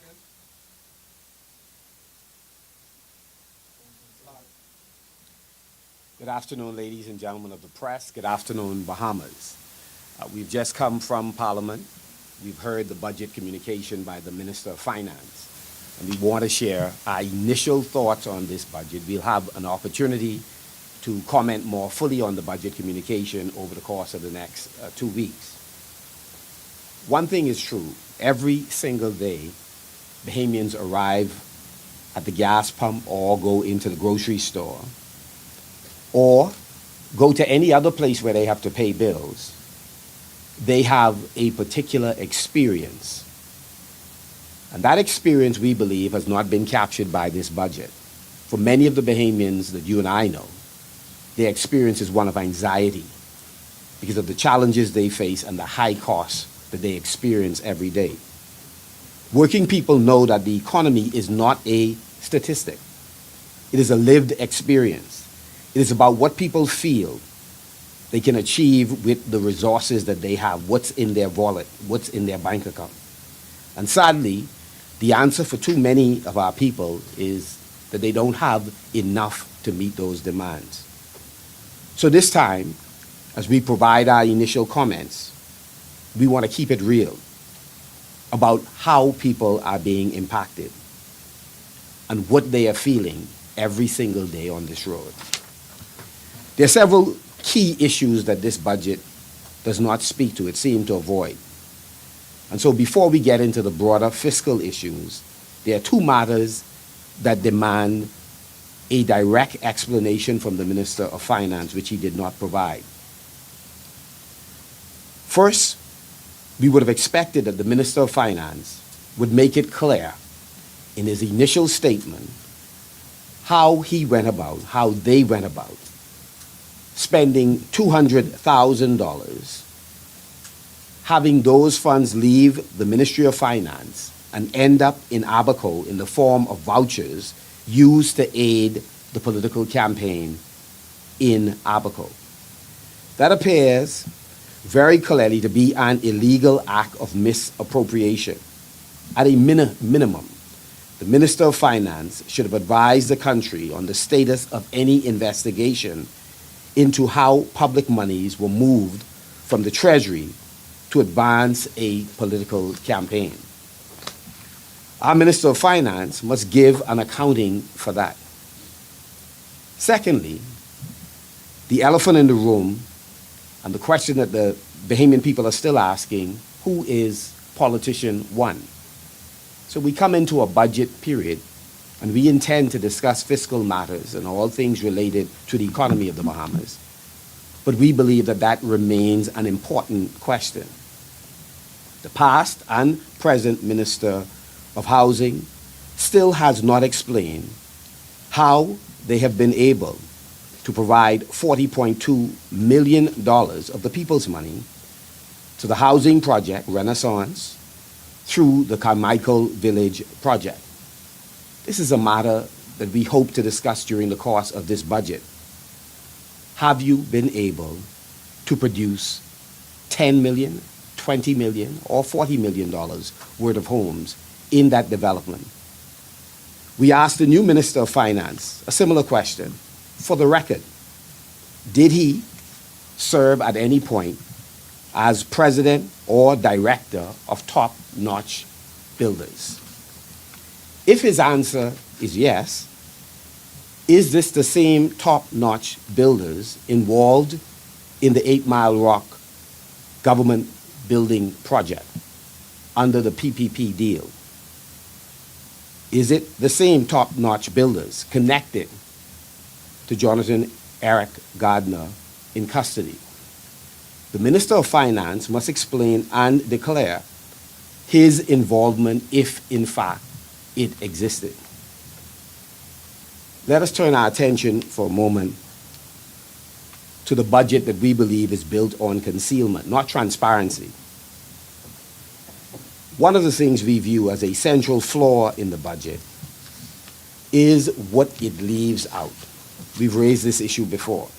The government wants Bahamians to believe that debt is falling and that public finances are finally under control. But when we look past the speeches in the government's own report, a very different picture emerges. What we see is not genuine reform. What we see is debt and risk being shifted out of sight. Accountability is being weakened, and the basic legal obligations ignored. This is not the opposition saying this. These are warnings coming from the government's own independent watchdog, Fiscal Responsibility Council, which has repeatedly raised concerns about missing information, undisclosed risk, and liabilities that are not being properly captured in the national accounts.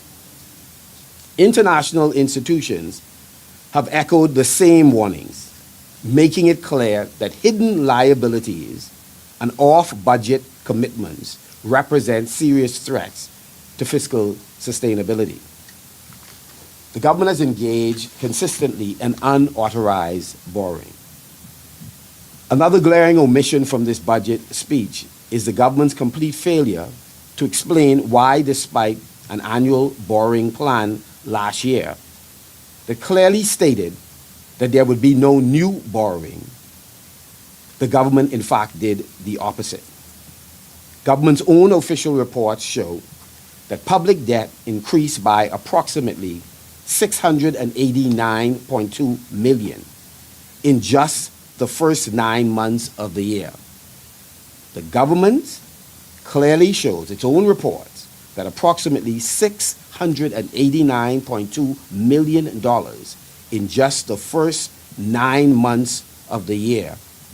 That's how much they increased public debt by. This figure does not come from the opposition. It comes directly from the government's own public debt statistical bulletin. Bahamians are therefore entitled to ask a very basic question. How has the government been able to borrow hundreds of millions of dollars without returning to Parliament for the necessary borrowing resolution and approval? And let me preempt any attempt to brush this aside by claiming that this near $700 million was merely short-term borrowing. We already know that this increased debt is going to crystallize as long-term debt well beyond the current fiscal year. And I want you to know that this reflects a pattern by this government.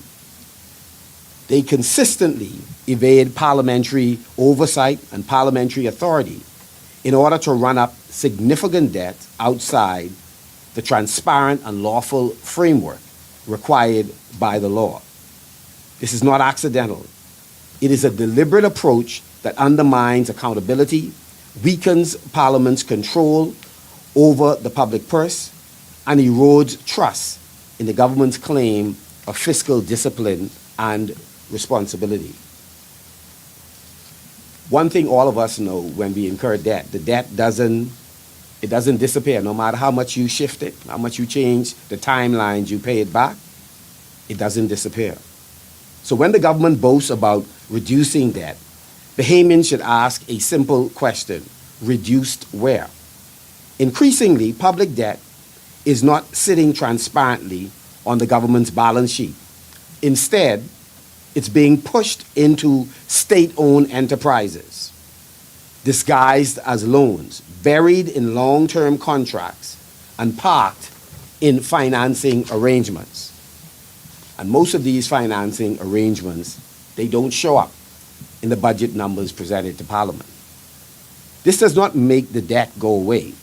It simply makes it harder for the public to see how much the country truly owes and how much future taxpayers will be required to pay.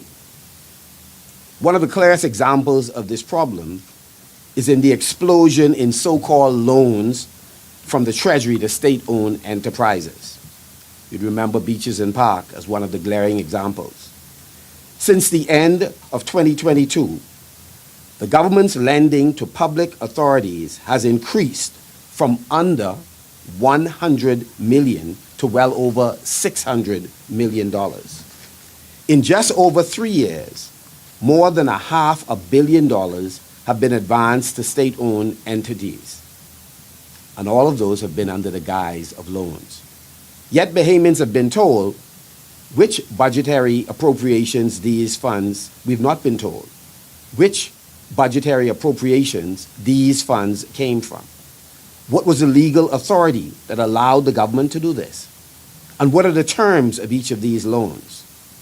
And how will these funds be repaid? This matters because the law is clear.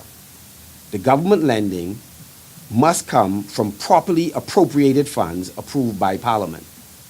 If these loans were not drawn from such appropriations, the government must explain what legal basis it relied on, and what we realize over and over, their answer has been silence.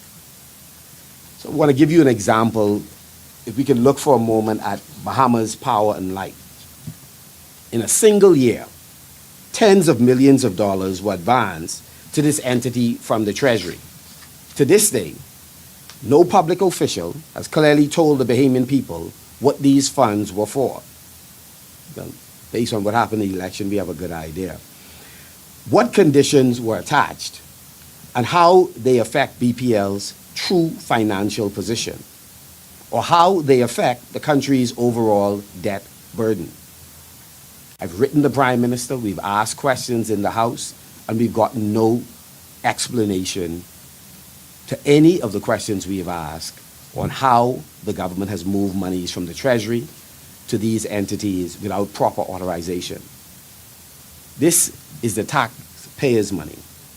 Bahamians are being asked to accept these transactions on blind trust, without transparency, without disclosure, and without accountability. And this is especially relevant because the government once again has come in this budget cycle to ask the public again to accept that they are borrowing in excess of $400 million, and this is against the backdrop of not being transparent in the past. The Fiscal Responsibility Council has repeatedly warned that state-owned enterprises represent one of the biggest fiscal risks facing the country, precisely because they absorb public money without full public scrutiny. This budget does nothing to address that risk in a meaningful way. The same pattern appears in large infrastructure projects presented as progress, but structured in ways that hide the true costs. Major road projects in our family islands are examples of where the government, again, have entered into public-private partnership and not disclosing the terms. They have essentially entered into loan arrangements that are not reflected on the books. I want to turn our attention for a moment to the government's claim of surpluses. The truth is, their claim of going to achieve, that they will achieve a surplus, really ignores unpaid bills that they are obligated to pay. The government's claim of a budget surplus deserves serious scrutiny by all of us. The Fiscal Responsibility Council has warned that these surplus figures really are not, in fact, what the government represent them to be. And those are my words. What they say, in essence, is that the government's surplus figures rely heavily on ignoring bills that are owed but not yet paid. Families know the reality. You do not improve your finances by pretending the bills do not exist. A surplus built on unpaid obligation is not a sign of strength. It's a sign of delay and deferral. Eventually, these bills come due. And when they do, they threaten to unravel the very fiscal stability the government claims to have achieved. And so, finally, what is the bottom line? Our response today is not about politics, but it's about asking, demanding that this government be honest. Bahamians deserve to know how much the country truly owes. where the real fiscal risk lie and what commitments are being made on their behalf behind closed doors. Until this government stops hiding the debt in state-owned enterprises, long-term contracts, and off-budget arrangements, and until they begin meeting all of their basic reporting responsibilities, all of its claim of fiscal responsibility will ring hollow. Transparency is not optional. It's the price for public trust. So as we conclude our remarks today, we are aware that the average person listening to this right now, you have real issues that you're dealing with. And the truth is, you want your government to speak to how it intends to solve those real issues. We do not believe that this budget does that. We believe that the government, by not presenting the facts as they exist, continues to mislead the public about the state of the economy and how they are going to achieve the policies that they claim that they're putting in place on your behalf. And so I'll stop there and open the floor for any questions. Are you able to rate the government's budget this morning? How do you rate the budget so far? I mean, it's more of the same. And in our view, the government has failed, in our view, to provide meaningful proposals that we believe would transform people's lives. We do not believe that their energy reform has succeeded, as they, again, continue to contend that we now have cleaner power, more affordable power, more consistent power. We do not believe that they have succeeded in that regard. We do not believe that if you go in the food store, your prices have gone down over the course of the last 4.5 years that they have been in power. We do not believe that if you are moving from one apartment to the other, that you're able to find an apartment that the average Bahamian citizen can afford to rent. And that far fewer young professionals, older Bahamians, can afford to buy a home. So you pick the category in our national life, and I'm willing to challenge you that things have not gotten progressively better for the Bahamian people. So from 1 to 100? Sorry? From 1 to 100? Less than 50. Mr. John, why do you think the government keeps boasting about the surplus? Because their story is the same. Their story is to tell the Bahamian people things are getting better under them, that they are doing a remarkable job growing the economy, reducing unemployment. This is a story that they are addicted to. And so they're less concerned about what you are experiencing. They are more concerned about being able to convince you that what they're saying is correct and that things are better off for you, notwithstanding what you're feeling, what you're experiencing every day. Also, can you specifically talk about the portion of the budget where we talk about Cross Bahama and the power company? I know the Crown Bahama Chamber of Commerce was asking they want to be clarification about, what's going to happen to Grand Bahamian. Do you feel like this government even sufficiently touched on what will happen in Grand Bahama as any relief to them? No, I mean, the Minister of Finance talked about record increases in arrival.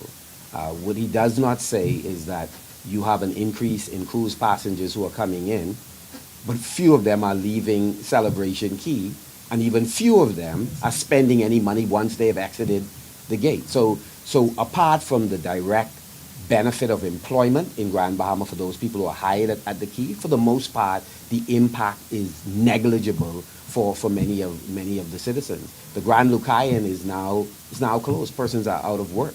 And we're not sure they have even settled all of their obligations to the employees.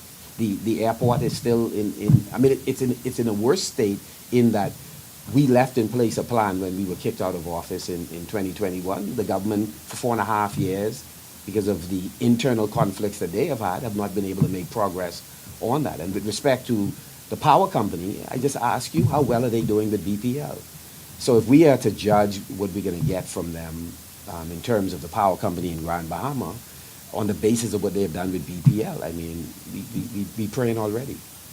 Any positive takeaways from the mediation? Anything that makes the potential for home ownership greater, we applaud. So when we hear about a reduction of of VAT for first-time homeowners or a multi-purpose building, a triplex or fourplex, and the VAT is again reduced for the first-time homeowner. Any step in that direction is a good step. What we're saying, it's not sufficient. I mean, I thought we put forward some compelling proposals in terms of what we would do in housing, and even though they lifted some of it, which is they plagiarized some of it for the speech for the throne from what we laid out in our manifesto, we thought in a budget presentation there would have been, again, a lot more proposals on how they're going to change Bahamian lives through their allocations. I just simply did not hear sufficient of it. Off topic, I guess, what's your response to the government failing to properly address the headlines with this alleged politician? You said politician as in singular. We are thinking, while we say none of us are politician number one, we don't know if it's 2, 3, or 4. We don't know how many of them. We don't want the public to forget that a high-ranking Bahamian politician has been identified by someone who's been arrested in the U.S. in an indictment months ago. We have a very strong feeling that it's not the same person they're talking about recently who's been sitting in Parliament having a discussion about the transshipment of drugs across international boundaries. So we don't know how many it is. And for the Minister of Foreign Affairs to continue to do what he's been doing all along with the Prime Minister, they sound like defense attorneys. They talk a lot about entrapment and what he said, a nothing burger. It's a nothing burger to somebody who lacks concern about the reputation of the country being savage, because people believe politicians are working with gangsters to move drugs from south to the U.S. to the Bahamas. And that's worrisome that we can have to have 5 more years of persons who clearly, in some shape or form, are working with gangsters. We can have more of this, more reputational damage, and that's the cause for deep concern. What message is the opposition looking to send with these main tags today, especially treating today as budget to We're saying that the Prime Minister, who we believe has full knowledge of who on his team involved in some gangsterism, that we're saying that he should speak up and deal with the individual or individuals. But again, this is the same Prime Minister who was clearly aware when he signed contracts related to the housing project, or he was involved as Minister of Works with the 8 Mile Rock project that involves a Bahamian now in U.S. custody. He knew all along who the individuals were. So us asking him to speak up we have a responsibility to challenge him to speak up, but we don't have much confidence he will. Because his version of shaking the tree to cause the bad apples to fall out is not the same one that most of us, his version is not our version. What do you say to, because it's already been online, the badges, it's been mixed reviews. Some people love it, they feel like it's the energy that's needed, and other people feel like it's a PR stunt to our public. What do you say to those mixed reviews to people Bahamians that see that the opposition is saying? Well, I'll say this. One of the things that they say is that all of us right now, if y'all will sponsor some tickets, we're willing to go to Disney World, Walmart, Olive Garden. We will know how many of them in Parliament are not traveling during this period. So we're saying, we good for IHOP, Eddie, locally or internationally. How many of them right now will forego Walmart? We believe there are few. And so this is to send the message that we're not the one others may be looking for in the U.S. Thank you very much, members of the press. We appreciate you taking the time to come be with us. Wonderful day.